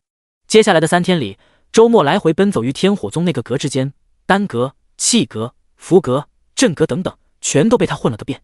而所用的办法和先前丹阁的那一番操作完全一模一样。同样的，他相继触发了类似于先前丹阁的那种隐藏任务，得到了正常流程没法得到的特殊奖励。这3天来，整个宗门上层都流传着他的传说。对于各个长老来说，这3天是多年以来最开心的3天，简直就笑得合不拢嘴。炼丹师、炼气师、符师、阵师，短短3天时间，周末为天火宗带来的胜过了各个长老数十年的培养。或许我们是真的老了，某长老这样喟叹着，却难掩嘴角浮起的微笑。而这3天之中，除了为各阁解决了燃眉之急外，周末自身的修为进展同样也没有落下。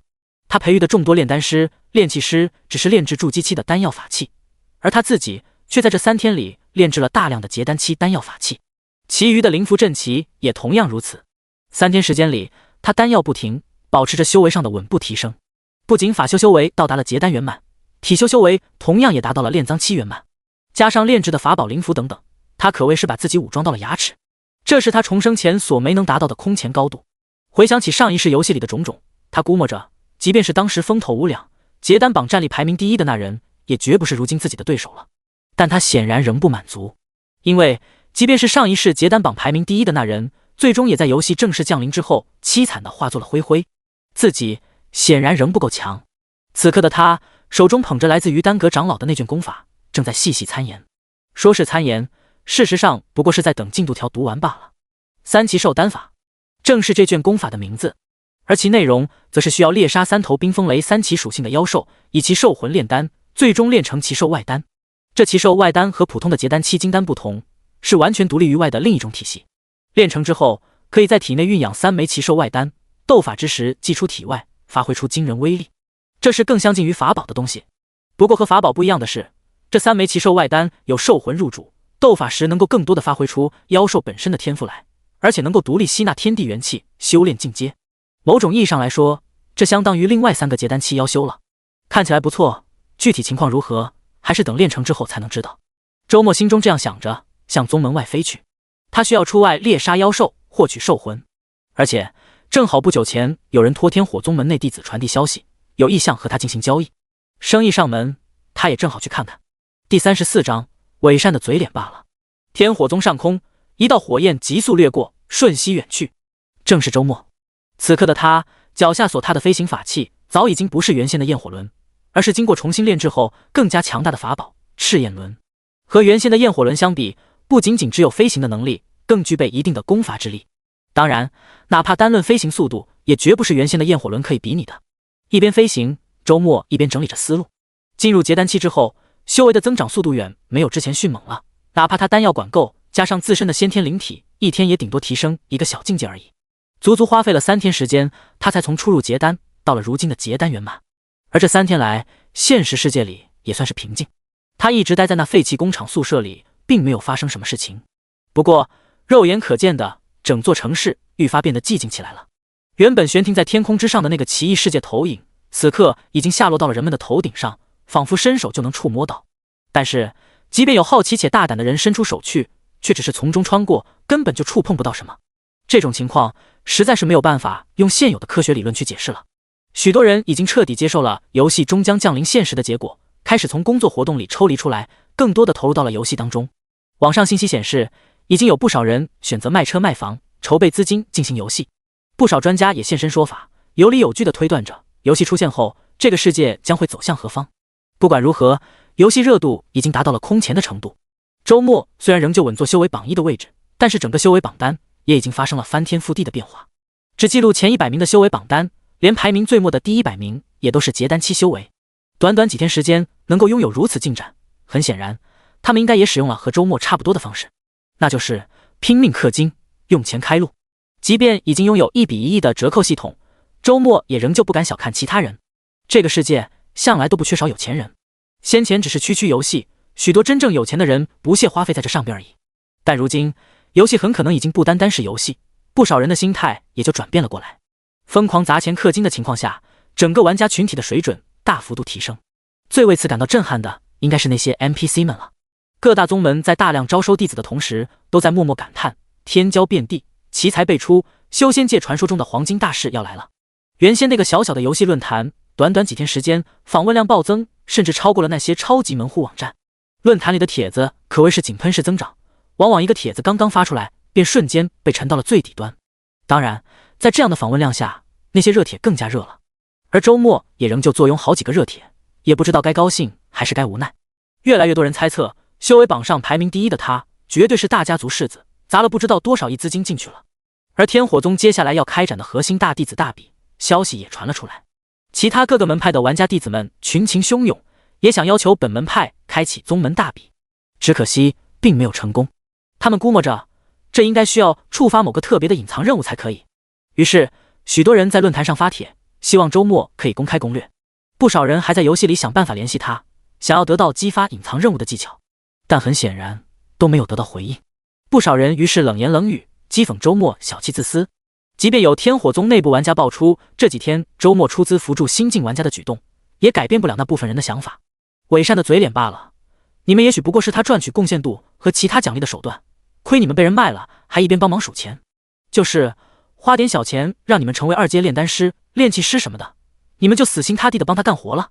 人家周大资本家嘴都要笑歪了，真有这种大好人，怎么不帮你们成为3阶炼丹师、炼器师啥的？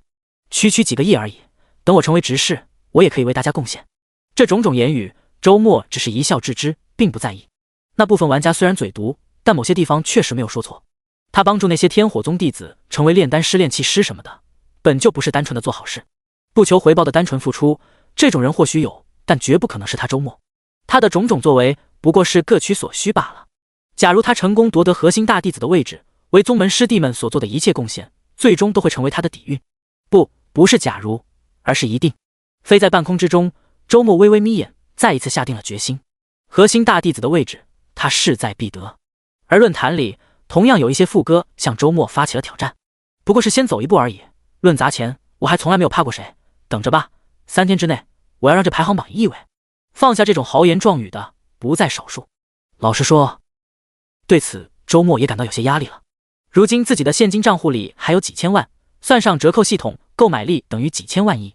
他自己感觉到这已经是个难以想象的天文数字了。但谁晓得还会不会有人比自己更有钱呢？现实世界里过于贫穷的他对此不敢打包票，因为有钱人的世界是他从来没能触及到的圈子，他对这个没有半点概念。毕竟以前无聊刷短视频时，总是能够在评论区看到许多年薪百万甚至千万的网友，朋友圈里也偶尔会出现坐拥数百亿平方公里产业园的强人。趁着游戏正式降临之前，还是得尽量多搞点钱。心中这样想着，周末来到了约定好的地点。和他约定好要交易的人不是天火宗弟子，不好进入天火宗内，所以约在天火宗外300里见面。只是让周末没有想到的是，要和他进行交易的人似乎有些多。想要什么直接先音传音联系就好了，我上架交易平台就好，怎么还那么麻烦跑过来？看着对面玉气飞行过来的一群人，周末微笑开口。尽管有些不理解，但既然想要赚对方的钱，那对方就是衣食父母，态度好一点是应该的。因为要购买的东西太多太繁琐了，先音传音里终究说不太清楚，还是见面详聊比较好些。对面一个40-50岁的中年人笑着回应。和游戏刚刚开服时不同，如今越来越多上年纪的人也成为了这游戏的玩家。好，不知道你们具体要买些什么？周末微笑询问，而对面中年人的脸色却瞬间变得冷漠无比。他冷冷开口，一字一顿：买你的命。第35章，这一击价值10几亿。买我的命？周末看着面前众人，后知后觉地眨了眨眼，良久才听明白对方的意思。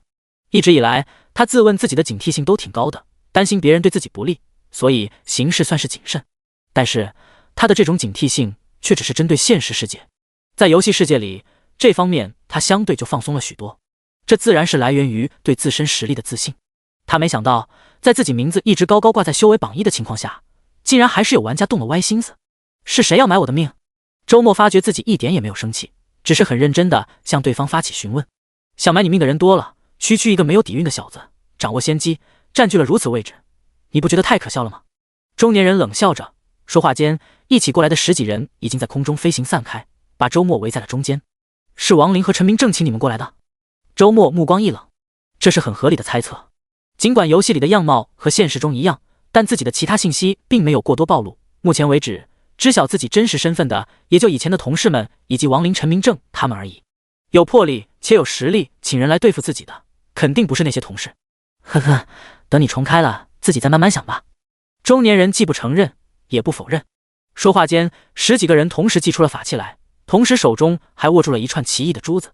周末目光一凝，已经认出那正是自己惯用的符阵珠。这些人显然是有备而来的。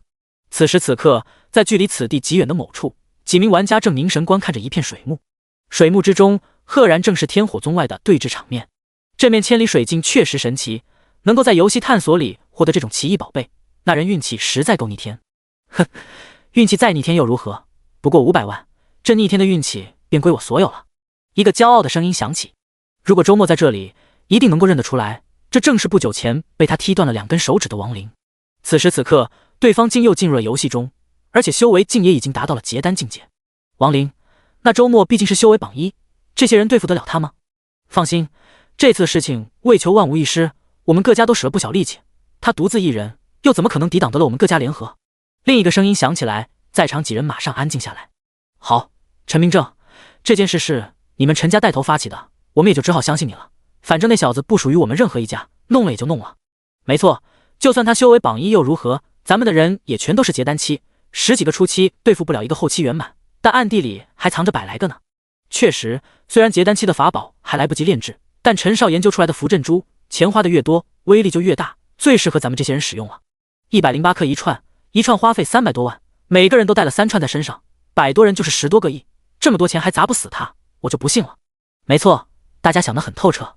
一个温和的声音响起，正是不久前与周末在现实中碰过面的陈明正。说话间，他看向了面前的2名女玩家，轻轻一笑。秦刘2家既然不打算参与此事，那2位出现在这里是什么意思？咱们姐妹来玩这个游戏，就是为了散散心，可不喜欢打打杀杀的。在陈明正的凝视之下，秦若真微微一笑，拍了拍手旁表妹柳韵秀的手掌，接着说道：我们姐妹跟赵商言可不一样，她拒绝合作，直接就不来了。但我们姐妹可好奇的紧，想要来看看热闹。陈大少不会不给看吧？哪里，两位小姐想看就看吧，看完之后，假如改变主意了，我们还是欢迎秦刘两家加入的。至于赵兄弟那边，两位若能帮忙劝说一下，就更好了。再说吧。谈话就此结束，所有人都凝神看向了水幕之中，因为几句话的时间里，那边已经开始了。天火宗外，天空之中，周末脚踏赤焰轮，整个身躯化作了一道纵横来去的天火。他早就看出来了，准备围攻他的10几个人，每一个都是结丹期修为，只不过和自己已经结丹圆满不同，这些人不过都是结丹初期而已。毕竟，哪怕是死命的氪金砸下去，吸收转化也是需要时间的。结丹初期就已经是他们的极限了，而且他们所用的器具仍旧是法器，而非结丹期以上才能使用的法宝。至于那些人手里的符阵珠，确实有点意思，但对如今的自己来说，却根本就算不上是威胁了。无边的赤焰布满了整片区域，那10几个人所御使的法器，顷刻间便被赤焰烧毁，不复半点灵性。而他们手中的符阵珠投掷出来，却根本跟不上赤焰的速度，纷纷落在了后面。天空中是一串串符阵珠炸开的声音，每一阵阵响就是好几百万，那是金钱的声音。你们根本不懂什么叫做结丹圆满，也不懂什么叫做法宝。冷笑之间，赤焰彻底把10几个人包裹，转瞬间就将之彻底烧成灰烬。10几名结丹初期的玩家，连水花都没能溅起半点。结丹圆满，强得如此可怕。极远处的水幕旁，几人都脸色铁青，身躯微微颤抖。他们的修为即便比那10几人强些，但也强得有限。周末能够轻松解决掉那10几个人，显然也能够轻松解决掉他们。得想办法炼制法宝，法宝的威力太强了，完全不是法器所能够比拟的。有人喃喃低语，幸好还有暗处的人，也有人抱有侥幸之心。虽然被解决得太快，让他们感到意外，但事实上，在他们的计划之中，这10几个的确只是诱饵而已。就在这时，10几个人被赤焰烧成灰烬的区域，顷刻间就被无穷的雷光所掩盖了。正是埋伏在远处的100多个人，此刻果断掷出了布满了天雷极灵符的符阵珠。这100多个人同样是结丹初期修为，一瞬间就掷出了手中所有的符阵珠。天雷滚滚，轰鸣声震动千里，形成了一个无边可怕的雷海。谁能想到，这仅仅只是一阶灵符天雷击所造成的结果。不过，考虑到这是价值10几亿元的一击，就可以勉强理解了。一个畅快得意的声音在水幕旁响起：“这一击价值10几亿，那小子要是还能活，哥们我这辈子都不玩符阵珠了。”第36章是雷子鼠。无边天雷造就的雷海里，周末彻底怒了。他本以为只是10几个人围攻他，没想到这10几个人竟然只是诱饵。以10几个结丹初期为诱饵，这样的手笔不可谓不大。毕竟想要在几天时间内晋升到结丹初期，花费的钱财必然不算少，也只有那些家族之类的才能够如此舍得了。这正是独身一人和家族之间的差异。暗处埋伏的100多个人同样是结丹修为，刻意收敛气息，加上专门用作遮蔽的灵符法器之类的，在对方出手之前，他还真没有察觉到。不过他的反应速度同样快得惊人，就在无边天雷落下的瞬间，他便已经做出了最完美的应对。丹田中9转金丹滴溜溜地转动着，向周身搬运着无比浑厚的结丹法力。他这几天炼制出的一件防御法宝，顷刻间就笼罩在了身外数丈。燕京盾正是这件防御法宝的名字，6面火焰形成的盾牌护住了他前后左右上下6个方位，不给任何攻击进入。这件法宝，他同样在商城中购买了巨量的灵矿原料，花费极巨，是品质极佳的结丹期法宝。除此之外，数十上百道灵符被他挥手撒了出来，遍布周边。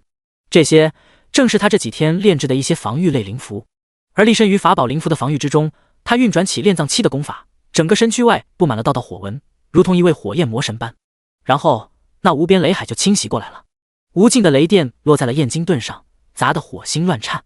但周末发现自己高估那雷海的威力了，或者说他低估了自己花费巨量材料炼制出来的燕京盾法宝。雷海竟连燕京盾这一层防御都攻不破，额外布置的防御灵符似乎都成了多余，更不用说同时运转的体修功法了。咦，明白自己已经安全的周末望向了雷海深处，忽而察觉到了某种异常。他发现在雷海某处，那肆虐着的雷电之力似乎有了一些衰落减弱的迹象，那处的雷光正在迅速变得薄弱起来。而随着雷光变得稀薄，一道浑身呈淡紫色的身影从中显现，是雷子鼠。当看到雷海里冒出的那道紫色身影时，周末瞬间明白发生了什么。这是一种奇异的妖兽，天生喜爱吞食雷霆之力。这种异兽乃是天地精气生成，出生时便至少有筑基期实力，而随着吞食的雷霆之力越来越多，其实力也会越来越强。在周末的感应里，这是雷子鼠明显只有筑基初期的实力，显然是刚刚降生未久。也许就是刚刚从这片雷海里诞生出来的，说不定。在他思考的间隙里，那道紫色身影也半点没有停止动作，正大口大口地吞噬着雷海中的浓郁雷光。看起来明明只是十分小巧玲珑的身影，但眨眼间，周边方圆几里的雷光竟就都进了他的肚子里，而他的身躯也肉眼可见地胀大了许多。周末饶有兴致地看着这一幕发生，并没有影响对方。此时此刻，他心里已经有了某种想法，真是瞌睡就有人送枕头，自己这一次外出不就是要猎取三奇妖兽吗？这是雷子属，正好符合三奇里的雷属性。硬要说有什么不足的话，就是这刚刚降生的是雷子属，实力等阶太低了一些，不太满足三奇兽丹法的要求。但这不是太大的问题。是雷子属这种天地精气化成的奇兽，和一般的妖兽的不一样的，只要有足够的雷电之力以供吞噬，是雷子属的实力等阶便会飞速增长。而这些，周末恰恰最不缺了。确认雷海对自己的确造不成伤害后，周末收起了布置的防御灵符，仅仅只是维持着防御法宝燕京盾向那是雷子属靠近。如果不是一切发生的过于突然，刚刚他都打算布置下防御大阵了。毕竟在天火宗里，他同样也兼修了阵法之道。天地精气化成的是雷子属，心灵如一张白纸，除了贪婪地吞噬着雷电之外，对于周末的靠近根本没有什么异样反应。他哪里知道周末是要来抓自己的？事实上，即便他知道，结果也同样改变不了。经过一段时间的吞噬雷光，他的实力已经迅猛地提升到了相当于筑基后期的程度，但在周末面前仍旧没有什么不同。体内金丹滴溜溜转动着，一股无比强大的无形之力瞬间就笼罩了周边。是雷子属只感觉到身躯一沉，几乎要被压成肉泥。这正是九转金丹的可怕之处，即便没有使用任何手段，仅凭丹力就能压的是雷子属毫无还手之力。吱，艰难地从喉咙里发出了这样的尖锐叫声，是雷子属被周末一把捏住了喉咙。最终，在捕妖龙和炼妖诀的帮助下，周末成功把这只是雷子属变成了自己的灵兽。而这当然不是他的目的。眼看着周边的无边雷海仍在轰隆隆震响，周末微微一笑，可不能浪费了。已经成为了他灵兽的是雷子属再一次冲了出来，向雷海中的无尽雷光张开了大口。这一次，是雷子属吞噬雷光的速度明显快了许多，无边雷光渐渐开始变得稀薄。雷海之外，极远处的水幕前，众人都陷入了短暂的沉默之中。他们知道这一击会很强，却不知道会强到如此可怕的地步。这还是一阶灵符天雷级吗？果然，金钱的力量即便在修仙世界里也依旧是至高无上的。到底死了没？见无尽雷光之中久久没有动静，水幕前的众人不由得都有些焦灼起来。他们有些迫不及待的想要知道结果了。不对，雷光似乎正在迅速变弱。我也看到了，这不是正常的衰落现象，雷海里一定发生了某种不得了的变化。会是那周末吗？难道这样都弄不死他？他们的猜测显然没错。从水幕里看过去，只见雷光越来越变得稀薄，雷海迅猛地向中间收缩着。最终，就在他们三言两语之间，笼罩着大片区域的雷海彻底消散开来，不复存在。一道身影从消散的雷海里显现出来，正是周末。去吧，那边有吃的。周末对着远处一指，站立在他身旁的一头紫色灵兽吱地叫了一声，如闪电般窜出。目标正是先前掷来大量符阵珠，那100多名结丹玩家隐藏之处。轰隆隆隆，无边的雷鸣震响，在是雷子属急速窜出的瞬间，周末已经双手连挥，便撒出了漫天的符阵珠。100多名结丹玩家藏身的区域瞬间被雷光湮灭，原地留下了一片规模更胜先前的无边雷海。价值10几亿次的攻击，周末自然也是用得起的。第37章，他不可能这么愚蠢。水幕后边观战的几个人一下子都傻了。透过水幕看到那片无边雷海时，他们就已经知道己方安排的100多名结丹玩家无了。这样的攻击，即便是水幕后方的他们也自认撑不下来。那100多名仅有结丹初期修为的速成品，又怎么可能还有活命机会？代表各家的几名年轻玩家一下子都变了面色。就在刚刚，他们各自收到了仙音传音，负责行动的结丹玩家们发来了消息，说明他们已经被一击而亡，如今已经回到新手村重开了。他哪里来的这么多钱？水幕后一人看着陈明正，面色十分难看。陈明正，你们不是说那小子只是个普通人吗？10几亿说砸就砸，你告诉我这是哪门子的普通人？陈明正脸色也十分阴沉。老实说，此刻的他也有些想不明白。先前跟周末在现实里打过交道，从已知的信息来看，对方不过是运气好，开局比较顺利，得了些不为人知的好东西，从赵商言和秦若真那边赚了些钱。就算这样，加起来也不过几千万而已。对普通人来说，是10辈子都挣不来的钱，足以改变命运了。但在陈明正看来，也就那样而已，几千万而已，掀不起什么风浪。只是刚刚砸出的那10几亿是怎么回事？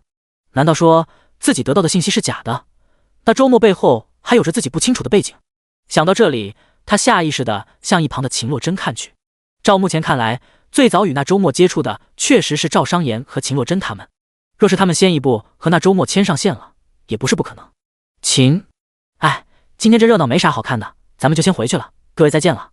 没等陈明正话说完整，秦洛真从水幕旁站起来，拉着表妹柳韵秀转身就走。陈明正皱眉，却也不好阻拦。陈家底蕴确实深厚，但秦家也不是吃素的，现在和秦洛真撕破脸并不明智。你们也抓紧啊，今天埋伏周末不成，小心他来报仇。秦洛真抛下这样一句话，已经带着柳韵秀御空飞行远去。先前买下周末的2颗速灵丹，拥有了先天灵体，加上大量金钱的投入，此刻他的修为也已经达到了结丹中期，绝不在陈明正等人之下。千里水镜最多能遥隔千里窥探，咱们现在离现场500多里，怕什么？他找得到才怪。水幕旁有人笑着摇头，陈明正的面色却微微一变，连忙招呼王林离去。他总感到秦洛真先前说的那句话并非毫无来由，他不会真的敢吧？那样的话等于同时得罪几大家了，他不可能这么愚蠢。心头虽然有些怀疑，但陈明正仍旧觉得自己的判断不会出错。秦洛真，你特么的！下一刻，他死死地盯着秦洛真远去的方向，气得浑身发抖。水幕之中，只见那周末遥望一眼，然后急速往水幕的这个方向飞来。如此短的时间里就能够锁定观战众人的方向，显然是有人告了密。不用想，都是那秦洛真的嫌疑最大。这个疯子是根本不管不顾了，激怒几大家对他有什么好处？走，咱们都快走！没空再去想秦洛真的事，陈明正慌忙招呼众人。而这时候，秦洛真带着柳韵秀已经飞出了100里之外，忽而停在空中，捧腹大笑起来。自小一起长大，早就见识过秦洛真这副模样的柳韵秀，只是无奈的翻了个白眼。也不怪先前2家长辈有意撮合，那赵商言吓得脸都白了。他跟咱们一起玩大，见惯了你这模样，哪里还信你是什么狗屁女神啊？嗨，谁规定女神就不可以笑了？当然可以笑，但笑成这样的，我是真没见过第二个。看着秦洛真的情绪终于平缓了下来，柳韵秀有些担心的看着他。那陈明正诡计的很，肯定知道是你出卖了他们。你这样做真不担心出事吗？担心什么？秦洛真眼角冷意危险。这个游戏是前所未有的变局，1月之期限后，往昔那些大家族真以为都还能保持原先的地位吗？站立在半空之中，烈烈天风吹动鬓角，秦洛真眺望整个游戏世界，再次沉声开口：江山代有才人出，我们不能继续用以前的眼光看待事物了。你的意思是？柳韵秀瞪大双眼，你看好那个周末？没错。秦洛真严肃地点了点头，在我看来，得罪那个周末是比得罪几大家更加可怕的事情，我不如卖个好给他，也把咱们从这件事里摘出来。柳韵秀陷入了久久的震惊之中，但思考过后，她偏偏又觉得表姐秦洛真说的不错。游戏开服到如今也好多天过去了，进入游戏的人数不胜数，底蕴雄厚的各大家也卯足了劲，要在这游戏里抢占先机。但到了如今，那个周末仍旧稳坐修为榜1的宝座，还有刚刚分毫无伤的从雷海里走出，随手砸出价值10几亿的一击，这一切都表明了周末这个人绝对不简单。会不会是？柳韵秀伸出一根手指向天上指了指。不太像。秦洛真知道他说的什么，摇了摇头。长老院的格局不是我们能够猜度的，但无论如何，这周末的行事作风不是那边的风格。也是。柳韵秀点头接受了这种解释。长老院肩负万民，所思所想无不是为了整个龙国，周末那种明显带着些自利倾向的做法不可能是长老院一脉。珍姐，你说长老院有派人入驻这游戏吗？肯定有，但长老院做事情不似我等，是需要兼顾各方各面的，咱们就没有必要去纠结这些了，顾好自己就行。两人之间的谈话告一段落，而他们话语之中谈及的周末，此刻预示着赤焰轮已经向前飞出了数百里。他会做出如此行动，自然是因为不久前秦洛真传过来的一道仙音消息。因你的人在你面前2点钟方向500里外。周末是第一时间选择了相信，然后果断追了出去。反正500里路对于他如今的飞行速度来说，花费不了太多时间。要是那秦洛真骗自己，到时候再找他算账就完事了，都是天火宗门下，跑得了和尚跑不了庙。不过这帮家伙以为分散逃命就可以逃得脱了吗？喃喃自语间，赤焰轮掠过长空，前边已经出现了人影。第38章赤霞炼宝术。陈明正等人正在逃命，即便他们都拥有了结丹中期的修为，但此时此刻他们却根本没有半点勇气敢去面对追上来的周末。只可惜他们逃得快，周末追得更快。9转金丹，结丹圆满，加加上法宝赤焰轮，三者合一，飞行速度远远超出了他们的想象之外。分散逃开的他们，此刻才逃出不到200里。周末笑了笑，在半空中停了下来。下一刻，他身上烈焰翻腾，一件法宝祭了出来，正是他晋升结丹期后抽空炼制出来的攻击法宝六阳炎剑。炼制这件法宝同样需要大量材料，从商城中购买，价值10几个亿。当然，有折扣系统在，花费也就是10几块钱而已。6道燃烧着熊熊烈焰的箭矢悬停在周末头顶上空，下一刻，划破长空，猛然飞出。不过2个呼吸的时间，这6道箭矢就已经去到了200里外，来到了逃跑几人的面前。周末，咱们谈谈。陈明正惊恐大叫，但话音未落，烈焰箭矢便已经击在了他身上。他身上的种种防御手段如同虚设，整个人瞬间变成火球炸裂开来，然后化作飞灰。其余5人也是同样的结局，无一例外。呼！周末这才缓缓吐出一口气，收起了六阳炎剑。这法宝的等阶已经是结丹巅峰，威力确实厉害，不过消耗的法力也多，即便他是结丹圆满修为，加上9转金丹的底蕴，也不能随意动用。他估摸着，以自己当前的修为水准，这六阳炎剑用个100-200次，恐怕就要法力枯竭了。跟我谈，傻子吗？等阴完人了，看情况不妙，就坐下来好好谈。周末撇了撇嘴，不再理会这些，回头看向身后。不过这么点时间，先前一击灭掉100多名结丹玩家所形成的雷海，竟已经彻底消散了。一道紫色身影如同迅雷一般向他急速而来，正是雷子鼠。感受着对方身上泄露出来的气息，周末颇为满意。就这么短短的时间里，这是雷子鼠竟然实力大涨，如今已经相当于结丹期修士了。天生天养的生灵就是这么神异。3奇兽丹法中的雷系妖兽算是有了，之后再提升一下就好，现在还差冰封2系。本来周末离开天火宗是想要到外界去寻找相应妖兽的，但不久前被人伏击的一幕给了他新的灵感。或许我可以尝试一下这种办法，毕竟天地精气化成的妖兽更显神异，实力等阶提升也更为容易。这个容易当然是针对周末自己来说的了。想到就做，周末四处眺望一会，很快找到了合适的地方。这是一片荒凉的地域，人迹罕至。站立在一座高峰上，周末把自己惯常使用的炼气炉摆了出来。正好之前完成气阁的隐藏任务，得到了名为赤霞炼宝术的好东西，试试看是不是真有用。所谓赤霞炼宝术，并不是正经从无到有的炼气法门，而是在已经有的法宝基础上再进行一次炼宝的操作。当时气阁长老把这门秘法交给他的时候是这样说的：这门炼宝术有可能让现有的法宝更上一层楼，但同样也有极大可能损耗法宝底蕴，甚至直接损毁原有法宝。据说当年气阁长老得到这门赤霞炼宝术后，曾兴冲冲地想要将天火宗的镇派法宝之一重新修补完整，结果却让本来能够发挥出部分威能的那件法宝彻底损毁。从那以后，气阁长老就再也没有使用过这门赤霞炼宝术了。简单来说，这是一门收益与风险并存的秘法。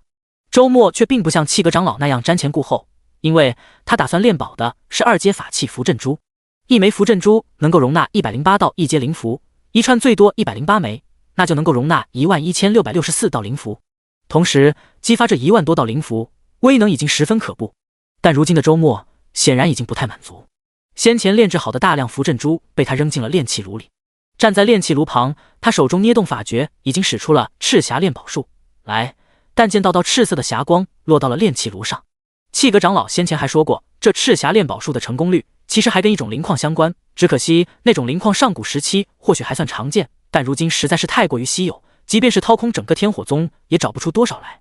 那种灵矿名为赤霞宝矿，似乎正是跟这赤霞炼宝术搭配使用的。这个当然也难不倒周末。游戏商城里这种原料类的东西简直是想要多少就有多少，前提是你有足够多的钱。赤霞宝矿的价格是8888元一颗，实在配得上其稀有的身份。而周末直接购买了100万颗，扔进了面前的炼气炉里。这炼气炉表面上看起来占地不过1丈方圆，但内里自成空间，就算是100里地狱也装得进去。区100万颗赤霞宝矿，并不能让其内部变得拥挤。100万颗赤霞宝矿若没有折扣系统，便是88.8亿，仅仅只是用来提升符阵珠的品阶，疯了的人都不会选择这样做。周末却觉得还好。随着赤霞炼宝术的持续运转，赤色霞光冲天起。很快，炼气炉被打开，数不清的法器裹着赤色霞光飞了出来。这些正是先前周末丢进去的符阵珠，只不过此刻的符阵珠却大不一样了，每一颗都笼罩在赤色的莹莹宝光之中。会提升到什么层次了呢？入炉的符阵珠似乎全都炼宝成功，连一枚失败的都没有。对此，周末并不感到惊异，毕竟有100万颗赤霞宝矿的加持，还失败的话，怎么也说不过去了。这品阶似乎不在结丹期的法宝之下了。取过一枚符阵珠，周末尝试着往里布置一阶灵符，片刻间就已经布置了108道，但这还只是开始，远远没有到饱和的程度。最终，他足足往里布置了36000道一阶灵符，手中这枚符阵珠才算填充完毕，容纳力竟比先前强了数百倍。气阁长老没坑我，这赤霞炼宝术真是好东西，之后看来可以把所有法宝都重新炼宝一次。第39章，那人未必心存恶意。山峰上，周末又完成了一轮赤霞炼宝，如今他手中拥有的符阵珠已经全部重新炼宝过，而在100万颗赤霞宝矿的加持下，无一失败。暂时先到这里吧。周末收起了炼气炉，手中已经捏住一串符阵珠，此刻的符阵珠一枚里面就容纳了36000道灵符，威能还胜过先前整整一串。而如今的一串符阵珠，威能又将去到何种地步呢？周末有些期待起来。而且重新炼宝后的符阵珠相比原来还多了一种能力，可以像寻常法器一样以灵石御使，甚至以灵石延时引爆，不用像先前那样直接用蛮力投掷了。使用起来自然比先前更加方便，更加灵活了。先来一串看看效果吧。周末心念一动之间，手中的那串符阵珠已经化作流光飞出，瞬间就来到了山峰外。呼呼！初时只是阵阵风声，顷刻间便是天昏地暗，恐怖的暴风席卷了天地。以周末立身所在的山峰为中心，周边数座山峰在顷刻间便轰隆隆震响，竟在暴风怒卷之中崩塌开来。山石、树木、云雾，周边种种一切都夹杂在这无穷的暴风之中，遮天蔽地。这正是周末刚刚引爆的符阵珠所为。一串符阵珠，其中布置了足足数百万道一阶灵符狂风符。这数百万道灵符价值10几个亿，和先前那次的雷海耗费差不多，但是威能上却胜过了何止10倍。果然，经过赤霞炼宝术提升之后，符阵珠与先前相比，威能已经不可同日而语了。那么，这样的恐怖风暴之中，有可能诞生出风系奇妖吗？周末并不知道，他的一番尝试让千里之外的天火宗都出现了一定程度的骚乱。是天威，还是人力所为？主峰大殿之中，天火宗掌门看向殿内的众长老，如此发问。不好说，不过以那处的天地元气浓度，不太可能自行演化出如此天威景象。若说是人为，如此威能的一击，即便是结丹巅峰的修士，恐怕也用不出来。你的意思是原因？殿内众多长老脸色一下子变得难看起来。自从上古天地大变之后，天地元气逐渐稀薄，修士修炼愈发变得艰难了。以前还有修士能够渡劫大成，破界飞升，后来渐渐的，连分神炼虚等境界的修士都不多见了。到了万年之后的如今，甚至连分神境修士都已经成为了传说，连元婴都十分难以成就了。整个天火宗能够成就元婴境界的也是屈指可数。要么我去看看。殿内一名长老主动开口。罢了，先观望一下吧。那地狱虽说也属我天火宗管辖范围，但毕竟有千里之遥，那人未必就心存恶意，咱们尽量还是大事化小。天火宗掌门考虑之后，最终还是给出了这样的指示。近日来宗门吸纳了大量优秀弟子，正是一片欣欣向荣，中兴有望。他并不希望在这时候闹出什么动静来。也好。殿内众长老齐齐点头，都同意了这个决定。风暴产生之处，周末对此一无所知，趁着风暴肆虐的间隙，又开始忙起了其他事情来。先前在天火宗里，各个长老都有意无意地提醒他，让他尽力把结丹期的基础打牢固。据他们说，整个天火宗结丹期修士不在少数，但大部分都卡在了这个境界，数十年甚至数百年没有半点进境的大有人在。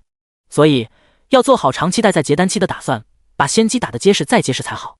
这一点不需要长老们说，周末其实也是知道的。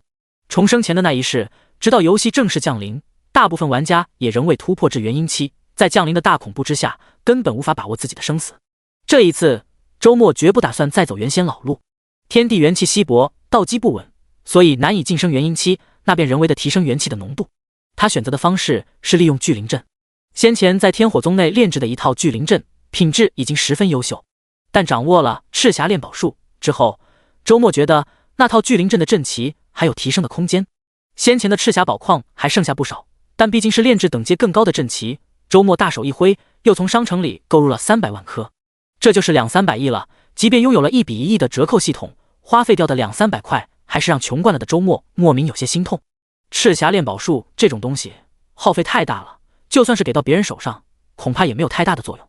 能够随随便便就花费几百亿来提升一套普通阵旗，豪到这种程度的人，他估计绝不会多。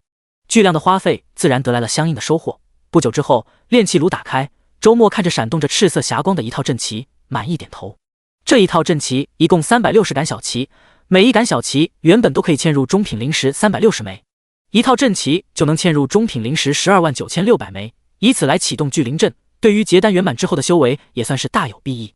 到了这个境界，丹药的作用固然还有，但同样也需要和吸纳天地元气配合起来，双管齐下。而经过了炼宝之后，阵旗的改变同样巨大。本来能够嵌入360枚中品灵石的阵旗，此刻每一面都能够嵌入同等数量的上品灵石了，提升了足足100倍。一整套阵旗就能够嵌入上品灵石一共129600枚，换算成下品灵石接近13亿。从商城里购买足够的灵石嵌入之后，周末迅速地将整套阵旗布置在了山峰上，一个规模无比庞大的聚灵阵就此成型。无穷无尽的元气涌来，周末同时吞服相应的丹药，盘膝开始了修炼。修为达到结丹圆满之后，并不是说就不能继续进步了。想要成就元婴，得先碎丹。此刻的周末就是在冲击第一次碎丹。第40章大比将至。山峰外的恐怖风暴足足持续了3天之久，而这3天里，周末一边等待，一边在山峰上潜心修炼。期间下线托管也是在这山峰上完成。这一日风暴稍减，周末也心有所感，在修炼中停了下来。3天时间，他当然不是白白等待。此刻的他，丹田里的9转金丹相比起3天前体积大了1倍不止，而在金丹的表面还多了6道极其细微的黑色纹路，这正是碎丹后又再次凝丹的证明。都说碎丹成阴，但如今天地大变，并非仅仅只是碎丹一次就能够成就元婴的。想要成就元婴，每一名结丹圆满的修士可能都需要经历许多次碎丹，每一次碎丹便等同于推倒重来。当再次凝结金丹之后，丹力便会变得更加纯粹，更加浑厚强大。只不过再次凝丹并不容易，虽然不像从筑基期突破到结丹期那么艰难，但也需要耗费大量丹药以及长时间打坐吸纳天地元气。先前某长老曾经跟周末提过，天火宗数百年来的最强纪录是100年碎丹5次，平均下来仅仅20年就完成一轮碎丹凝丹，已经成为了天火宗内部 NPC 间的传说。周末在这3天里完成了6轮，代价是吃个不停的丹药，以及换了6次的镇气灵石。氪金玩家跟那些 NPC 修士当然不能一概而论的。此刻山峰外风暴在迅速变得微弱起来，早在半日以前，周末就已经察觉到了风暴深处的变化，那里果真化生出了一只风系奇妖，风氏青狼。目视暴风深处的一只小狼，周末喃喃吐出这样的4个字来。他的猜测没有错，规模极大却汇聚到一起的同属性元气中，极容易化生出相应的奇妖来。当然，这种可能性不是100%的，第一、第二天都没有任何反应，是今天他又扔了一串价值10几亿的符阵珠，才终于让风氏青狼出现了。可以说，这风氏青狼的花费是雷子鼠的数倍之多。不多，能用钱解决的问题都不算大问题。周末打算等着小狼吃完暴风之后，再给他扔一串。这一趟离开天火宗，周末花的时间有点多。等到他再一次返回宗门时，已经是好多天之后了。周师兄，你总算回来了，明天就是大比，我还以为你赶不及了呢，可担心死我了。和周末关系比较好的丹阁执事第一时间就找上门来了。知晓周末是要参加核心大比的人，他一口一个师兄叫得相当顺溜。对于丹阁执事表现出来的友善，周末微微一笑，并不抗拒。上一次游戏正式降临后，各宗门内的 NPC 们便齐齐消失不见了。如今回想起来，他隐约有了某种猜测。不过如今想这些还太早了，应该把精力放在即将到来的核心大比上。而今日的上线时间也差不多到了，他托管后退出游戏，静待明天上线参加核心大比。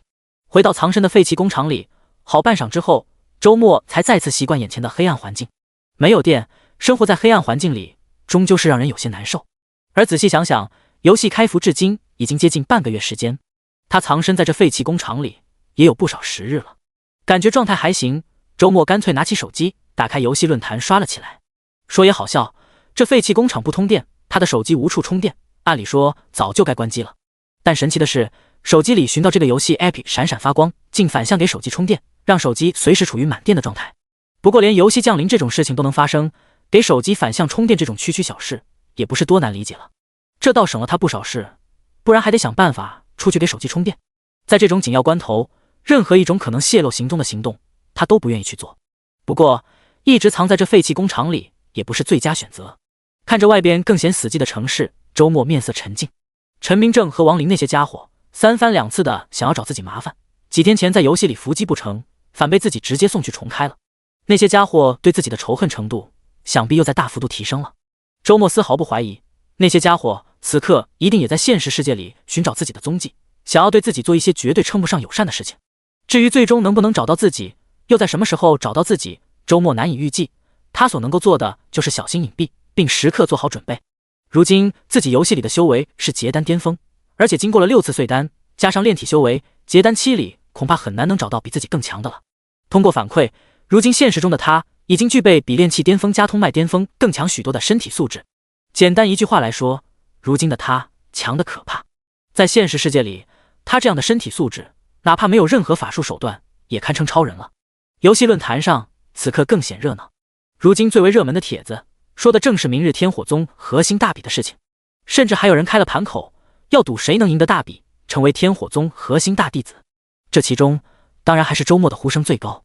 不过也有人认为，这次大比玩家们只能上场混个脸熟而已，想要真正成为核心大弟子根本不可能。有人还截图列证据指出，天火宗的那个周末尽管还稳坐在修为榜1的位置上，但已经好几天没有任何提升了，估计是遇上了瓶颈。在他后边，大量的玩家已经赶了上来，再过几天反超夺下他的榜1位置也不是不可能。对此，周末只是笑笑不说话。修为排行榜上，在他身后确实排了一大堆结丹中期的玩家，但他们真以为从结丹中期提升到结丹后期之后，就能够取代自己的榜1位置？只能说这些玩家们还是太天真了。结丹后期之后还有多长的路要走，没有人比他更清楚了。刷了一回论坛，处理好日常的事情后，周末准备休息了。但是他很快就皱起了眉头，强大的身体素质让他的五感也提升了极多，哪怕在宿舍楼内，他也察觉到了废弃厂区里传来的细微动静。显然有人进入了厂区，连续几天的平静生活似乎要在今晚被打破了。第41章，压制住他了。又是王林和陈明正他们遣人找上门了。废弃宿舍楼中，周末猫在阳台边上，看到下方的昏暗夜色里正有许多人迅速向宿舍楼靠近。他第一时间就想到了王林、陈明正他们。这片厂区废弃已久，却有那么多人突兀靠近，显然正是为了自己。除了王林、陈明正他们，还有谁对自己这般不依不饶？周末是真的生气了。他一直提防着是一回事，但王林和陈明正果真再次派人找上门来，那又是另一回事了。真当我好欺负了？阳台的金属栏杆被他愤怒地捏成了扭曲的麻花形状。如今的他身体力量强得可怕。至于自己躲在废弃厂区里，还是被人找到了，这一点他倒没有过于纠结。人活着，但凡走过，便必定留下痕迹。以那王林、陈明正之流在现实世界的能量，只要有心，总能想办法找到自己的。能够拖了这么多天，已经很不容易了。趁着夜色进入厂区的，粗略算了一下，足有20-30人，而且每一个人奔行都十分敏捷，身体素质远胜过普通人该有的程度。很显然，这些也是在游戏里有一定修为，得到了部分反馈的。幕后的人想要对付的自己，显然下了血本。当然，这些人虽然身手矫健，但还不被如今的周末放在眼内。他如果想要趁机逃离，这些人肯定拦不住他。只是心中的怒气渐渐升腾，周末并不打算一见到人就马上抱头鼠窜，得让他们知道痛才行。离游戏正式降临的日子已经越来越近了，现实世界中的种种秩序正在逐渐崩塌。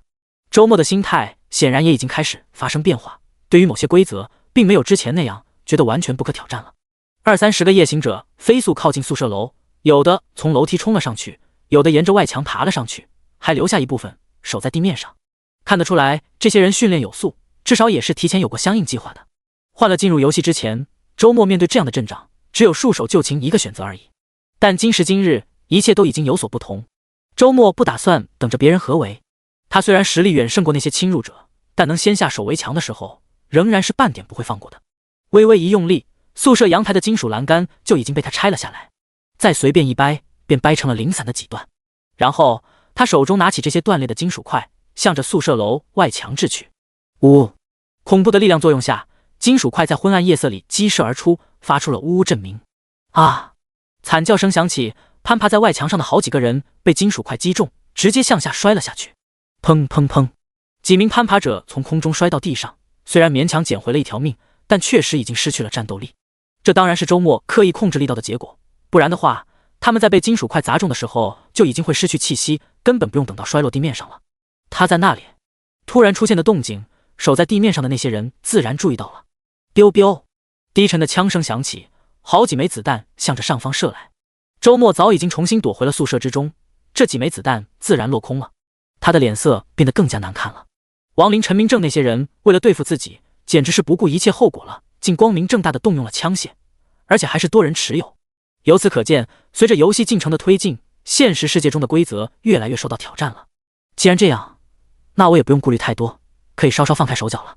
下方那些人持有的只是普通手枪而已，玩游戏之前的周末看到也许会瑟瑟发抖，但如今却觉得一般般。他有足够的自信，这些手枪打出来的子弹自己扛得住。压制住他了，其他人抓紧侵入。楼下空地上有对讲机的声音响起，周末都有些受宠若惊了。这种行动规模他也就在电影里见过，还得是对付大型黑帮势力时才会出现。他暂时没有去理会楼下的人，而是打开宿舍门，沿着楼梯缓缓向下走去。别动！才下了2层楼，昏暗的楼梯间里传来了这样的斥喝声。2把手枪对准了他，不过持枪的2人显然不太讲武德，在喊出别动2个字时，食指已经扣动了扳机。砰砰，近在咫尺之间，枪又快又准，几乎响成一声的2枪准确命中了他前胸。周末于是明白了，跟上次不一样，这次来的这些人是想直接取他性命的，那就没有什么好说的了。叮，弹头反弹落到地上，2枪打在周末胸膛上，除了把他衣服打出了2个孔洞之外，连他的皮肤都没能刮破半点。游戏里反馈来的这点修为，让他身躯坚韧的如同金铁铸就。楼梯间里，刚刚发起射击的2人张大嘴巴，一时间忘了下一步该做些什么。他们也是玩过游戏的，知道如今人类的身体素质已经大幅度提升，一般程度的打击已经没有太大效果。但他们根本就想不到，人类只凭肉身竟就可以硬抗子弹。虽然只是普通手枪，但这么近的距离，就算钢板也能射穿啊！人的血肉之躯是怎么可能承受得住的？周末没有留太多时间给他们怀疑人生，直接就欺身冲了上去。你们已有取死之道！眨眼间，2人就头颅破裂，躺倒在地。周末背对着他们，继续向下1层走去。2人的手枪他没有去拿，他刚刚发现了，对于如今的自己来说，2只拳头比这玩意好用多了。砰砰砰，下到下1层，早已经有人提前埋伏好，连连发起了射击。只可惜周末的五感比他们更加敏锐，早在进入这1层之前就已经察觉到了他们的位置。虽然被手枪子弹击中也没事，但周末还是没有多少被动挨打的兴趣。昏暗天色之中，他左冲右突，身躯在子弹交叉的间隙里精准地躲了开去。对面的这波埋伏连1枪都没能射中他，而他们的结局自然也跟先前那2人一样。所有人注意，不用担心后续处理，尽情射击，以击杀为第一要务。楼下空地上，一人向着对讲机发出命令，然后他的对讲机就被一只手掌拿了过去，轻轻捏成粉碎。看来你就是这次行动的头了吧？不知何时，作为他们此行任务目标的周末竟已经来到了他身旁。第42章，你电视剧看多了吧？队长。楼下空地上好几个人呼喊着，手中枪口对准了周末。他们也是一身冷汗，刚刚只是感到眼前一花，一道黑影闪过，面前就多了一个人。那刚刚楼上枪声响了一阵，到底是在做些什么？放开我，咱们能够答应留你一命。侵入者队长并不知晓宿舍楼中发生的细节，这时候面对着周末仍旧颇有信心，但很快他的信心就被面前的周末一巴掌拍碎了。周末像是没有听到那几个人的警告一样，身躯动了起来，一个人被他直接拍得横飞起来，摔到一旁地上生死不知，而另外几人条件反射的几乎同时扣下了扳机。枪声轰鸣，子弹呼啸而出，然而周末根本毫不在意，反手就是一巴掌横扫了过来。打出的几枚子弹像是刻意凑上去一般，直接碰到了他的手掌上，然后子弹以比来时更加迅猛的速度反方向飞了回去。扣下扳机的几人应声倒地，现场只剩下那队长一人还站着。格格，那队长愣愣地看着发生的一幕，上牙和下牙不自觉地碰到了一起。两股战战的他看着面前的周末，喉咙像是被掐住了一般，半个字也说不出来。徒手把子弹一巴掌拍回来，这种情景他只在古装武侠电视剧里见过。在此时此刻的他眼里，面前周末的身影变得无比高大起来，渐渐与那些武侠电视剧里的绝世高手重叠到一起。那游戏的反馈竟如此惊人，顷刻间他便已经有了这样的猜测。周末却没空管这些，只是转身走到他面前，淡然问道：谁让你来的？带我去见他吧。侵入者队长紧咬牙关，并不打算开口。我不信现在还有死士，他们给你多少钱，值得你卖命？周末眼睛微微眯了起来，其中有危险的光芒闪动着。你应该看得出来，并不只有你们敢于去践踏规则。现在的我心情很不好，不确保会有耐心问你第二次。侵入者队长面皮一抽，身躯抖了一抖。他知道周末说的没错，今晚行动的几十个人，此刻还活着的估计已经没有几个了。任务目标的凶残程度远远超出了他的想象之外，他不敢拿自己的命去赌。这次行动，他们付了定金4000万，你给我双倍，我把一切都告诉你。看了周末一眼，那侵入者队长说道：“我这算是破坏行规了，以后再混不了这一行了，这钱不贵。”噗！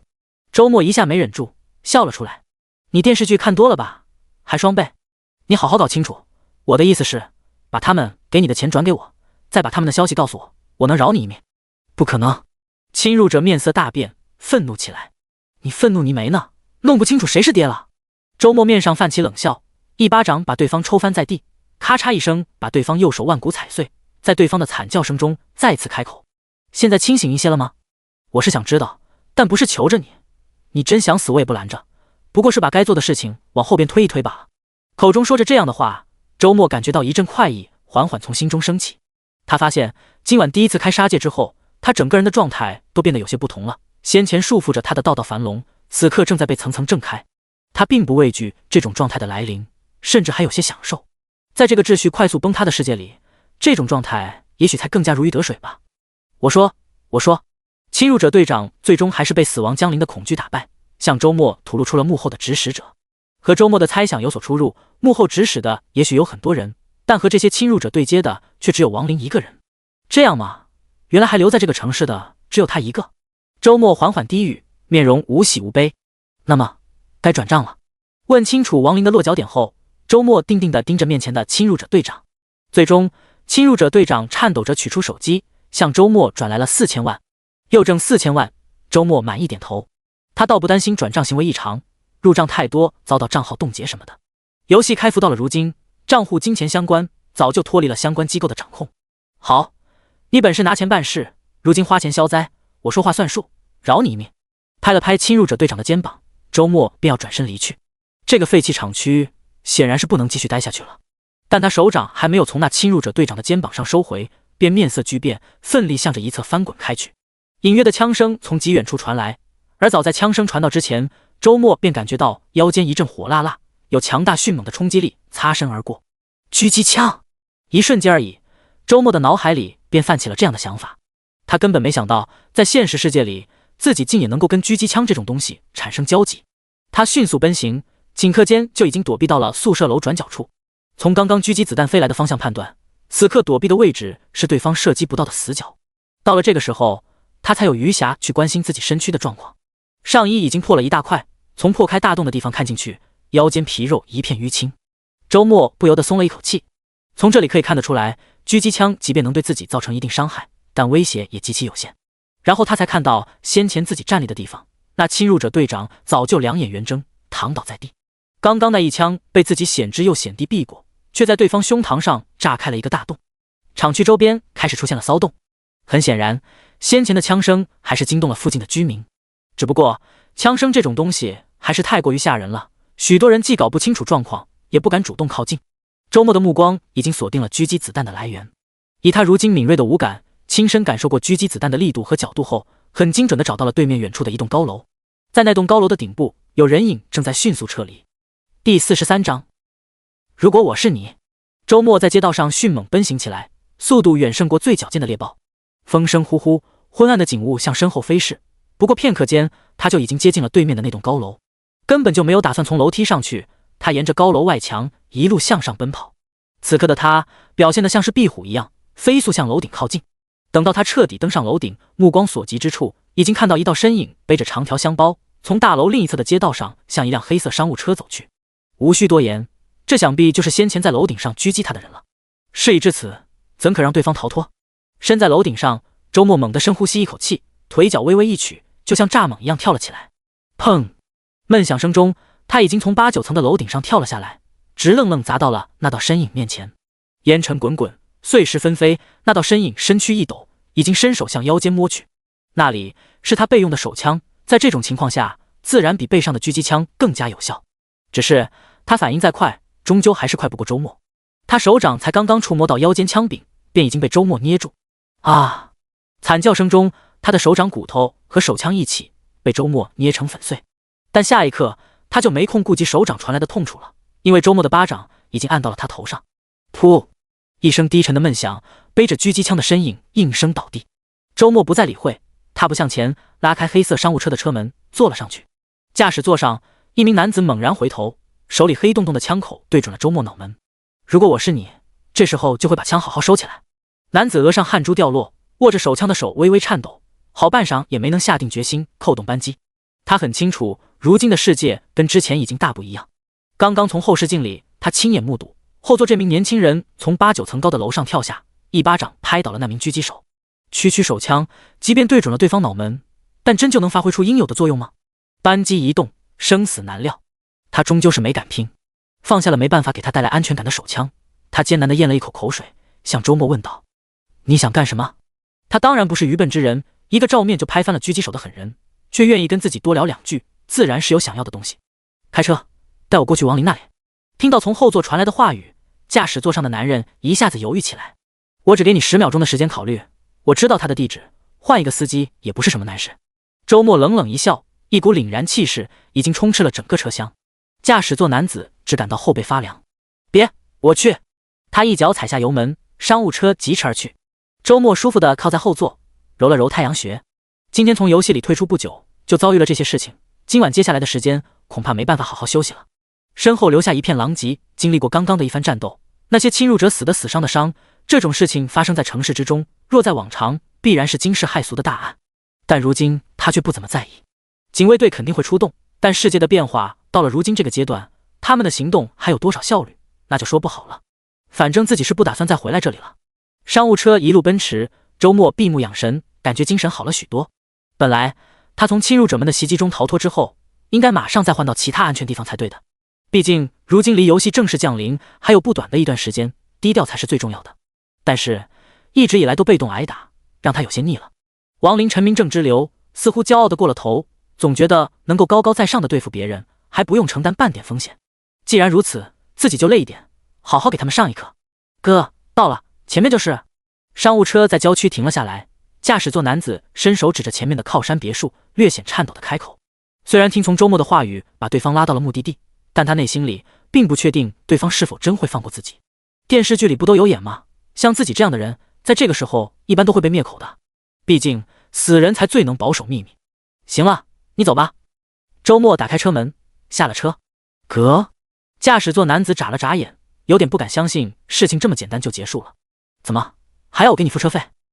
不用，先生坐得开心，欢迎下次再次乘坐。啊，不是。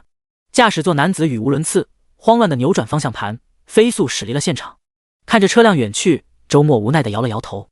可惜自己不会开车，不然让对方把车留下，接下来自己要去哪里也方便很多。但他也就只是想想罢了。开车也有开车的缺点，比如总要从公路上经过，一路上都会被摄像头盯得死死的，别人想要找到自己简直不要太容易。都这么久了，怎么还没有人给我回电话？一个个怎么做事的？靠山别墅里，一名年轻男子发着牢骚，把左手握着的刀叉随手扔到餐桌上。王妈，今天不想吃西餐，都撤了，把炖好的汤给我端上来。马上有佣人上来把餐盘收拾撤下，碎步离去。郑哥，这次的费用都是我自己先垫付的，你记得让那几个家伙还我啊，4000万可不是小数目，我冲到游戏里修为又能涨不少了。佣人撤离之后，年轻男子拿起手机开始了视频通话。郑哥，你怎么不说话？网卡了。视频对面，屏幕里的男子面色铁青，一言不发。你后边。铁青着脸的男子艰难地吐出了这几个字来。我后边？怎么了？别墅里的年轻男子边说边转头望去，然后他的脸色便变得比视频对面的男子更加难看起来。王公子好生活啊，西餐吃不惯，还有炖汤喝。一个略带讥讽意味的声音在别墅里响起。周末。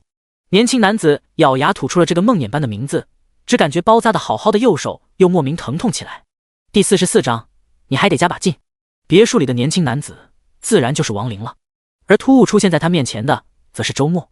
周末，你别乱来，王林是燕都王家的人，伤了他，这整个龙国再没有你立足之地。看到周末貌似来意不善，视频里的男子连忙开口斥喝起来。陈明正，你当我傻子吗？别说什么立足之地了，今晚这种阵仗，我一个运气不好，这时候已经没有办法站在这里了。周末冷笑，就许你们杀我，不许我动你们。是误会，我愿意补偿3000万，不，5000万。晚了。周末把视线重新放回面前的王林身上，轻轻问了一句：“你什么修为了？”结丹中期。王林不解其意，却又不好不回答：“这么快就又结丹中期了，有钱真好啊。”周末摇了摇头，轻声叹息：“可惜你没有下次重开的机会了。”王林只感觉脑门嗡的一声响，从头顶流淌下来的血液遮掩了视野，身体里的力气迅速消散，就这样缓缓地倒了下去。手机里正在视频通话的陈明正从头到尾看到了这一切，直到手机从王林手里脱落，到了周末手中。周末，你怎么敢？周末，你死定了！视频对面传来了这样声嘶力竭的叫喊。谁死定了还说不好呢？你在燕都是吧？还有他们几个，好好保持身体健康，等着我来。在对面陈明正神情一僵的同时，周末摇了摇头，手指微一用力，手机顿时变得稀烂，通话画面戛然而止。王林他都随手拍死了，哪里还会在意陈明正的区区威胁？不过周末还是做了些自我检讨的。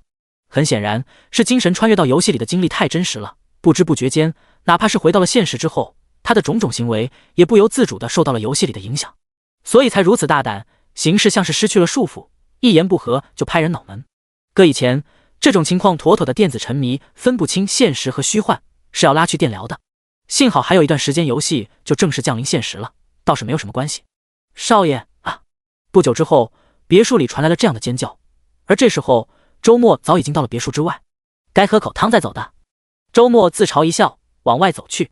别墅里出了这样的事，肯定会报警的，今晚待在这里并不现实。至于那边的城区，想必也会乱起来，不适合自己继续潜伏了。还是先在外边找个地方将就一晚上吧。这里好像还行。这时候已经是晚上9点多，外边基本没人了。周末在黑夜里飞速奔行，刻意避开任何能被锁定行踪的可能性。他最终在一座才建造到一半的大桥前停了下来。他锁定的目标是其中一个桥墩。仔细观察到周边无人也无摄像头之后，他飞跃而上，一拳砸在桥墩上。最终桥墩被他硬生生挖出了一个空洞，多余的混凝土被他沉入了河水之中。他藏身其中，把先前挖出的大块混凝土重新盖在外边。桥墩开口重新盖好后，不靠近仔细看，基本是看不出来有什么异常的。而开口这边又正好对着河水那一面，更是不用担心被人察觉。身处桥墩内部，周末发觉内里空间竟十分不错，堪称舒适。对于挖空桥墩这件事，他没有半点心理负担。别说这桥墩才刚建到一半，就算马上要做好了，离游戏正式降临只剩这么点时间，也根本来不及投入使用了。忙了老半天，周末也有些累了，躺下来很快就进入了梦乡。当然，如今的身体素质非比寻常，若是有任何风吹草动，他也是能第一时间惊醒过来的。新的一天，周末再次进入游戏。本就门人众多十分热闹的天火宗，今天显然变得更加热闹了。除了原本的天火宗弟子之外，又有许多玩家慕名加入了天火宗。当然，前来观礼的 NPC 和玩家们更是不在少数。今日是天火宗大小比的日子，宗门特别放开了限制，让外派 NPC 和玩家们都可以进入。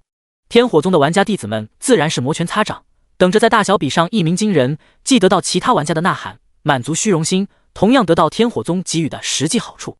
非天火宗的玩家们除了看热闹，更多的是羡慕嫉妒恨，而且大部分玩家都是冲着周末来的。从开服到如今，一直稳坐修为榜一宝座，从未被超越的存在，他们当然想要近距离接触一下。在众多玩家的连连惊叫之中，一道炽烈天火从天外降落，浩瀚如烈日，轰隆一声砸在地面上。片刻之后，天火敛去，地面上出现了一个10几里方圆的赤色广场，这正是为接下来的大小比准备的。人群中某处，好几名玩家死死地盯着广场处。老陈，王林真出事了！我骗你做什么？王家那边都闹翻天了，有大量人手被安排离开燕都，往南边去了。好像确实如此，我家里大人们也做了同样的安排。想不到那周末竟如此嚣张，敢向我等燕都大家族露出爪牙。今日他会上场比试是吧？咱们只能乖乖看着。有没有办法可以弄一弄他？你还别说，这游戏很神奇。我在门派里做了个隐藏任务，把周末的事情捅给了门派上层知道，他们的反应很有意思。今天咱们就等着看 NPC 们的表现吧。正是陈明正等人。而这时候，周末也收到了2条仙音传讯，一条是来自秦洛真，一条是来自赵商言。周末，你杀了王林，燕都那边好几个家族的老东西都真正生气了，派了很多人去南边，你要小心，别死了，我还想以后继续跟你做交易呢。这是来自赵商言的传讯。至于秦洛真的传讯，则显得大胆了许多。周末，你干掉王林了，好样的，给你点赞。燕都几家都派人去南边了，不过我猜你应该不怕。虽然不怕，但总是麻烦。我家表妹青春萌妹无敌可爱，你要不要考虑考虑？我可以帮你搭线，那样有柳家和我们秦家撑腰，就不怕什么王家陈家了。周末笑了笑，各自给了回复。对赵商言的回复是多谢，有心了。给秦若真的回复则是萌妹算了，御姐或许还能考虑考虑，不过大业未成，我还是先选择拔刀自然神。啧。天火宗玩家群里，秦若真收到仙音回复，摇了摇头。她自然听懂了周末的意思，心中无女人，拔刀自然神嘛。不过以周末如今的修为表现，确实当得上这一句。真姐，怎么了？站在身旁的柳韵秀茫然抬头。阿秀啊，你还得加把劲，要更加可爱一点才行啊。啊！柳韵秀哪里知道，刚刚进来的表姐差点就把自己卖了，最惨的是还卖不去出。好了，看上边。秦若真伸手一指上边，喧哗声也在这时忽而停歇，众人齐齐望向天空上，漫天赤红掩盖了天火宗的整个上空，每一个人都在这一刻感到心头涌起了融融暖意。天火宗掌门到了。第45章，这够大了吗？见过天火真人，见过天火真人。天火宗内广场周边，来自其他宗门的 NPC 修士齐齐向天火宗掌门见礼，以天火为号，这是每一任天火宗掌门的特色。欢迎各位道友。天火真人向着其他宗门的 NPC 修士点了点头，又对着天火宗这边开口，开始吧。天火宗主修火系功法，而受到功法属性的影响，他们行事一般都比较直接，不喜欢搞太多弯弯绕绕的。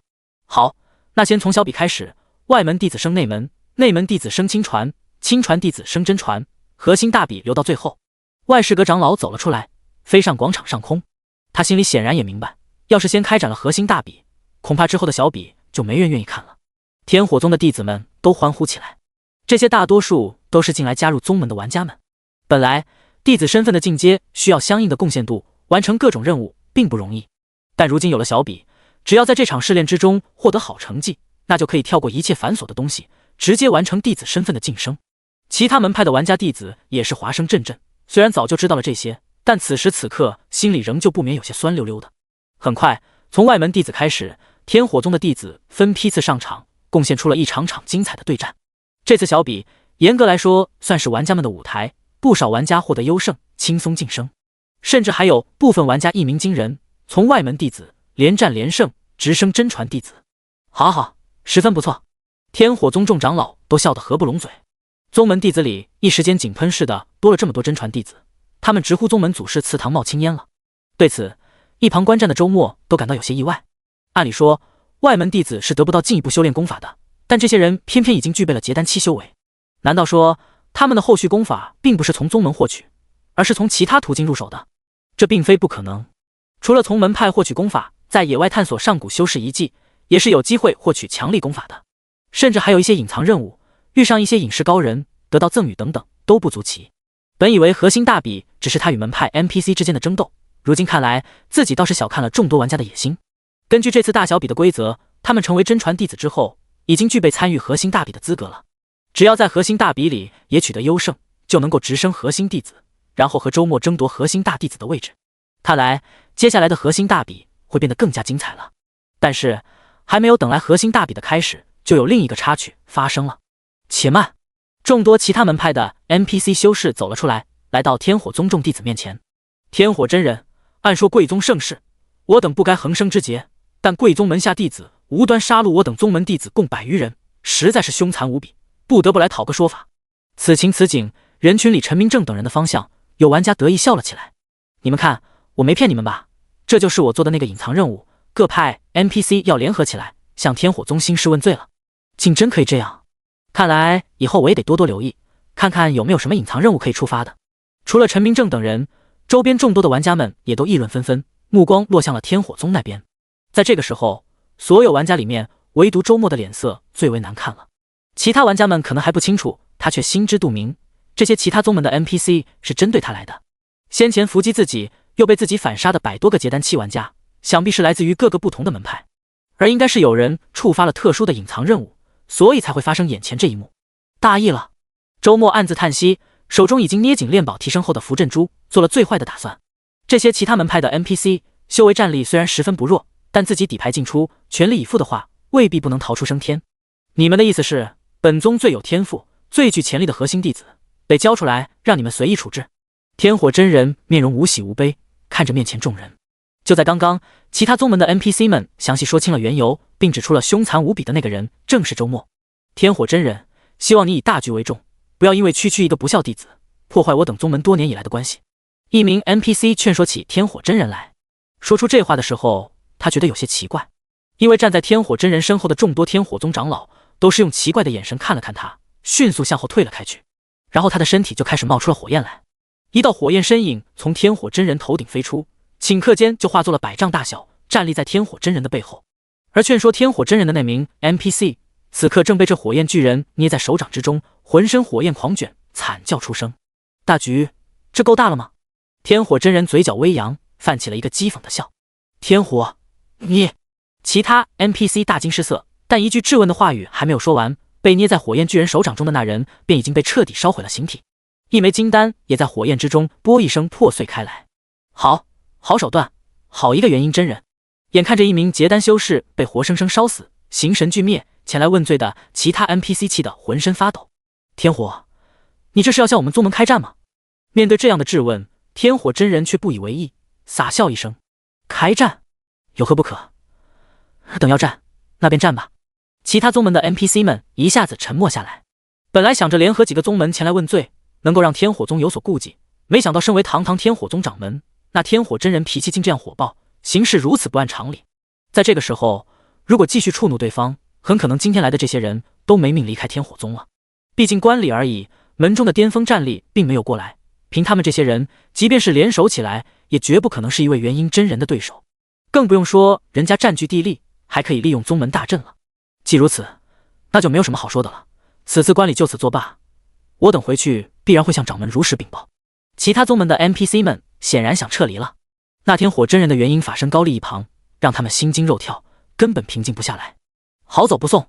天火真人摆了摆手，元婴法身收回，站在半空中闭目养神，神情平和至极，仿佛刚刚暴怒诛杀一名结丹修士的并非是他。怎么办？咱们也要走吗？人群之中，眼见到各派 NPC 灰溜溜的撤离，陈明正身旁几人都急了，连 NPC 都直接杀了，他们这些普通玩家难道还能有什么特别不成？别等会天火宗关门打狗，把他们这些外派玩家全都一网打尽吧。他们的担心好像有些多余，因为天火宗的长老已经宣布大比正式开始了。第46章，再不信你了，请第一位弟子上台。外事阁长老站在广场上空，说明大比规则。本次核心大比为守擂制，本应该由原核心大弟子上台守擂，但如今大弟子之位空缺，有谁自告奋勇的？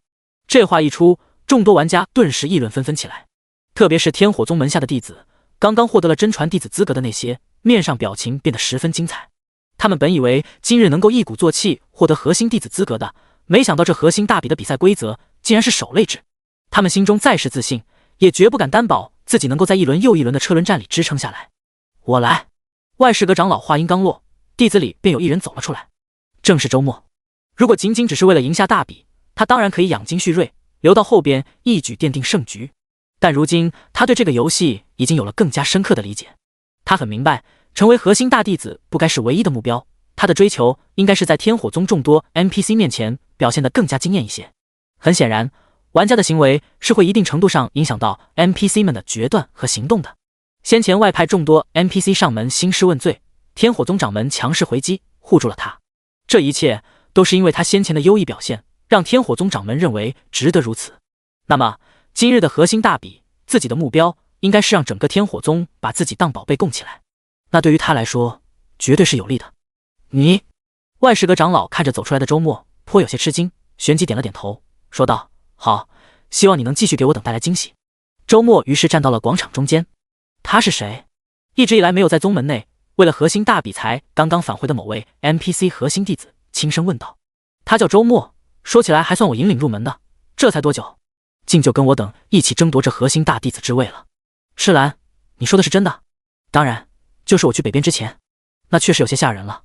很快，一名弟子也走到了场中，是一位 NPC 核心弟子。很显然，其他有心参加大比的玩家，此刻都打算先看看情况，不准备马上登场。听说你入门未久，竟就有了如此成就，实在惊人。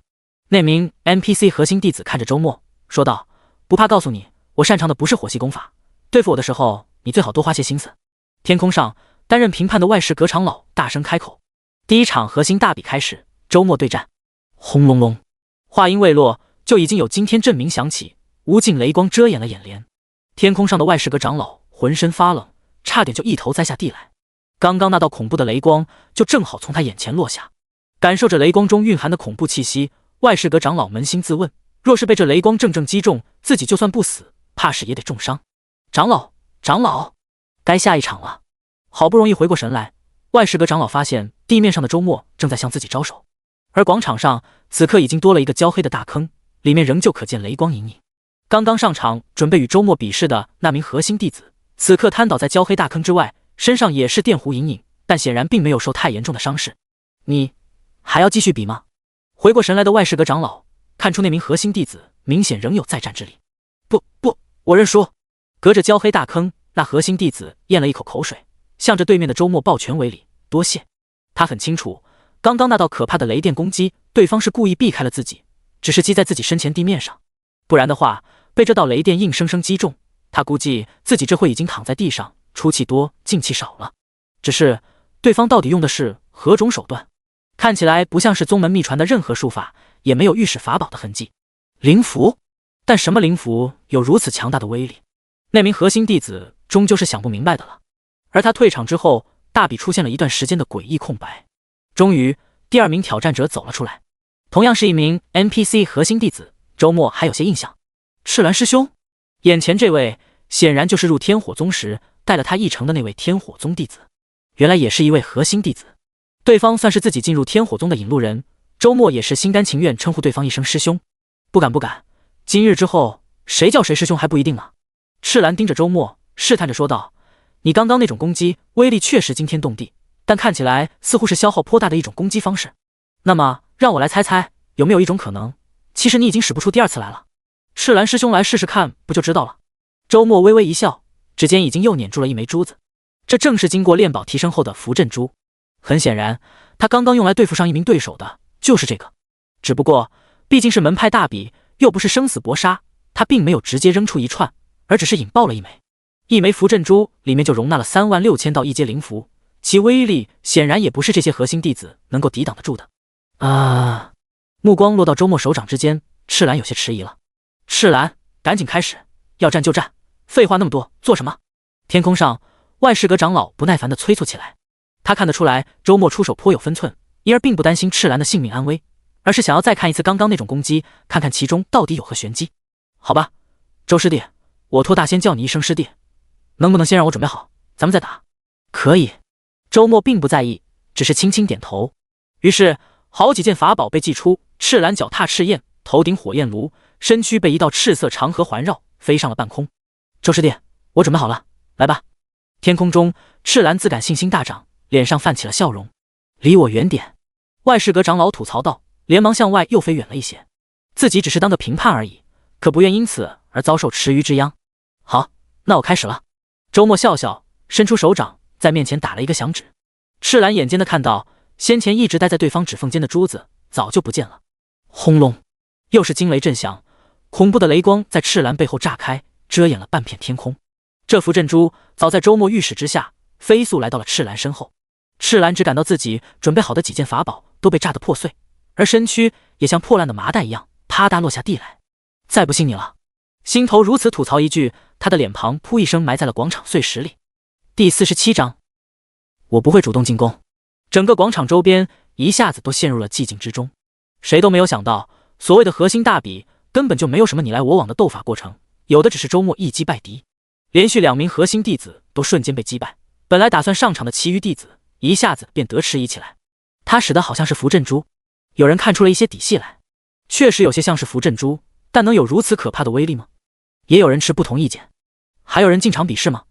天空中的外事阁长老大声提醒，若无人进场，那今日核心大比便算结束了，周末将夺得核心大弟子之位。现场一阵哗然，特别是天火宗门下众弟子，此刻眼见核心大弟子之位将要成为他人的囊中之物，都不由得急躁起来。但是若让他们站出来阻止，他们却又没有这种勇气。广场中的焦黑大坑洞还明晃晃地摆在那里呢。既然没人进场，那本次核心大比就此结。等等，我来！就在外事阁长老将要颁布最终结局时，一个声音从远空传来，紧接着一道赤红如同陨石坠地一般，转瞬划过长空，砸落到了广场之中。轰隆，整个广场都晃了晃，出现了一个巨大的深坑。一道人影从深坑里跳了出来。石坤，是他。他已经数十年不曾回返宗门了，想不到这一次核心大比竟把他也引回来了。数十年前他就已经碎丹5次，如今不知是何等修为了。看样子应该还是没能碎丹成阴，不然的话不可能再来参与这核心大比了。是你？天空上的外事阁长老面色变得有些奇妙，看了看广场上的两人，连忙向更外围更高处飞了一段距离，这才继续说道：既然是你回来了，那这核心大比当然要继续了，老头子也不多说什么了，你们两个自己看着办吧。而广场上，周末此刻也正在细细打量刚刚出现的时间。从众多 NPC 的交谈声里，他很快就弄明白了对方的身份。这时间当然也是天火宗的核心弟子，而且在数十年前就已经具备所有核心弟子里的顶尖实力。那个100年碎丹5次的传说，便是眼前的时间所缔造。据说当时掌门有意立他为核心大弟子，他却根本不感兴趣，反而离宗而去，出外寻找机缘，想要的自然是更进一步完成碎丹成阴了。这一次核心大比，大家本也没有预计到他会返还。周末对此其实并不感到意外，这毕竟是一个游戏，至少目前为止，整个游戏中发生的一切其实都是围绕着玩家来进行的。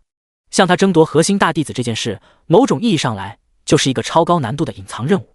只不过拥有1比1亿的折扣系统，毫不节制地进行巨量氪金的他，将这个超高难度的隐藏任务几乎打出了速通的感觉。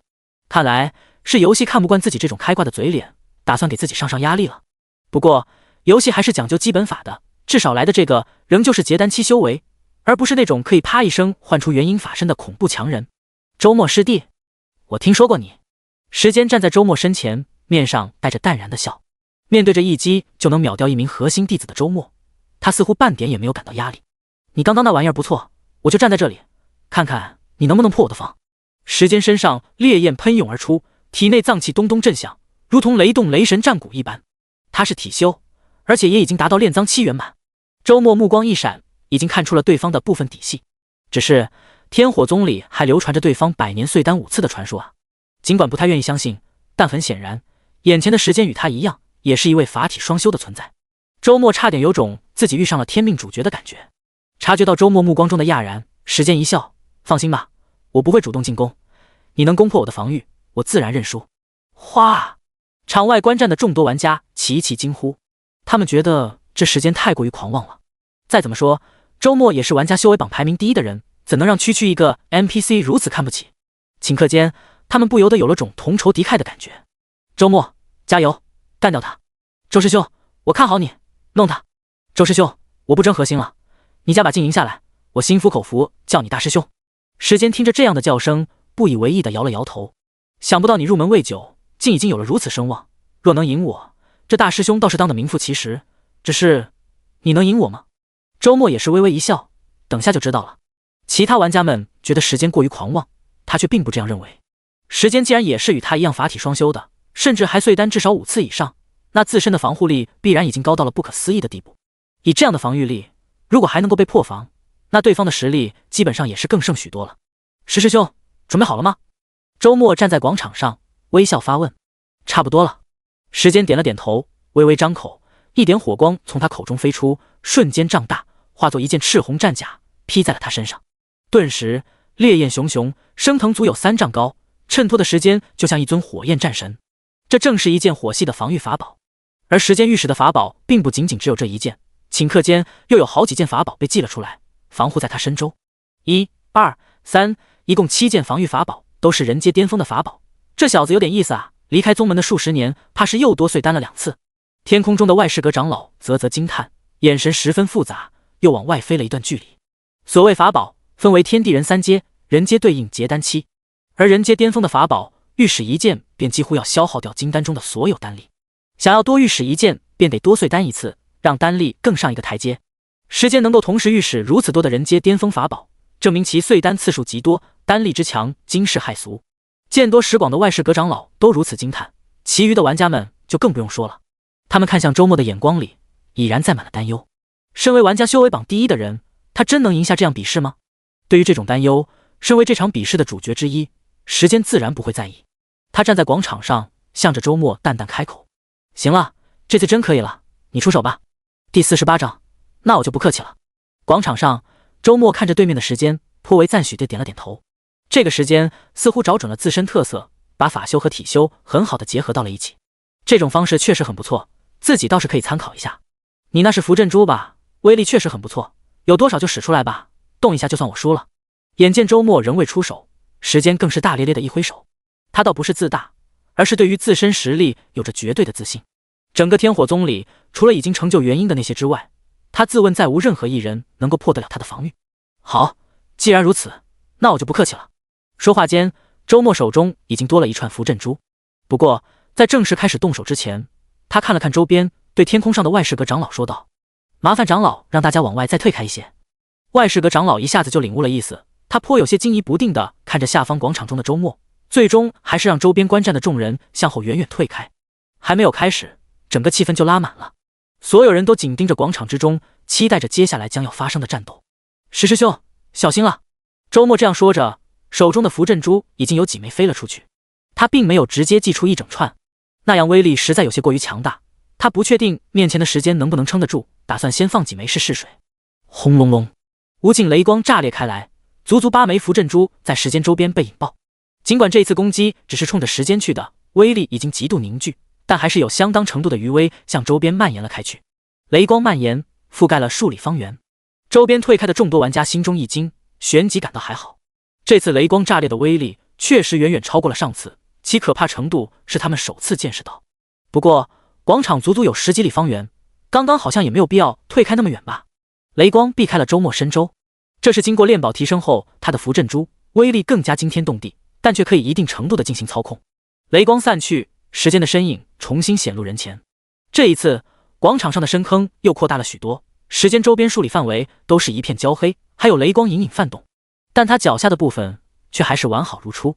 必不，他头顶上的一件法宝失去了灵光，就此破碎开来，向下掉落。厉害，竟直接击溃了我一件法宝，你这手段有点意思。时间眼中掠过一丝痛惜，旋即复归于平静。他再次望向面前远处的周末，说道：很不错，你这符阵珠还有多少？尽管全数使出来吧，我还用不着你留手。好，那就如你所愿了。周末微微一笑，手中已经多了一大把符阵珠。刚刚的试探中，他大概了解到了时间的水准，这次准备稍稍放开手脚了。幸好之前闲着没事，多练了一些，不然今天都不太够用呢。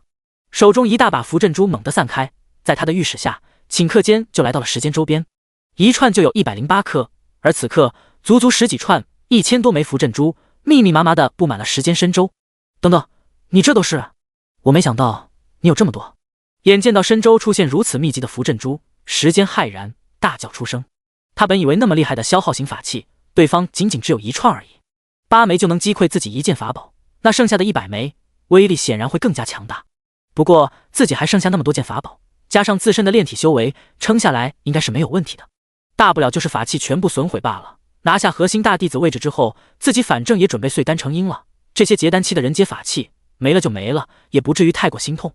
但他哪里想得到，如此威力巨大的法器，对方竟不只有1串，而是有10几串之多。离大谱，即便是掏空一整个大型修仙世家，也拿不出这么多来吧？宗门啥时候招收了一个这样的怪物？雷光迸发，时间知道让对方停手已经是不可能的了。千钧一发的时刻，他早就忘记了绝不动弹的许诺，脏气轰鸣，体内金丹运转到极限，手中捏动最强法诀，将目前能够动用的手段全都施展了出来。这是他竭尽全力的最巅峰状态。他深信，即便是元婴真人前来，自己也能够抗下片刻。这样的想法刚刚从脑海深处升起，无尽的雷光便已经掩埋了眼帘。这一次，仅仅是余威，便已经超出了10几里广场的范围。飞在天空上的外事阁长老只觉得无比强大的雷霆之力袭来，心头打了一个冷战，连忙向后飞退，眨眼便又退出了10几里的，这才感觉到好受一些。至于广场周边观战的众多玩家，这一刻只能看到广场被无尽的雷光覆盖，对其中发生的细节根本就无从得知。而即便是得到提醒，提前退开了很远，此刻也仍旧不能确保安全。雷霆的余威向着周边飞速扩散，眼看着就要将他们也附进雷光之中。整个天火宗猛地震动起来，有8道火光从8个方向冲天而起，化作撑天火柱，然后便洒下点点火星，织成了一道火焰天幕。天幕降落，把欲要继续扩张的雷光盖在了广场范围内。这是宗门大阵自主防护，这一击竟触发了宗门大阵，其岂不是说已经具备元婴之威？天火真人还有其余天火宗各长老，此刻都表情古怪地看着雷光深处，彼此的眼神里既有喜悦，也有担忧。喜的是宗门竟出了周末这样的好苗子，表现远远出乎了他们的意料之外；忧的自然是直面这次可怕攻击的时间了。在周末出现以前，时间算是宗门数百年以来最优秀的弟子了。如果在这场大比里出了什么意外，对于天火宗来说也会是难以承受的损失。随着咳嗽声，一道身影迅猛地从雷光范围冲了出来，在雷光不依不饶的追赶中飞上了半空之中。只是他逃得快，雷光的追击同样也极快，如雷龙一般的恐怖雷电紧咬着他，眼看着又要将他一口吞入腹中。我认输了！身影大声喊叫。周末，可以了。在上空更远处，外事阁长老尴尬出声。作为评判长老，他刚刚竟然逃命似的飞出那么远，确实有点丢人了。行吧。周末点了点头，已经祭出了另外一件法宝来。那是一个紫光湛湛的瓶子，瓶口向上发出了漩涡般的强大吸力来。顷刻间，无尽雷光如同海水倒卷，向着瓶口汇聚而来。第49章，见过大师兄。广场中，小小的紫光宝瓶内部像是具备了无穷空间，如长鲸吞水一般，短短时间内就将充斥了整个广场的雷光尽数吸纳。雷光彻底消散，广场此刻的面貌真切地出现在众多观战者面前。整个广场出现了一个方圆10几里的焦黑坑洞，足足向下陷落了100丈深。刚刚那一击之威，竟厉害到了如此地步。观战人群里，其他本要参赛的弟子此刻心头发冷，哪里还有半点上场的勇气？似乎是感应到威胁不在，广场上空的火焰天幕迅速消散，8道火柱重归地下，宗门大阵再次陷入了沉寂之中。而此时此刻，在场的无论是否天火宗所属，都已经平静不下来。之前那边的天威景象，恐怕就是他了。有天火宗长老喃喃低语，显然是想起了之前出现在天火宗千里外的天威景象。走吧，赶紧走！看到这样的一幕，人群里的陈明正等人身躯止不住的颤抖，只想速速离去。他们心里明白，想要在游戏里对付周末，恐怕已经不太可能了，至少目前是绝对不可能的。但有一点，他们无论如何也想不清楚，自己等人都是背景雄厚之辈，随手往这游戏里砸的钱是旁人10辈子也挣不来的。他们实在不明白，为何在这种情况下，自己等人仍旧被对方远远抛在身后。周边观战的人如何先不说，广场内身为这场战斗的一方，曾经直面了那恐怖攻击的人，时间这时候终于松了一口气。砰砰砰，声音响起，他身上的防御法宝齐齐破碎，连贴身穿着的火焰战甲也不例外，直接爆碎脱落开来，露出了下方的血肉。此时此刻已经很难说是正常的血肉了。炼体有成的他，此刻身躯如同一块焦炭，生机之力微弱至极。不过他还是强撑着一口气，隔空向着周末抱拳一礼：“我服了，时间见过大师兄。”说话间，他那如同焦炭一样的身躯，坏死的血肉纷纷脱落，露出下方新生的肌肤来。某种程度上说，体修相比法修，在生命力、顽强这一点上，确实是胜过许多。不敢当，核心大比还没有比完呢。周末有些不好意思地摆了摆手：“谁说没有比完？”时间目光中寒意大盛，望向了周边，冷然道：“我既然败了，这场大比便结束了，还是说你们之中还有人要上场？”时间的视线扫射下，众多天火宗弟子纷纷低头，不敢与之对视。这场比试，时间虽然败了，但众弟子却半点也不敢轻视他。刚刚那宛如天威一般的雷霆一击，换他们上去，灰都不剩了。时间还能好端端的站着，便说明了一切。论强大，弟子里除了周末之外，想必无人再能与他比肩了。大师兄，被时间冰冷的视线注视着，那些 NPC 弟子哪里还敢多说什么，齐声开口，恭称周末为大师兄。而 NPC 弟子尚如此，那些修为水平更次的玩家弟子们就更不用说了。周末表现出来的实力也确确实实折服了他们，而且同为玩家，他们也与有荣焉，也都没有太多抵触的跟着喊了出来。于是周末大师兄的位置就此算是确定了。而本次核心大比也在开始后不久就戛然而止。不过前来观战的玩家们却大呼过瘾，半点不觉得白来一趟。周末的表现实在太过惊人了，让他们知道原来玩家也能够拥有如此强大的攻击手段。我看出来了，那是符阵珠，本来以为是不起眼的小法器，想不到竟能如此大放异彩。没错，回去后咱们也搞起来，倒是咱们也在自己的门派当个大师兄，岂不爽歪歪？一起，我正好练气技艺不错，咱们合作吧。玩家群体里有着这样的交谈，不少人都被周末刺激到了，想要复制他的成功之路。周末自然也知晓这些，他敢于在众目睽睽之下使出符阵珠这样的手段来，就不怕别人复制。毕竟没有赤霞炼宝术，没有以亿为单位的资金，别人想要复刻他的成功之路根本就不可能。好，今日大比到此结束，周末赢得大比，为核心大弟子。广场上空，天火真人深深地看了周末一眼，说道：“周末，稍后到主殿来。”说罢，他协同各长老就此离去。而在各执事的安排下，现场观战的人也都有序散去。许多弟子有心上来跟周末套近乎，但看到仍站立在周末身前不远处的时间，最终只能暂时打消了这个想法。谁知道这两人会不会一言不合，等下再次打起来，遭受池鱼之殃可不是什么好事。你这是什么法宝？挺有意思的。等众人全都散去，时间来到周末面前，好奇地看着那吸纳了现场所有雷光的瓶子。此刻他身上的焦炭血肉全部脱落，竟稳住了伤势，看起来并无大碍了。周末有些惊异地看了时间一眼，不得不说，这个家伙水平确实不错，受了那样的攻击，竟这么快就恢复了一些。叫那灵宝瓶可以吸纳储存各类元气，气阁新研究出来的法宝类别，你不知道？周末微微一笑，其实他还是故意隐藏了一些信息。气阁确实是研究出了那灵宝瓶这种法宝，但他手中的这个是以赤霞炼宝术提升过的，威能效力远远在原版之上。我觉得这瓶子对我接下来的进阶有十分强的助力，是否方便借用一段时间？四是担心周末不肯答应，他连忙又说道：“我也不会让你吃亏，我出外游历多年，也算有所收获。这门八节元身功法可以赠予你，以作交换。”八节元身？周末眨了眨眼，这是干嘛的？是一门体修的功法。时间脸上泛起一个莫名笑容，意有所指。我猜你肯定很需要这个吧。第50章天火杯。广场中，时间看着周末，笑意盈盈。周末也并不否认，只是点了点头，说道：“拿来看看。”对方是法体双修的修士，能够察觉到自己同样练踢了，并不稀奇。时间迟疑了一瞬，最终还是取出一卷功法卷轴，递到了周末手中。对方如今是天火宗大师兄，这点面子他觉得还是可以给的。周末接过卷轴，大致看了看，然后他的心腔便被突如其来的喜悦充满了。只是粗略一看，他就能够看出来这门功法十分不简单，是等同于法修元婴期，也就是体修元身境的功法。怎样，不错吧？时间笑了笑，天火宗内固然也有元身境功法，但以我看来，远不如这八节元身。似你我这样的人，要练那自然是要练最好的东西，确实不错，我要了。周末满意点头，将法宝那灵宝瓶交到了时间手上。好，这法宝我最多借用1年，便还给你。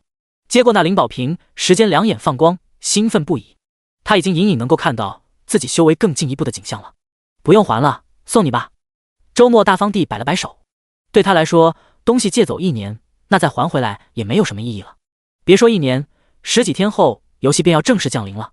如果他能安全度过，1年后肯定早就用不上这只有人阶巅峰的那灵宝瓶了。若是不能平安度过，那就更用不上了。好，我确实需要，也就不跟你客气了。时间深深地看了周末一眼，又拿出了一枚玉简来，递到对方手中。这是我多年在外探索所记录的一些见闻，说不定也能对你有些作用，你留着吧。说罢，他也再不多停留，就此飞身而去。得到了那灵宝瓶之后，他已经迫不及待地想要去提升自己了。看着时间远去的背影，周末微微一笑，将东西收起。这时间还挺有意思的。严格来说，一件人阶巅峰的法宝，价值自然比不过一门元身境的炼体功法了，更何况还附赠了一份历练见闻。不过很多东西并不是这样计算的。对于时间来说，得到的那灵宝瓶能够让他修为更进一步，说不定很快就能有所突破，而付出的不过只是一份抄录的功法罢了。该去主殿了。沉默片刻，周末飞身而起，向着天火宗主殿而去。今日的大比之后，想必他的名字将再次传遍整个游戏世界，而游戏论坛上有关他的帖子数量必然也会迎来一次大爆发，人人想必都会下力气研究他。幸好他早有预计到了这些，所以在这场大比里并没有暴露太多底细。从头至尾，他使用到的都只是炼宝提升后的符阵珠而已。至于别人的符阵珠没有他这样强大的威力，那关他啥事？就让他们研究去吧。不多时，周末来到了天火宗主殿。此时各长老早已经散去，殿内只剩下天火真人一人。来，周末，你既然已是核心大弟子，这天火杯上便该有你名。天火真人一挥手，主殿之内竟又多出了一道门户。周末跟随着他走进去，发现眼前景色变幻，竟已去到了一个全新的所在。这是白茫茫的世界，脚下是无尽黑土，一座赤红石碑立在其中，直通天际。赤红石碑之上有各色文字显现，发出奇异的光芒。周末仔细辨认，发现是一个个名字。上去，把你的名字录入其中吧。天火真人说道，走到赤红石碑前，伸手按在碑面上。顿时，一个名字大放光明，远超过其他名字。李胜平。面向周末，天火真人解答了他的疑惑：这是我的名字。在天火真人的示意下，周末最终也走上前去，将手掌按在了石碑上。隐约的一阵温热通过他的手掌进入到了石碑之中，石碑大放光芒，多出了一个名字：周末。周末隐约感到有些异样，下意识地打开了游戏的排行榜单，然后他便是一愣。只见排行榜单上修为榜1的他，不管是他的名字还是名字后边的结丹圆满字眼，都直接变成了这。正惊异间，天火真人已经给出了相应解释。姓名上了天火碑之后，外界探测修为信息的种种手段便再也不能发挥作用了。天火真人看着周末，脸上泛起了奇异的光芒，说道：除此之外，名列天火碑，从今以后，天火宗掌门以下的权限将全部为你开启，一切便都交给你了，期待我们真正相见。等等，真正相见？周末心中一震，确认自己没有听错。这种信息在重生前的那次游戏里，他是不曾接触到的。你说什么？天火真人神情变幻，面庞上的光芒灰暗下来，顷刻间又回归到了原来的状态。好，这是宗门禁地，你知晓就好，咱们出去吧。重新从那奇异的入口通过，两人返回到了天火宗主殿内，仿佛刚刚的一切从不曾发生那样。你既然是核心大弟子，按例是要拜在掌门门下的，但我接下来要开始闭关了，宗门内的事务你记得多与各长老商量，修炼上有什么问题，各长老你都可以前去请教。说罢，天火真人转身离开。看着天火真人离去，周末是一头雾水。这特么，自己好不容易成为了核心大弟子，结果掌门就直接闭关了。游戏任务是不是哪里出了什么问题？幸好自己一直以来都全靠自己，掌门闭关对自己的影响不算太大。而想起先前在天火碑前天火真人的怪异表现，周末心里出现了一个大大的问号。这个游戏恐怕还有他所不知晓的内幕。算了，求人不如求己，既然当上了核心大师兄，至少宗门内的许多资源我能够调动了，接下来是该想办法突破到下一个境界元婴期了。第51章成婴。周末卡在结丹期已经很久了，从一开始仅有他一名玩家达到结丹期，到如今结丹玩家已经满地走，但这并没有什么问题。他心里很明白，一味的追求境界的快速提升并不完全是好事，在每一个境界将根基打得足够牢靠才是更重要的。接下来的日子里，周末依靠着先前的方法维持着1日2次碎丹的进度。对于早已经掌握碎丹技巧的他来说，剩下的只是时间问题而已。不知不觉间，他的金丹上便拥有了足足17道黑纹。到这时候，他心中也已经有了某种明悟。看来每丹成1转便需要2次碎丹来释放所有潜力，而丹成9转的自己显然会需要18次碎丹。接下来第18次碎丹之后，自己在结丹期的根基便将雄厚到了极点，那时候自然就是自己成就元婴之期了。既然都成了核心大弟子，一开始他是选择在宗门内修炼的，只是嵌入129600枚上品灵石的阵旗实在太霸道了，布置成的聚灵阵直接将宗门内大半的天地元气都聚拢了过来。好几位长老不得不苦着脸找上门来，求你到远点的地方去修炼吧，你这样子宗门里其他人都没有办法修炼了。无奈之下，周末只好再次离开，到了远离宗门千里之遥的地方进行修炼。既然不在宗门之内，他当然也就放飞自我了。除了自己碎丹之外，顺便还打算把3奇兽丹法修炼起来。这门外丹之法只需要提升3奇妖兽的层次就行了，倒不用他自己费心太多。大把大把的符阵珠砸出来，弄得这里全天候都是天威肆虐的样子。3奇妖兽吞噬这些元气，自然是吞得很欢。只有天火宗内的各位长老，哪怕隔着千里之遥，也仍旧止不住瑟瑟发抖。不会是咱们请他出去，他生气了吧？嗨嗨，核心大弟子那是有望成为下一任掌门的，怎会如此小气？放下心来。但愿吧，天火师兄也没见气量有多大。是因为天火师兄正好闭关了吗？所以你才敢说这样的话？而此时此刻，天火宗千里之外，周末所在的那座山峰上，无穷无尽的天地元气正受聚灵阵聚拢而来。先天灵体的优势在这一刻展露无遗，这惊涛骇浪一样的火元气，无论来多少，他都能迅速吸纳，根本没有半点凝涩的感觉。筑基70以天道筑基打下的基础，也让他的丹田变得极其稳固，无论吸纳的元气有多少，也半点不会有被撑破的忧虑。金丹上缓缓爬上了新的一道黑纹。下一刻，当第18道黑纹彻底出现之后，整颗金丹陷入了极其短暂的停滞，然后便猛然炸开，如同天地初开一般。金丹在他体内炸开，绽放出无穷光芒，然后渐渐又再归于一点。当一个眉目与他一模一样的婴儿出现在丹田之中，周末便明白碎丹成阴完成了。从这一刻开始，他是元婴期了。回想起重生之前游戏正式降临后发生的一切，周末隐约松了一口气，喃喃低语：以我现在的修为，哪怕游戏马上就正式降临，我也不是完全没有半点活命的机会了。这种说法并非谦虚，深知游戏正式降临后会发生什么事情的他，明白即便是达到了元婴期，也并不能确保万全，还得继续变强才行。周末微微沉吟，并不打算满足于现状。离游戏正式降临还有1周时间，自己还能做很多准备。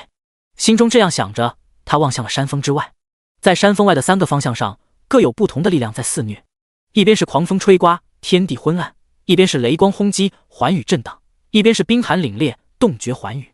而在这3种力量笼罩之中，各有一只奇异妖兽在贪婪的吞噬。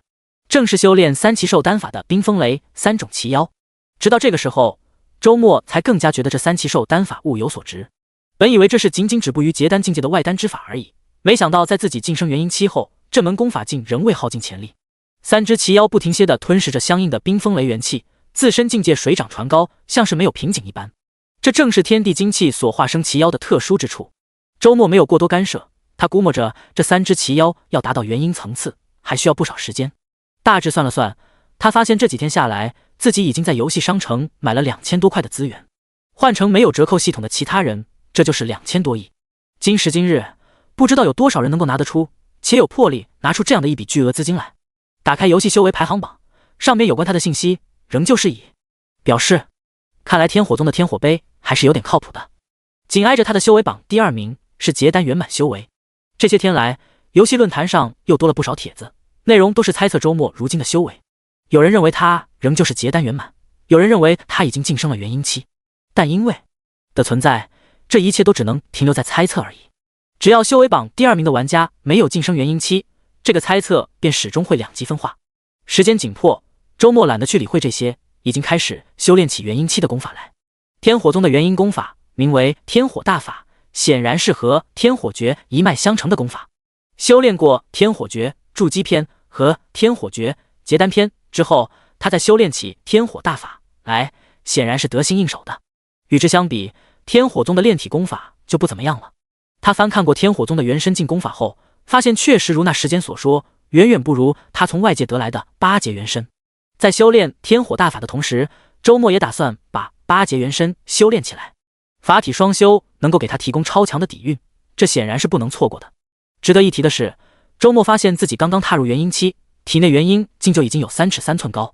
成为核心大弟子之后，他曾经翻阅过天火宗内部的典籍记录，知道寻常修士初入元婴期时，元婴为1寸高。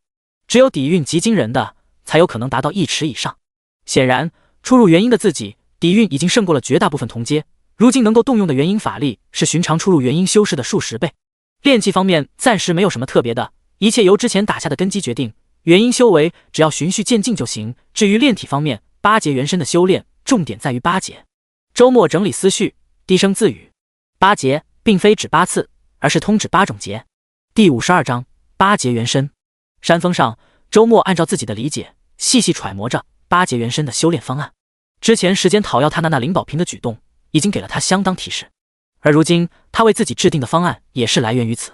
他打算以金木水火土5行以及冰风雷3奇共8种元气来作为修炼8节元身的磨难与养分。最好的办法自然是以8种不同属性的攻击灵符，配合炼宝提升后的符阵珠，放出相应的攻击。只是炼制符阵珠，再通过赤霞炼宝术进行提升，所需要耗费的时间并不少。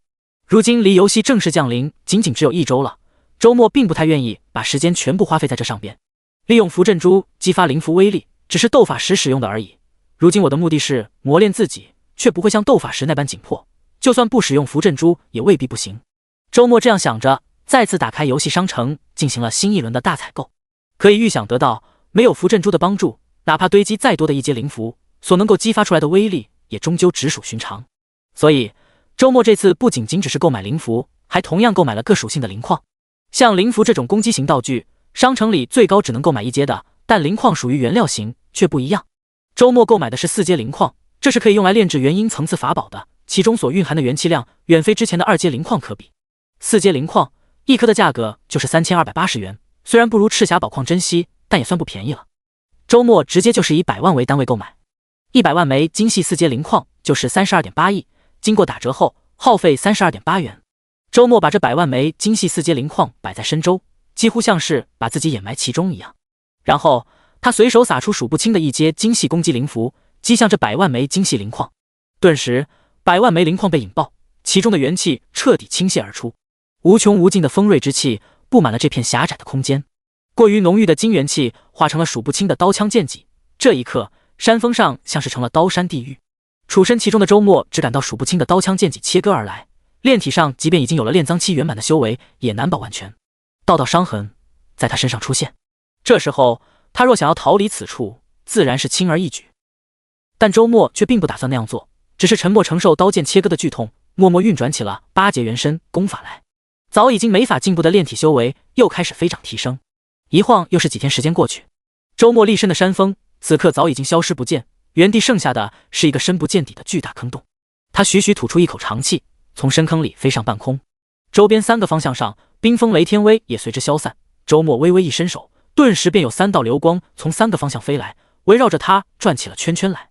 这时变成了小小光点，在他身周转圈的自然是那冰封雷3奇妖了。本来只有结丹实力的他们，似乎已经彻彻底底达到了元婴层次，而且还不是初入元婴的程度。除此之外，周末自身的修为也在进阶元婴之后有了长足的进步。8节元身的修炼，在不停从商城里购买4阶灵矿的支撑下，也是突飞猛进，此刻能够派得上用场了。付出的代价只是短短几天内在商城里购买了价值几千亿的资源而已。当然对他来说只需花费几千块。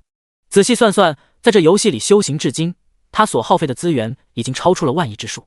现实世界里可有哪个大家族的子弟能够坐拥这样的资源倾注？除非是那种调动了一国之力来进行培养的存在。这样的存在，重生之前他不曾见识到，不过这一次似乎有些不一样了。打开游戏里的修为排行榜，周末发现除了自己之外，上边又多了一些以掩盖信息的玩家，恰恰好是修为榜前10名。看来是自己的种种惊人表现给了许多人提醒，让这些人也寻找到了属于各自的机缘。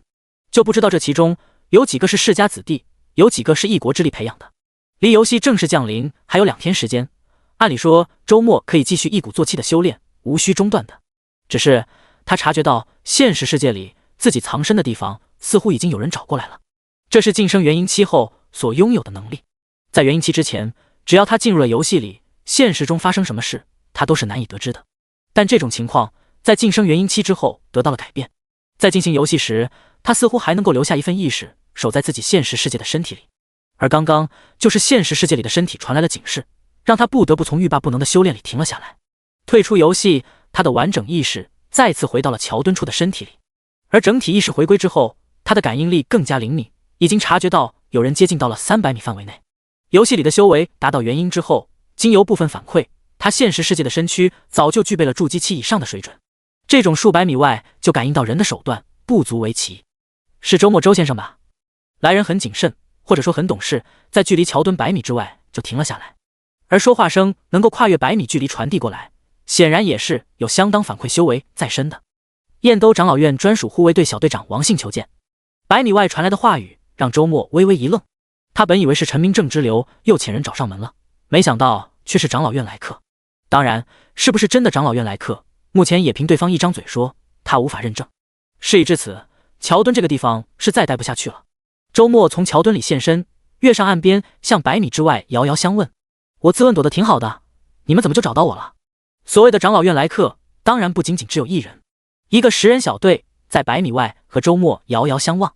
自称王信的人笑了笑，游戏虽然影响现实颇多，但当今的许多科技手段还是有用，以长老院之力，想要找到一个人肯定是有办法的。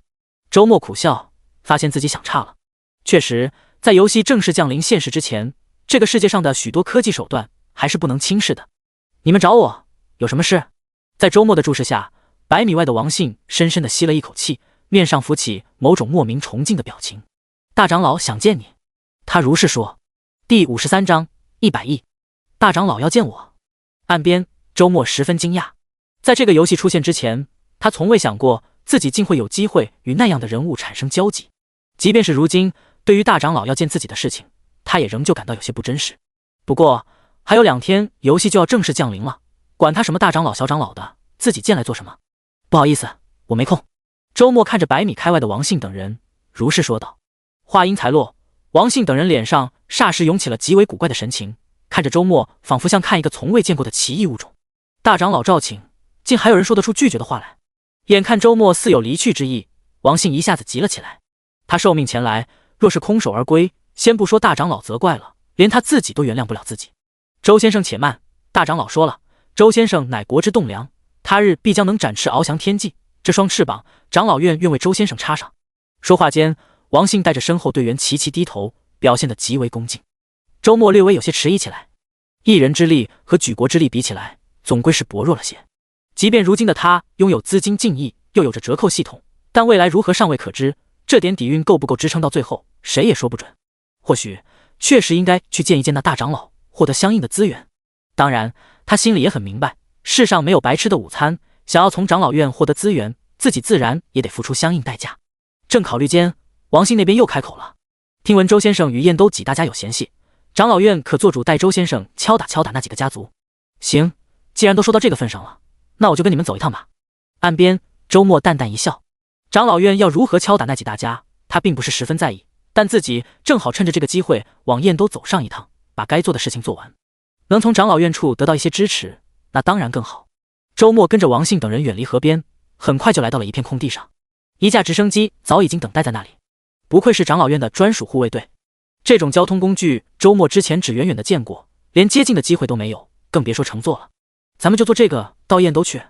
周末有些讶异，明白他心中想法的王信点了点头，说道：这是特制的直升机，时速能够达到500公里，航程4000公里以上，去往燕都是绰绰有余的。而且游戏世界对现实世界影响过大，如今客机早已停运，各机场也都关闭了。周末点了点头，他虽然一直在干游戏，但现实世界发生的种种变化，他偶尔也听其他玩家提起过。随着现实世界受到影响的程度加剧，越来越多人不再怀疑游戏终将降临的事实，所有人都疯狂地把自己手上仅有的资金全冲到了游戏里。如今各处的房子都大跌价，网上有人以10万元的价格抛售燕都2环内200平的大平层，也还是无人问津。曾经拥有一套就能超越绝大部分人的燕都房产，此刻价值连原来的1%都没有了。高空上，螺旋桨急速旋转，一台直升机往燕都飞速靠近。周末坐在直升机内，即便身在高空之上，心情却出奇的平静。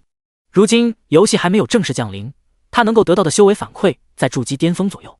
不过那是他自己的筑基巅峰，换算成普通玩家的筑基巅峰，100个都比不上他。以这样的身体素质，即便这直升机被人攻击，从天空坠落，他也能够保证自己活命下来。不过这种担心显然是多余的。长老院的直升机在龙国范围内安全还是有保证的。靠着椅背休息了几个小时后，直升机顺利抵达了燕都。而这架直升机甚至直接飞往长老院所在，降落在院前广场上。表面上是大摇大摆，毫无阻碍就落到了这里，但周末心里却明白，一切都只是潜伏在水面下而已。他能够感应得到，在直升机降落的过程里，有相当多的枪口炮口都对准了这边。即便王信带队从直升机上走下来，种种监测力量也并没有撤去。周末并不感到惊奇，毕竟是长老院所在，守卫森严一些是再正常不过的了。由此也可以看得出来，至少在游戏快要正式降临的此刻，长老院的运作仍是没有出太大问题的。周末对于双方将要到来的合作，不由得又期待了一些。是的，此次前来燕都，周末给自己定下的基调也仍旧是合作。时至今日，世界已经大有不同，即便对方是大长老，若不是基于平等互利的合作，自己仍然会选择毫不犹豫地转身就走。这个时候可以谈利益，但若想要空手套白狼，跟自己谈理想、谈奉献，那显然是可笑的。周末却没有马上见到大长老。经过一系列的安全关卡之后，他在长老院内某个会客室里见到了一个陌生的中年男人。大长老离他的生活虽然很远，但他至少在电视上见过。眼前这个人当然不可能是大长老。周先生您好，我是大长老的秘书组长。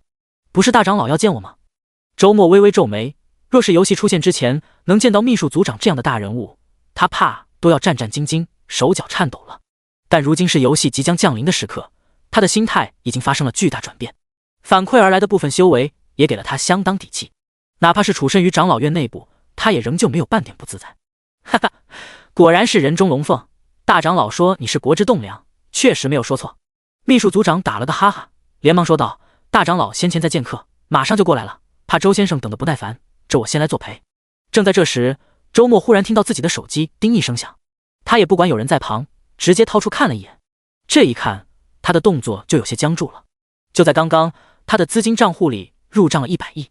一旁的秘书组长适时开口：“这是我们为合作准备的初期资金，周先生可还满意？”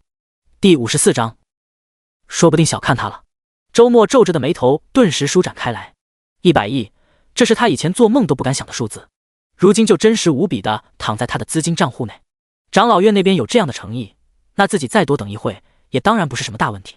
这饼干不错，吃吗？变得愉快起来的周末甚至有闲情拿起桌子上的饼干，顺便还问了秘书组长一句。账户里进账了100亿，他很难不愉快。事实上，大长老也并没让他等太久，刚吃完2个饼干，脚步声响起，一位老人就走了进来。周先生您好。老人上来和他握手问好，态度十分平和，没有一点大长老的架子。大长老好。周末倒有些不好意思了，当面见到这位龙国的纲鼎人，即便是如今的他也还是有些压力的。两人各自坐下。周先生在游戏世界里的成就我们关注很久了。大长老目光如炬，像是能够看到周末心底。从游戏出现的第一天一直到如今，周先生都远远走在了所有人的前面，这是不容易的。当然不容易了。站在大长老身旁的秘书组长暗暗吐槽。从游戏出现后，长老院就已经有所察觉，并组成了专家团队对此进行研究。除此之外，长老院也派出了专门的团队入驻游戏之中，实地考察并采集相关信息。长老院派出的专门团队何其优秀，背后的支持何其强力，但即便如此，那位周末的成就也仍旧遥遥领先，夺目异常。很显然，在那周末身上绝对有某些长老院不曾把握到的东西。很早以前，他就建议要派人去把周末管控起来，大长老却否决了，表示先行观察，任其发展。果然不出意外，周末发展的超出了所有人的想象之外。大长老与周末之间的谈话并不冗长，甚至可以说很快就结束了。最终，周末接受了大长老合作的提议，他将成为长老院专业团队的技术顾问。除了先前的100亿之外，另外还有丰厚的报酬，以及长老院一定程度上的强力支持。周先生，我代龙国万民多谢你了。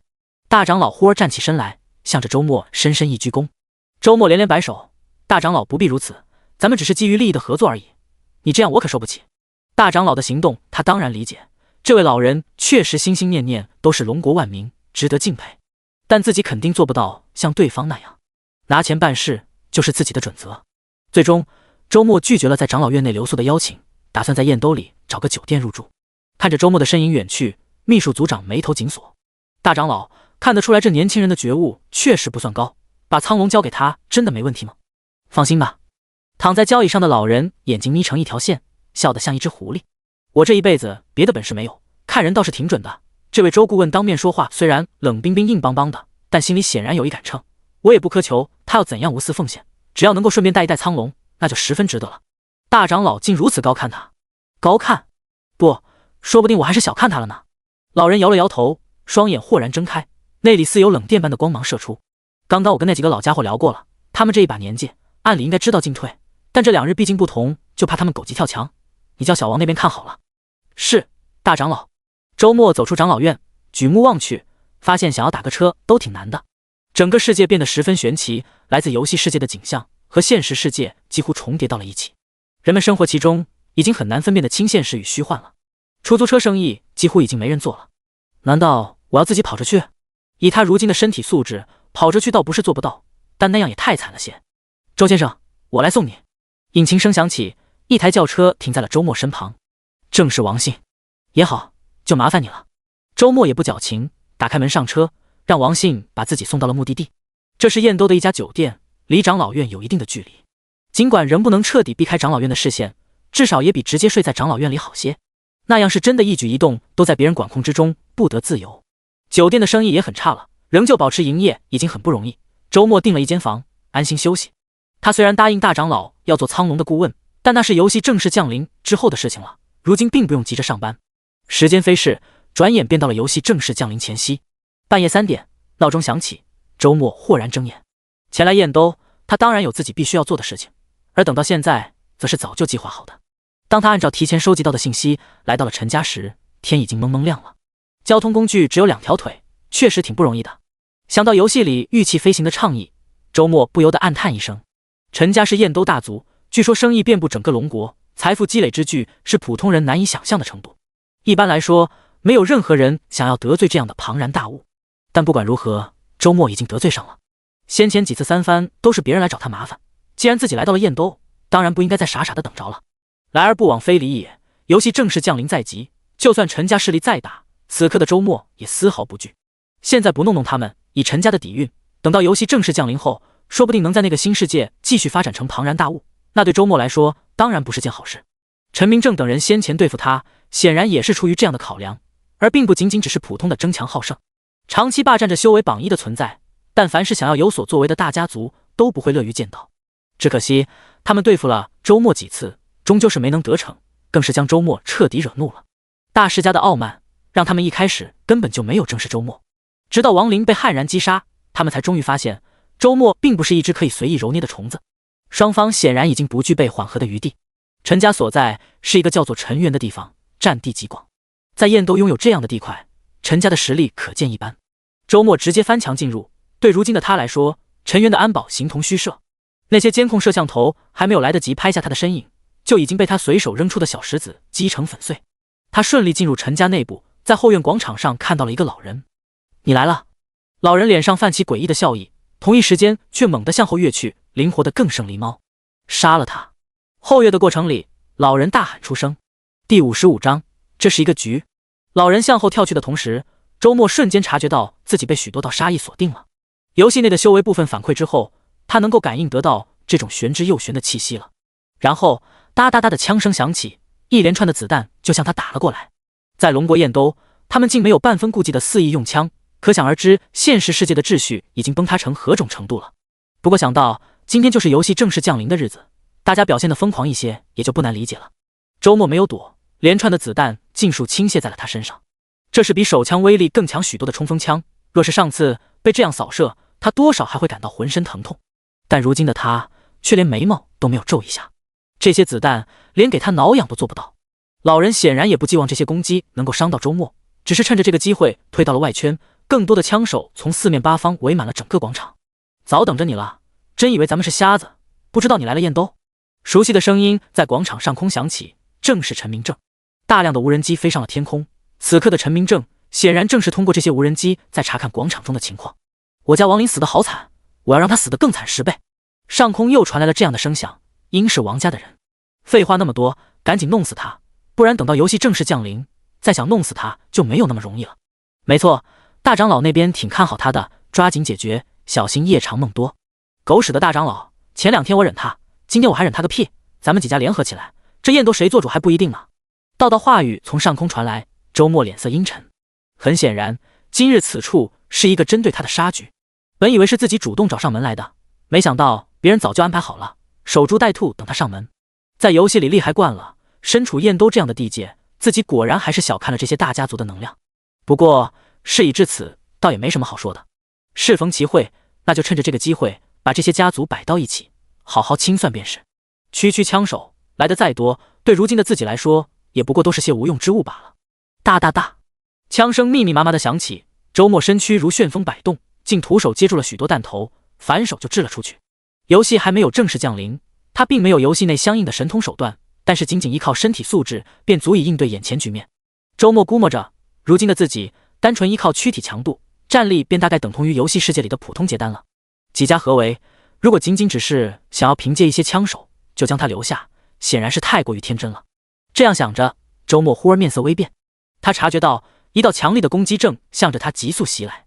咻！带着火焰尾巴的一枚爆弹远远飞来，哪怕在已经相当明亮的天色里，也显得夺目异常。是火箭筒，这是威力相当强大的一种武器，对付装甲车和坦克之流都是无往而不利。用来对付区区一个人类，简直就是杀鸡用牛刀。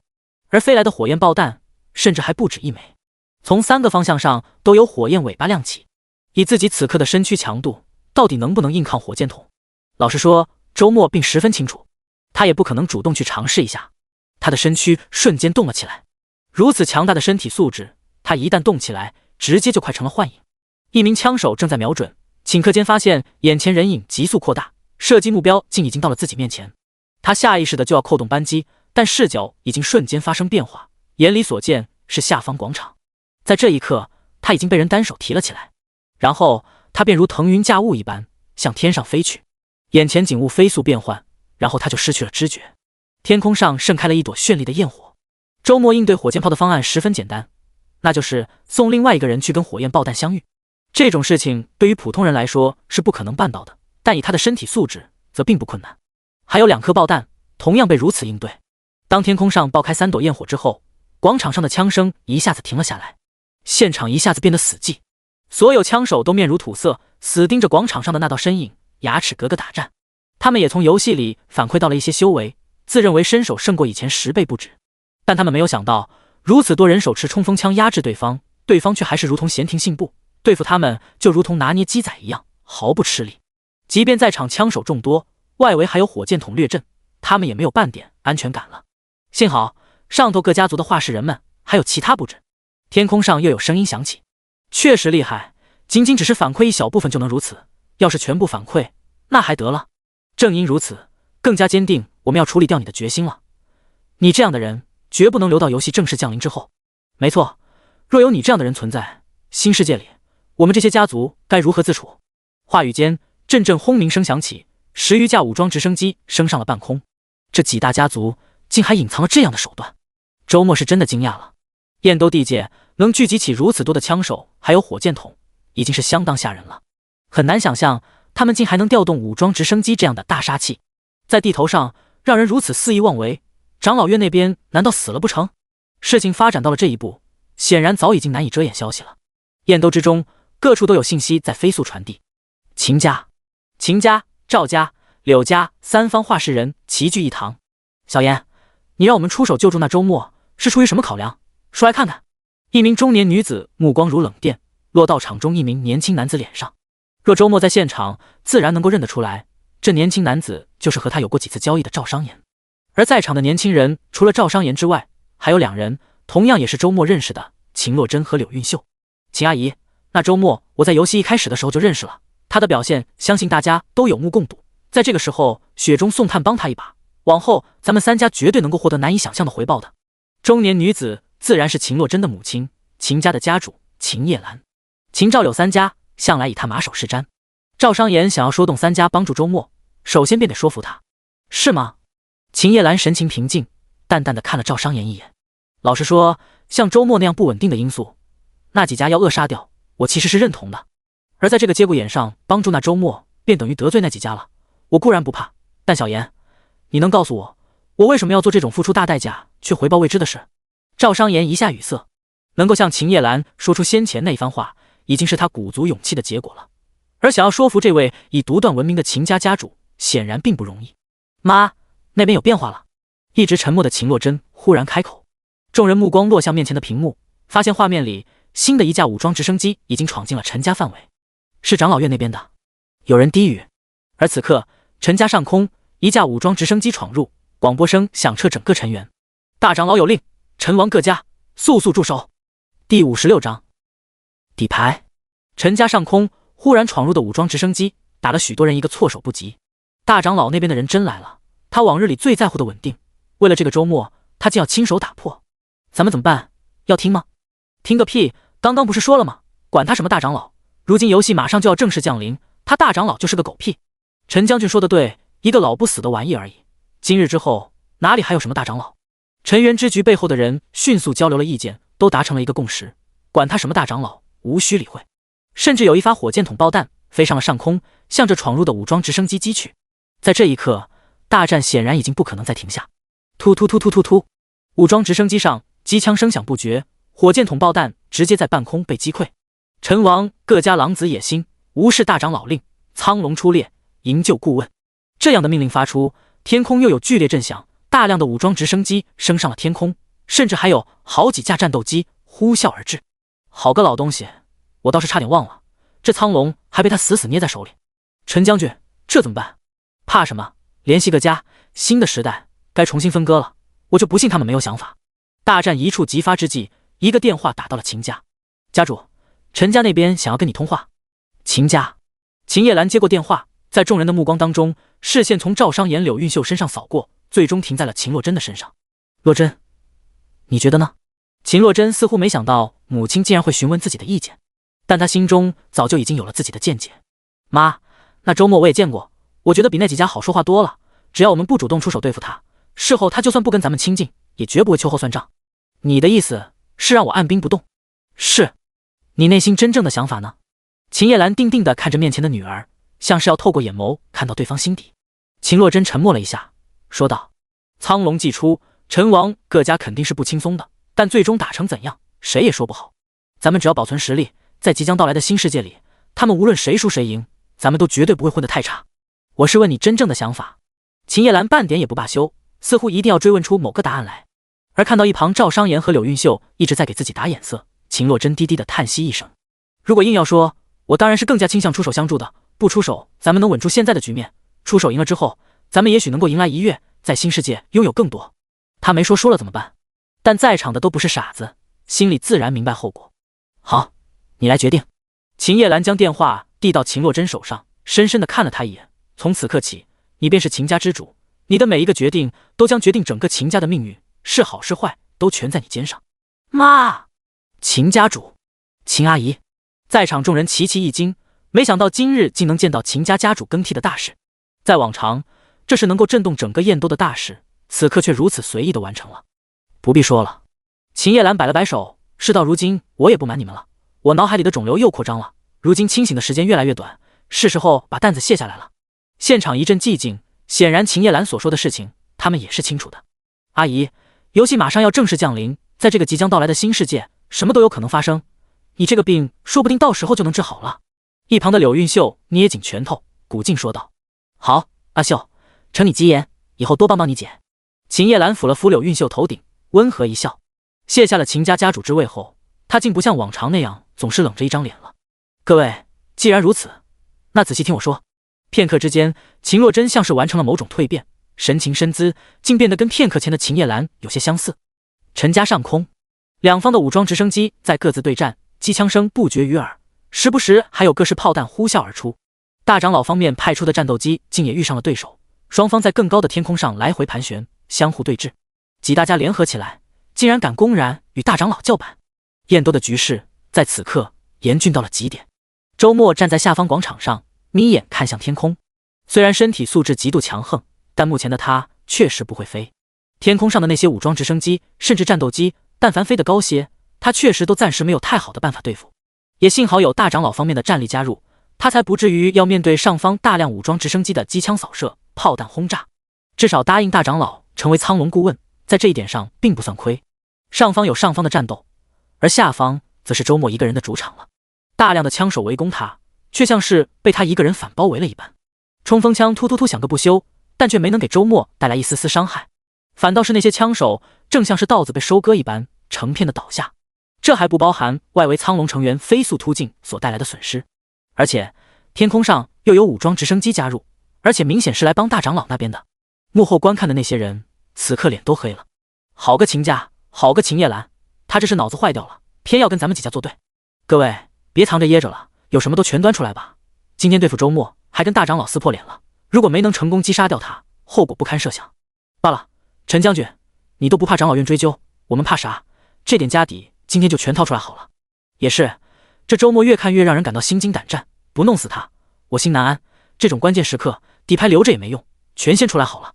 对了，小郑，你们也耗费大量资金在游戏里，怎么那周末现实中厉害到如此地步，肉身抗冲锋枪机关枪，而咱们的人却表现一般般，只能单纯依靠热武器。幕后被问及的陈明正脸色有些难看，这也是他想不明白的地方。自己这些人也有结丹修为，但反馈到现实中也只是能够勉强抗住小口径手枪而已，面对那么多冲锋枪机关枪必死无疑。就算对方是榜一，也不应该强到如此地步才对，那完全就是两个不同的层次了。算了，他能抗冲锋枪也好，抗机关枪也罢，终究抗不住接下来这个，开始吧。随着幕后几人的最终决定，好几处的发射按钮被按下，无比可怕的武器向燕都飞来。那是导弹。第57章，游戏正式降临。好大胆，他们这是筹谋已久。长老院中得知消息的大长老一巴掌拍断桌角，通知把那些导弹都拦下来。但他很快得到回复，燕都的防空导弹系统恰好瘫痪了。大长老的脸色瞬间变得阴沉起来。事情发生在这个节骨眼上，显然参与到这件事里的并不仅仅只有那几家。好啊，时代巨变，他们这是早就各自打好了小九九。大长老怒极而笑。而检测到导弹发射的，自然还有秦家那边。撤退，先撤出来，顾不了三家联盟了。赵刘两家掌权人迅速下了新命令。刚刚派出去的可都是两家的家底，在将要来临的大变之中，是两家安身立命的依仗，他们可不愿葬送在这里。周末，再见了。陈家幕后，屏幕前的陈明正畅快一笑。如此多的巡航导弹飞来，哪怕是能够肉身抗机关枪的存在，也只剩下粉身碎骨的份。至于广场中和周末纠缠着的那些枪手，这向来就不在他们这些幕后人的考量之中。周顾问，快想办法突围离开，他们丧心病狂，已经启动了巡航导弹。正在这时，上空的武装直升机里传来了这样的播音。周末能够分辨得出来，说话的人正是自己见过面的长老院专属护卫队小队长王信。对于对方话语中透露出来的这个信息，他是相信的，只是他仍旧站在广场中间，没有半点想要逃离的打算。周顾问，半空中的武装直升机内，王信还要说些什么，但对面炮弹飞来，他不得不中断了话语，用心应对。巡航导弹吗？确实让人很有压力。下方广场中，周末微微眯眼，却在这时候不合时宜地掏出了手机，看了一眼时间，11点59分55秒，不错，时间正好，接下来该是大家见识新世界的时候了。喃喃低语着的周末脸上泛起了一个奇异的笑。下一刻，时间来到了准12点，整个世界猛地一震，所有人心中都是一抖，明白有什么不得了的事情发生了。果然，天空闪了一闪，然后所有一切都陷入了停滞之中。一个宏大的声音在所有人脑海里响起：1月期满，寻道测试结束，游戏正式降临。当前游戏内修为法宝等等一切成就返还给玩家自身，欢迎来到彻底融合的新世界。声音响起的同时，所有人的手机都化作光点消散，但他们心里却明白，自己进入游戏的资格并没有失去。所有人心中都升起了明悟，知晓了一些信息。以后无需再登录进入游戏了，而是所有人生活着的这个现实世界就是游戏世界。以前在游戏中死亡将可以重开，再次从凡人阶段开始，但从今以后，一旦死亡将再无重开的机会了，而是会彻底消亡。而先前游戏里的一切都降临到了现实中，和如今的这个现实世界彻底融合了，并没有太大的不同。游戏商城化作了名为天地宝库的存在，所有玩家所有人在脑海里观想便能够进行联系。而原本资金账户里可以用来在商城消费的钱，如今都化作了宝库点数，同样脑海里观想就能查看。依靠这些宝库点数，他们仍旧能够从天地宝库里购买资源。除此之外，原来的游戏面板倒是就此隐去了，比如原先的排行榜已经化作了天地间的一件一宝大道金榜。大道金榜上仍然记录着各种相关信息，但想要查看却没有之前那么随意，需要一定的修为与手段了。而曾经爱好者建立的大量玩家前往发帖的游戏论坛，此刻也是化作了一处神异所在，多文阁。种种改变都在顷刻间之间，以某种难以理解的方式灌输进了所有人的脑海里。然后停滞的世界重新恢复流动，所有人都感觉到自己在游戏里修得的修为回来了。每个人都差点忍不住喊出这样的一句话来：如今的我强得可怕。周末当然也不例外。就在世界恢复流动的一刻，他只感到身体到神魂都是猛然一震，然后就像处身于游戏中一样，无尽力量自体内涌现，元婴修为在此刻尽归其身。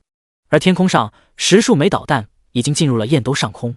哼，就算游戏已经正式降临，那又如何？这么多的巡航导弹，就算是修真者也得死。幕后有人冷笑，他自己也是结丹修为，扪心自问之下，认为即便是如今修为尽数反馈的自己，面对着这样的导弹袭击，也仍旧不会有活命机会。周末再强又能如何？今日便要将修为榜1的神秘面纱无情撕下。护住周顾问！大长老派来的队列里有这样的声音发出，各式法宝飞上了天空，拦向那些巡航导弹。显然苍龙成员距已达到了结丹期，如今修为法宝反馈也已经顺理成章地拥有了相应的强大手段。燕兜各处此刻都有目光关注着上空，结丹修士与现实武器的首次碰撞即将发生。巡航导弹与结丹修士之间到底孰强孰弱？这将影响许多人接下来的决定。游戏降临，世界融合，接下来到底是该努力修炼，还是继续抓科技武器，需要弄清楚。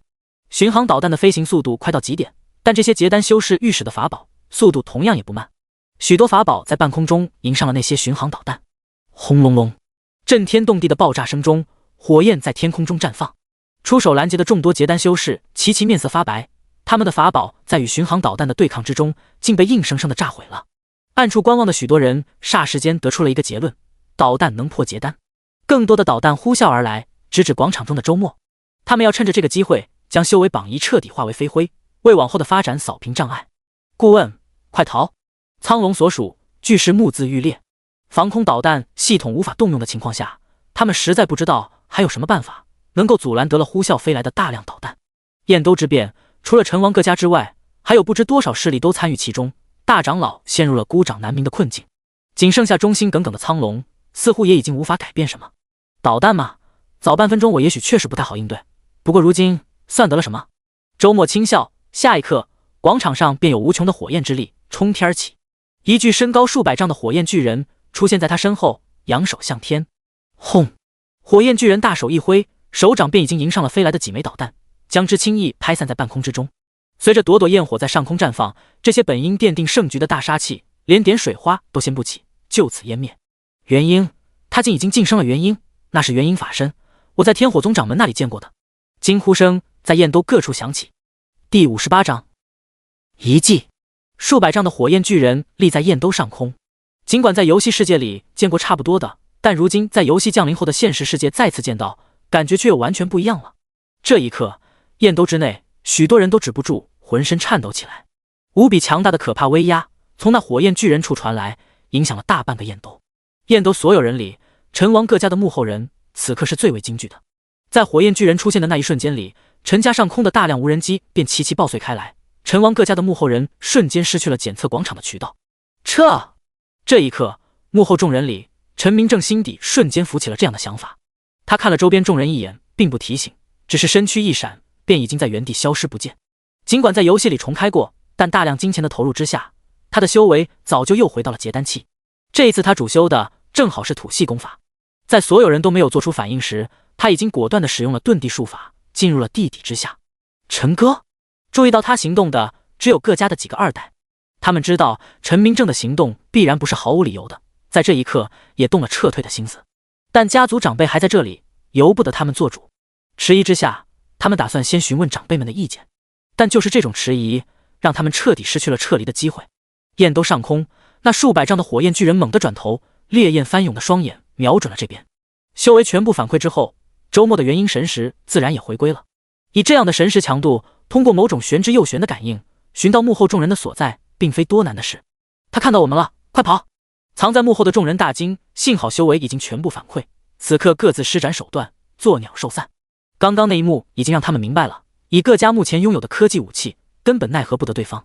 只是这些幕后人普遍都只是结丹修为，身在燕都之中，又怎可能逃脱得了一位元婴修士的追击？赤色火焰在长空掠过，火焰巨人顷刻间就跨越大段距离，来到了众人藏身之处。而这时候，众人才刚逃离不过几里地而已。星星点点的火花从火焰巨人身上飘落，准确无误地落到了逃离的每一个人身上，连惨叫声都来不及发出来。这些修为普遍在结丹期的人，就直接被点点火花烧成了飞灰。元婴面前，他们的结丹修为毫无作用，保命能力甚至不比鸡仔更强一些。咦，少了那陈明正。天空中，周末微微皱眉，元婴期的神识扩散开去，瞬间就覆盖了大半个燕都，只是并未能找到陈明正的踪影。早知道刚刚留个活口问一问了。周末喃喃低语，那陈明正修为虽然不如他，但舍得花钱弄到一些神奇的法宝之类的，也未必不可能。对方有心隐藏，自己短时间内可能还真找不到对方。现在游戏正式降临了，记忆中的那件事情很快就要发生，自己也不可能花费大量时间在这上边。算了，下次有机会再说吧。周末收起了元婴法身，果断地脚踏赤焰飞去。周顾问好。苍龙少将凌云苍见过周顾问，出现在某一架武装直升机内。周末见到了王信和另外一人，他点了点头。王信他是见过几次的，而凌云苍的资料，大长老也早让人拿给了他。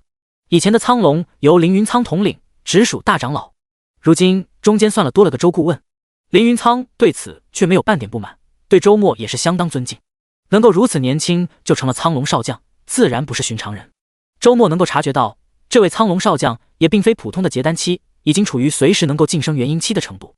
闲话少说，你们回去禀报大长老，接下来这2天大家都化整为零，低调藏着点，修炼的事情暂时放一放，别在这时候突破境界。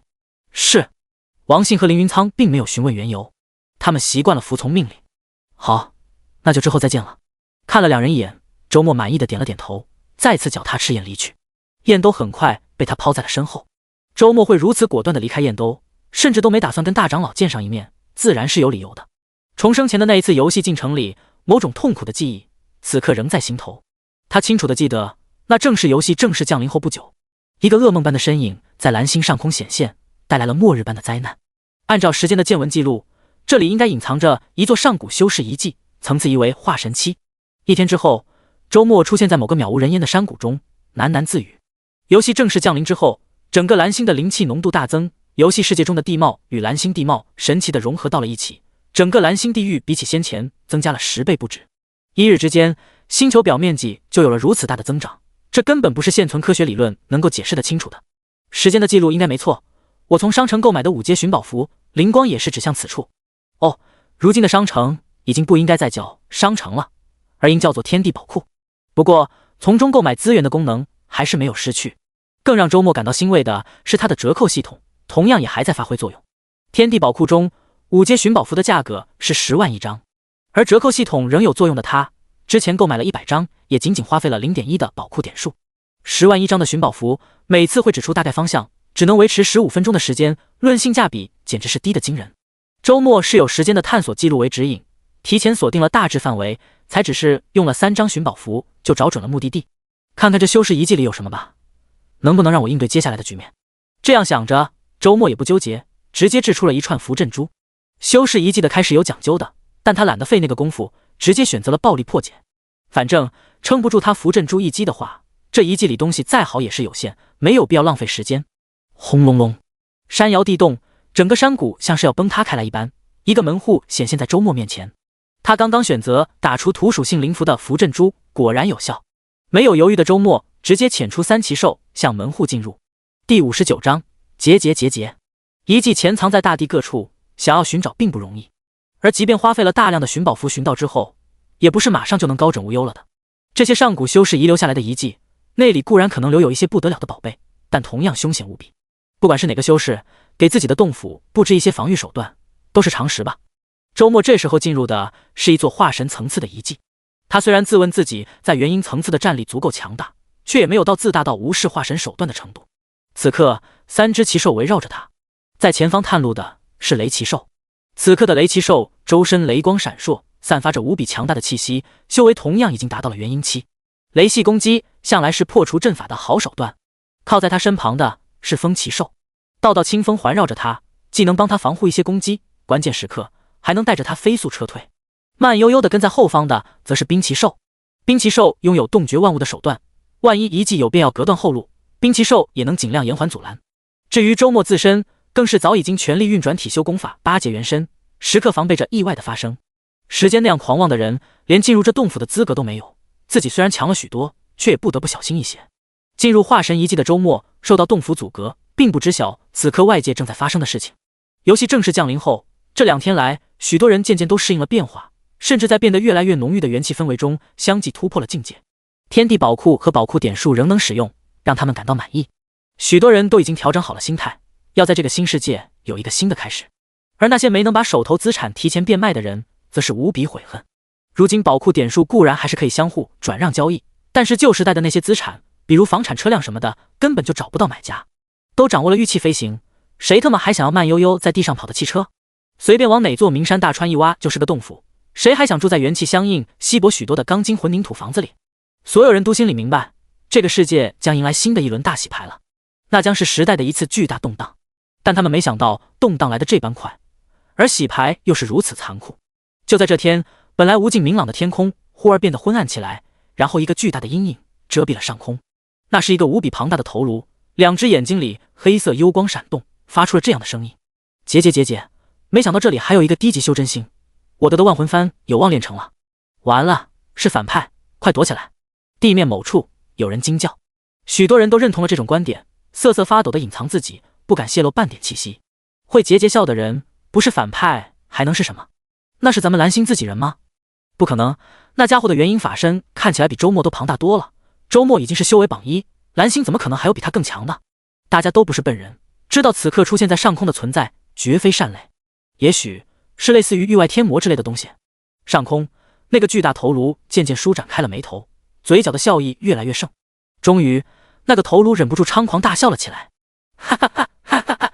天不绝我，这竟不是普通的低级修真星，而是传说中的天地祖星。我能够隐约察觉到少年天帝留下的道道痕迹。他喃喃低语，越来越是兴奋。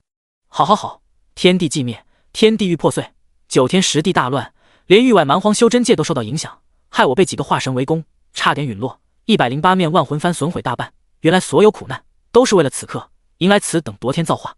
天地祖星必有常人难以理解的神异之处，我慢慢探寻，总有收获的一天。不过这些都不急，逃亡至此，元气根基大损，先补充点血石恢复一下才是正途。低语声落下，下一刻巨大头颅张嘴一吸，顿时无尽飓风兴起，下方蓝星一座城市中，大量生灵毫无反抗之力地向上空飞去，被那巨大头颅一口吞下。哥，那巨大头颅吐出一口浊气，舔了舔嘴唇。本来只剩下白森森骨架的头颅，此刻竟飞快地附上了血肉。这竟是一个面容绝美的妖异青年。不过修真之人年龄向来不是以面容区分，这是个鸡年老魔也未可知。不错，修为虽然都不算高，但胜在平均，少量结丹搭配上大量筑基，正好下口。妖异青年一笑，若是有几个原因，以我如今剩下的实力，倒是不好应对。说着说着，他莫名的怒了起来，眼中凶芒闪烁不定。哼，虽然我巅峰时也只有元婴圆满修为，但依仗108面万魂幡，便是化神也能叫板，哪像现在连区几个元婴也要忌惮。暂且隐忍，不出3年，我定能重返旧址，灭杀那几个化神。这修真星修士的修为如此平均，我倒是可以全用结丹期为材料，炼制108面万魂幡，实力更胜往昔。那妖异青年打定主意后，又愉快起来，再次张嘴一吸，下方又有大量的生灵飞上天空，投入了他口中。刚刚长好了皮肉的头颅，此刻又多了脖子部分。随着一口一口的吞噬下方生灵，肉眼可见的那本来只有一个白骨头颅的存在，正在逐渐恢复整个身躯。天空上的妖异青年自然是乐呵呵，愉快非常，但下方蓝星中的所有人却都哭爹喊娘。他们发现了，即便游戏正式降临，修为全额反馈之后，他们在那妖异青年面前也依旧不具备半点反抗之力。就算是修为达到了结丹境界的强者，也是一样翻不起半点浪花。他们惊恐的四处逃窜，想要尽量逃得远一些，但很显然，离得近一些远一些，对于天空中的妖异青年来说，根本算不上什么。就像是猫戏老鼠一般，天空上的妖异青年颇有兴致地看着下方众人逃命的景象，心情极佳。咦，正愉快地看着地面上的一切，妖异青年忽而皱眉。在他的感应中，正有大量的物件从地面飞来，向他急速靠近，不用想也是前来对付他的。只是他却并没有从这些飞行物上边感应到任何元气的波动。没有元气波动的法宝，这难道是天地祖星特殊手段？妖异青年心中一颤，不敢有半点轻忽，手中猛地一抖，顿时数面万魂幡伸展开来，遮天蔽日，往那些奇异飞行物包裹过去。第60章，没用的小玩意。天空上，妖异青年万魂幡一扯开，顿时将自己尚未恢复完整的身躯护了起来。轰轰轰轰轰，那从地面而来的飞行物撞击在万魂幡上，连绵不绝的爆炸声响了起来。有点意思，此种法宝竟有结丹修士全力一击的威力，数量还如此之多。妖异青年放下心来，本以为这些飞行物有多强呢，没想到仅仅只有结丹之威。若是如此，就算不用万魂幡阻拦，自己也丝毫不惧。从地面飞来的自然是各式导弹了。先前受到陈王各家的影响，大长老短时间内难以调动足够的火力，但如今陈王各家的首脑已经被周末灭杀，大长老的命令再无阻碍。下方燕斗某处，大长老等人通过仪器观察着天空上的情况，眼见上百枚导弹半点作用都没有，众人面色都有些难看。此人实力之强已经超出了我等想象之外，再多导弹攻击也是无用，咱们还是尽快隐蔽吧。不，这些普通导弹不管用，那就换核导弹上100枚不管用，那就200枚，还有电磁炮、激光炮，全都动用起来。众人里，大长老面色凛然，发出了这样的命令。先前燕兜之战里，他都并没有打算动用这些武器，因为当时周末处身于城市之中，若是动用核导弹这种大规模杀伤性武器，整座燕兜怕是都不能要了。但如今情况不同，那妖异青年巨大的身躯可是在遥远的上空，可谓是个明晃晃的靶子。这时不放手攻击，更待何时？大长老，周顾问离去时，让咱们这2天都尽量潜藏起来，想必早有计划。等2天，他应该就会回归了。到时天空上的人交给他处理便是。一旁秘书组长尽力规劝，旁边长老院的其他人也都默默点头，深以为然。大长老却并不同意，他摇了摇头，目光落向前方，声音十分低沉。游戏正式降临后，那些各门各派的 NPC 全都消失不见了。2天时间，就算咱们能等，被吞噬的那些人呢？他们等得了吗？也许不用2天，这燕都，甚至这龙国都要毁掉大半了。众人一时沉默下来，他们心里明白，大长老说的并没有错。以天上那人的凶残表现，2天时间，不知该有多少生灵葬身其口中了。那就动用吧，听大长老的。附议。长老院众长老齐齐达成了共识，而大长老则是望向身旁的秘书组长，缓缓说道：“你去吧，找到林少将他们，带着苍龙一起蛰伏下来，往后跟着周顾问站好往后的挡。大长老，此战凶险，正是需要用到苍龙之时，岂能？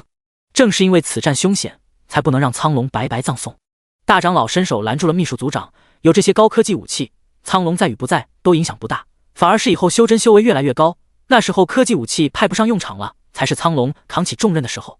去吧，我们这些老东西又不是上去冲锋陷阵，没什么好担心的，反倒是你和林少将他们肩上的担子更重。最终，秘书组长拜别长老院诸位长老，前去寻苍龙。各位，来吧，让那家伙开开眼，给他来一次小小的科武震撼。下方大量的导弹再度飞起，这一次是核导弹。长老院诸位已经打定了主意，就算今天将龙国的武器库打空，也在所不惜。呵呵，这些没用的小玩意还来？天空上，妖异青年微微撇嘴，手扯万魂幡再度一鼓。虽然他手中完好的万魂幡已经没剩下几面了，但万魂幡乃是魔修中最强的一类法宝，是能够助他以元婴修为教版化神的存在，对付区区没有元气波动的小玩意，自然是不值一提的。若非身躯还没有恢复完整，他甚至都懒得动用万魂幡，直接让那些东西打上身来也无大碍。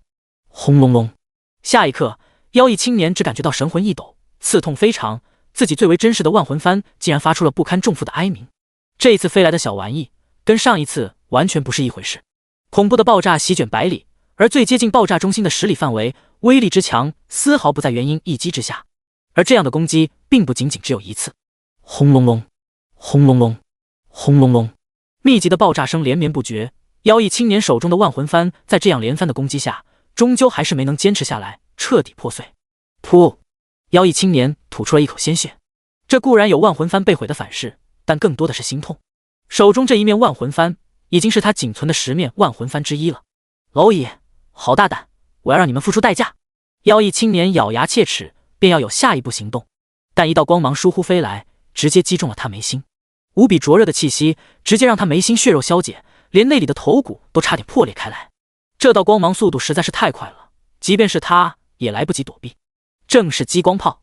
哎呀呀！妖异青年彻底怒了。虎落平阳被犬欺，他堂堂魔君，以元婴之身与化神期修士平起平坐，何曾受过如此折辱？区区一帮结丹蝼蚁，安敢如此？妖异青年的愤怒并没有影响到下方，来自地面的攻击仍在继续。啾啾！一瞬间的停歇之后，又有越来越多的光束射向上空，目标直指妖异青年。与此同时，密密麻麻的核导弹也持续飞往，还有各式其余科技武器也都倾泻而至。下方，长老院众人面色严峻，这短短时间内已经算是把龙国的武器库掏空了，如此大规模的攻击，甚至足以毁掉一个大国。那么，对上空那妖异青年到底有没有效果？上空面对袭来的诸多攻击，妖异青年邪魅一笑，一挥手间便有许多面万魂幡被祭了出来。哗啦啦，一面又一面的万魂幡被他祭出，叠在一起，于高空之中抖动起来。哪怕是相隔了整片天空，下方蓝星的众人仍旧忍不住身躯一震，心胆俱寒。来自上空的恐怖威压，相比原来何止强大了10倍。噗噗噗，那大量的核导弹被叠加数层后的万魂幡包裹起来，轻轻一抖，发出了低沉的闷响。如此多的核导弹在狭窄空间里同时爆炸，却再没能击溃哪怕一面万魂幡。它们的威力微弱的就像顽童手中玩乐用的炮竹。至于那道道激光，自第一次击中妖异青年的额头后，便再没能靠近对方半分。层层万魂幡阻隔之下，就像焰火一样瞬间熄灭，连一层万魂幡都没能穿透。妖异青年猖狂大笑，狂笑声传遍了整个蓝星。没用的小玩意还有多少？尽管来吧。第61章，让咱们也灿烂一把。燕兜之中，长老院众人面如死灰。刚刚那一波攻击已经算是龙国科技武器的巅峰了，这已经是目前龙国能够发出的最强攻击。然而，这样的攻击在天空上那人看来只是一个笑话而已。而将这些攻击全数打灭之后，天上那人显然失去了兴趣，又开始继续吞噬地上生灵了。你们听周顾问的，去潜藏起来吧。大长老，那你呢？我身为龙国大长老，如今万民遭受劫难，我岂有视而不见的道理？大长老眯起双眼，沉声道：“我去会一会他。”大长老，不可！众人大惊，连龙国最先进的科技武器都拿对方没有办法，大长老孤身一人前去，又有什么作用？莫不是单纯为了成就大义？我意已决。大长老看着面前的二长老，说道：“二长老，财库归你管，你也尽快去潜藏吧，以后周顾问那边就要你多费心了。”二长老却并没有马上答应，他深深地看了大长老一眼，最终叹息起来：“大长老，我懂你的意思，你是担心今后有你在，那周顾问不好管理苍龙。只是，你真就那么信得过他，打算将一切都赌在他身上？”两人长期在长老院一起共事，大长老心里怎么想的，他哪里猜不到。我信他。大长老的笑容颇为欣慰，你知道的，我看人一向很准。你如果说这是赌，那就算赌吧，我甘心把这条老命，把一切都赌在新世界。罢了，你既然这么有自信，那我也跟你一起赌一把。老了，走不动了，新世界就交给年轻人们去折腾吧。二长老看着大长老，笑了笑，别这么看着我，财库的事情我已经交代好了，我的副手会兢兢业业做好一切的。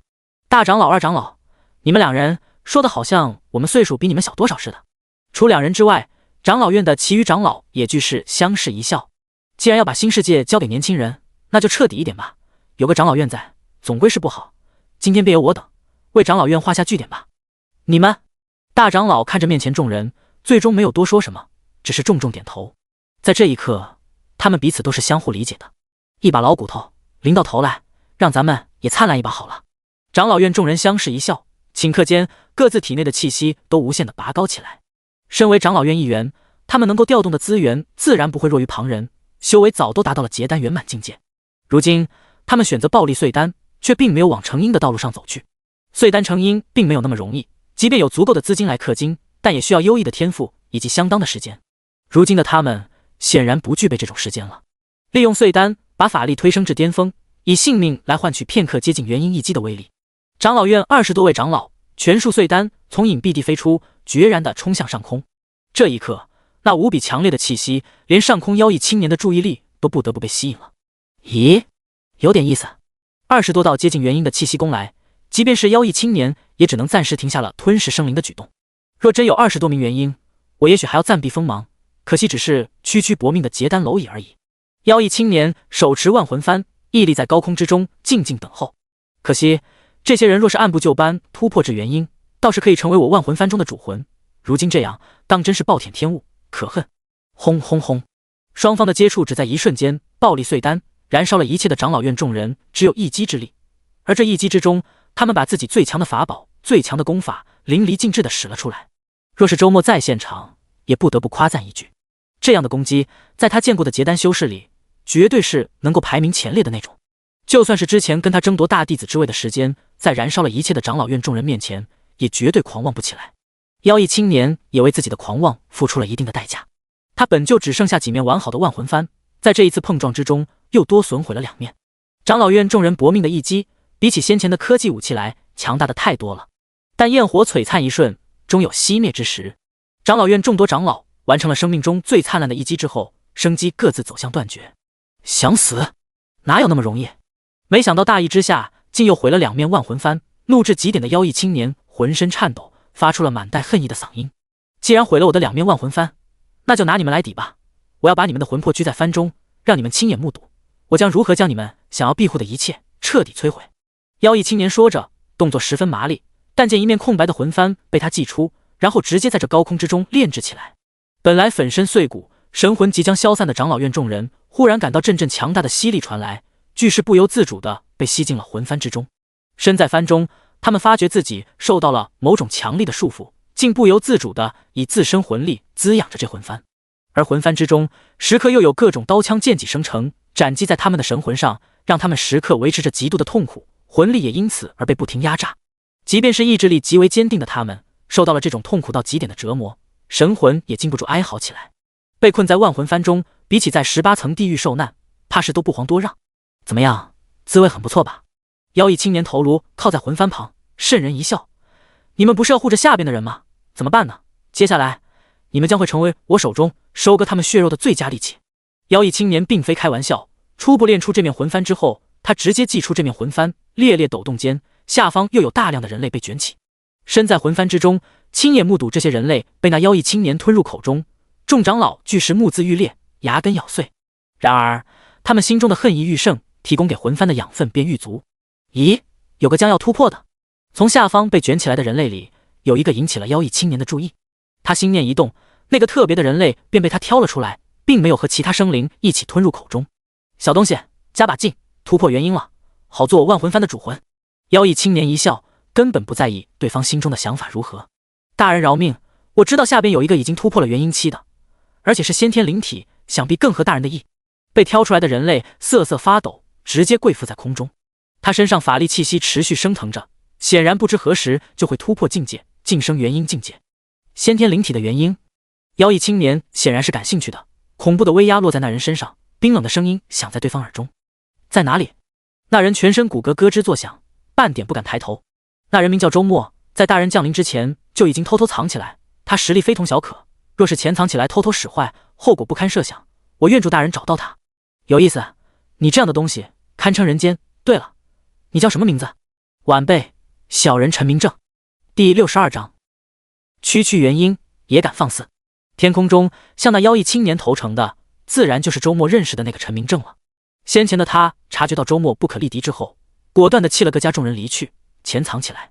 之后妖异青年在上空出现，可怕恐怖之处似乎更胜过周末，他自然更加不敢显露自身。只可惜想法是一件事，现实又是另外一件事。在某个时刻，他体内的修为再也控制不住，开始有了往元婴突破的迹象。哪怕他已经尽力遮掩压制，但这样的元气波动仍然瞒不过上空的妖异青年，于是他便被卷上了天空。幸好关键时刻他把周末搬出来，成功转移了那妖异青年的注意力，暂时保住了自己一命。虽然这并非长久之计，但也只能见一步走一步了。那人在哪里？希望你别让我等得太久。天空上，妖异青年看着面前的陈明正，眼里有危险的光芒闪动。即便是跟陈明正交谈的片刻里，他也仍旧没有停下动作，继续从下方卷起更多生灵。如今的他身躯已经恢复了大半，仅仅剩下2条腿没有恢复了。陈明正身躯抖动的愈发厉害，他能够感觉得到从对方身上传来的威压愈发变得恐怖了。显然对方的实力正在飞速恢复。假如先前他还有想要趁机逃窜的想法，那此时此刻这种想法彻底被打消了。在如此强大的人面前，任何多余的想法都是没有意义的。陈明正内心很慌，事实上他根本就不知道周末躲到了哪里，先前那样单纯是情急之下胡乱说说，只为了保命罢了。但这种事情肯定不能让妖异青年知晓。他强自镇定地点了点头，随手指向下方某处，略有些颤抖地说道：那里，那人就躲在那里。轰隆隆，随着他手指落处，地面上猛地震动，无尽灵光从地底下冲出。他本是随意乱指的，没想到竟真的误打误撞，事情成真了。有意思，你果然没有骗我。察觉到那处升腾而起的强大气息，妖异青年满意点头。陈明正一颗心本已经提到了嗓子眼上，此刻又再度落下。天助我也！看到那处发生的变化，陈明正心中激动万分。一道身影从地底下飞出，哪怕相隔极远，他也能够看得清楚，正是他朝思暮想的人周末。妖异青年自然也是心情愉快。不错，确实是元婴圆满的修为，堪当我万魂幡中主魂。他身在高空之上，对着下方飞起的周末神识传音：小家伙，速速上前入我幡中来。话语之中带着的随意慵懒，显然并没有半点将对方放在眼内。刚刚从地底下飞出的周末不由得也笑了起来。目视上空，眼见着那妖异青年仍没有停歇，还在从地面卷起生灵，他的笑意渐冷。不过区区元婴魔修而已，什么时候元婴期也能在大成期面前放肆了？大成期？不仅妖异青年愣住了，连带着他身旁的陈明正以及蓝星上所有听到这一句话的人都愣住了。先前燕兜之战，周末以元婴法身破掉导弹袭击时，他们便已经知晓对方成就了元婴境界，但如今还没有过去2天，对方竟成了大成期，这如何可能？难道说地底遗迹之中拥有如此惊天动地的造化，能够让人在短短时间内晋升大成期？若如此，他们还傻乎乎的躲起来干吗？早知道就趁机前往探寻遗迹，这时候说不定也已经晋升大成期，区区魔君算得了什么？且不说他们心中的想法是何等美妙，此刻天空上的妖异青年震惊之下，开始仔细地审视了飞起的周末，然后他的表情就变得很奇妙，先是有些如释重负，然后又有点恼羞成怒，为自己差点被对方吓到的事实感到屈辱。想不到天地祖星的修士竟是空长了一张嘴，我等会一定要将你好好炼魂，让你再也说不出半个硬气的字眼来。话说到这个份上，已经没有必要继续下去了。妖异青年手持叠加了数层的万魂幡，奋力抖动起来，卷向周末。如今的他虽然恢复了一些，但毕竟仍未回到自身巅峰，面对周末这样的元婴巅峰修士，仍是需要谨慎应对的。至于周末所说的什么大成期，在他看来不过是疯人痴语，纯属笑话罢了。叠加后的万魂幡攻向周末，无比可怕的威压卷袭而去。在这遮天蔽日一般的黑幕攻击下，飞起来的周末就如同惊涛骇浪中的一叶扁舟，随时都会倾覆。顾问喊声响起，大群的修士冲天起，一起攻向铺天黑幕。是凌云苍，他带领着苍龙全体从隐蔽处冲了出来。先前长老院众长老决然冲向天空时，苍龙没有动，因为服从命令要等待周末这个顾问。如今周末现身，他们再也不想隐忍，慨然从隐蔽处冲了出来。至于这样做是否以卵击石，是否毫无意义，他们并不打算去思考。苍龙向来就不做这样的思考。周末一时间都有些动容，以他的眼光自然看得出来，如今冲出来的苍龙在万魂幡面前仅仅只有送死一个结局而已。哪怕领头的凌云苍已经拥有元婴初期的实力，结果也不会变。当前前提是自己真的无能为力。我都说了，大成期面前，你这元婴魔修再蹦跶也无用。说话间，一个金色光点从周末手中飞出，顷刻间就化作了无比庞大的金甲身影，屹立在天地之间。这是大成仙魁！妖异青年面色大变，瞳孔猛然收缩。他不敢去多想，奋力以万魂幡阻拦，自身急速转身，要离开这个修真星。只可惜，无论他反应有多快，都已经没用了。在见到大成仙魁的瞬间里，他的结局就已经注定。屹立天地的金甲身影只是微微抬手，便听得撕拉一声，叠加了数层的万魂幡被轻易撕裂，万魂幡破碎。受到反噬的妖异青年面色一白，身躯一震，然后便被金甲身影捞在了手中。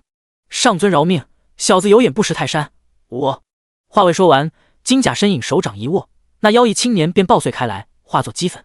即便是他的神魂也未能幸免，在这一捏之间彻底烟消云散。第63章消耗过巨。天空中，眼看妖异青年被金甲身影轻轻一捏就烟消云散，毫无抵抗之力，周末不由得有些感慨，不愧是大成仙魁，威力之强，可惊可怖。这自然是他在先前那个化神遗迹里得来的。本以为只是一个化神遗迹而已，没想到留下遗迹的那位化神期修士本身也是个有大气运之人，对方竟在遗迹里留下了一具残破的大成仙魁。那位化神修士还贴心地留下了这样的说明：仙魁残缺且消耗过巨，再难发挥本身效用，食之无味，弃之可惜，为之于此地留待有缘矣。其实那位化神修士说的还是过于保守了。周末刚刚得到这大成仙魁时，其满身伤痕，锈迹斑斑，仿佛就是一堆废铁，根本不像是有半分用处的样子。最终还是他补足了大成仙魁的需求，才让这仙魁勉强可以催动了。而这大成仙魁的需求，说一声消耗过巨，完全是没有毛病的。驱动这大成仙魁是需要极品灵石的，为了让大成仙魁可以行动，他已经给仙魁喂了足足100万枚极品灵石。100万极品灵石换算成下品灵石是1万1枚，即便是拥有折扣系统的他，也花费了1万宝库点数。其他人没有这1比1的折扣系统，即便大成仙魁摆在面前，恐怕也只能望洋兴叹，根本无力催动。刚刚那一击就将这100万枚极品灵石耗尽了，接下来还想继续催动，又得继续补充。一击价值1万亿，区区元婴魔修不死才怪。本来只有一个元婴魔修的话，以他本身的实力，就算对方有万魂幡这样的大杀器，他花费些力气未必不能解决。他故意大张旗鼓地表明自己拥有大成期实力，自然也是有理由的。神师附在大成仙魁之上，他能够察觉到，除了那元婴魔修之外，另外还有更强的几名修士也已经接近了蓝星，正在外观望。那几名修士身上传来的感觉显然不是元婴，而是化神期。若无大成仙魁在，这几名化神期修士降临蓝星，绝对会带来一个灾难般的未来。周末从来不认为那几名化神期修士会比先一步降临的元婴魔修更友善。滚！神识附在大成仙魁中，周末隔着遥远空间向着蓝星罡风层外的几人断喝一声，仙魁的金色手臂已经在缓缓提起。罡风层外的几名修士对视一眼，顿时像被踩了尾巴的猫一样飞速远离，最终消失在周末的感应之中。呼，好可怕！想不到区区原始修真星竟有大成仙魁这样的东西。虽然没有进入那修真星中，不过我隐约感觉到有些异样。这修真星似乎有远古大能留下的禁制，不是想象中那么简单的。那魔修也是命该如此，慌不择路逃进了这修真星，结果被大成仙魁一只手捏死。只可惜他身上的那份秘法了。那咱们怎么办？围追堵截这么久，还陨落了2位道友，就这样放弃了？不放弃有什么办法？你对付得了那大成仙魁？没错，既然能有大成仙魁，谁知道还有没有其他厉害的法宝，甚至大能修饰？从长计议吧，那门秘法如此珍贵，轻易放过肯定是不行的。远离蓝星的地方，逃窜离去的几名化神期进行了一番讨论。而蓝星之中，此刻的周末自然不知道这些，他其实也捏了一把冷汗。若是刚才没能吓退那几名化神修士，恐怕自己刚刚得来的这具大成仙魁便得报废了。是的，被遗弃在遗迹中的这具残破仙魁，哪怕是花大代价修复之后，也仍旧是个残缺品。很合理的，他只能支撑3次攻击，就将彻底报废了。刚刚使用了1次，如今只剩下2次了。这样的东西，与其直接拿来使用，不如用来当做震慑力量，才是更加划算的用法。今天来了一个元婴魔修，还来了几名化神修士，谁知道之后还会来多少乱七八糟的家伙？2次大成期攻击，可不能让他永远高枕无忧，只能是先把大成仙魁用作震慑，争取一些时间，接下来快速提升修为，或者继续探索遗迹才是正途。咦，大成仙魁的攻击之下，竟还有东西残留？大成仙魁撕裂的万魂幡基本都已经失去灵光，如破布般飘落，唯有半面灵幡闪动着奇异的乌光，悬停在空中。周末真身飞至，将那半面魂幡捞在手中。周末，你……天空中的陈明正面色巨变，望向周末。然而周末根本连看都懒得看他一眼，屈指一弹，一缕赤焰飞出，落到对方身上，顷刻间就将之焚成飞灰。对这种3番2次找自己麻烦的家伙，他自然不会存在半点恻隐之心。大长老手中接过那半面魂幡，周末目光一闪，随之将魂幡一抖，道虚弱的神魂之体出现在他面前，正是包括大长老在内长老院的众多长老。好，周顾问，老朽确实没有看走眼，这苍龙交到你手中，我放心了。不愧是你，大长老。其余长老纷纷恭维，从魂幡里出来，再没有时刻被折磨，他们显得很轻松。可惜目前为止，我也并未能掌握神魂转生之术，恐怕帮不了各位长老更多了。周末看着诸位长老，对他们先前的所作所为，心中颇为敬佩。无妨，如今这样，对我等来说，已经算是圆满，足够欣慰了。大长老看了看其余长老，轻笑一声：“诸位，再见了。”话音落处，他的神魂在空中迅速消散开来。神魂本就如此，若本身主动放弃，又没有魂幡的束缚，自然就会消散开来，不复存续。再见。众人长老的神魂也纷纷消散开来。周末一时间也不由得有些怅然，旋即甩了甩头，从这种情绪里脱离出来。然后他继续把注意力放到手中的半面魂幡上，竟不仅仅是魂幡材料，而是记载了一门秘法。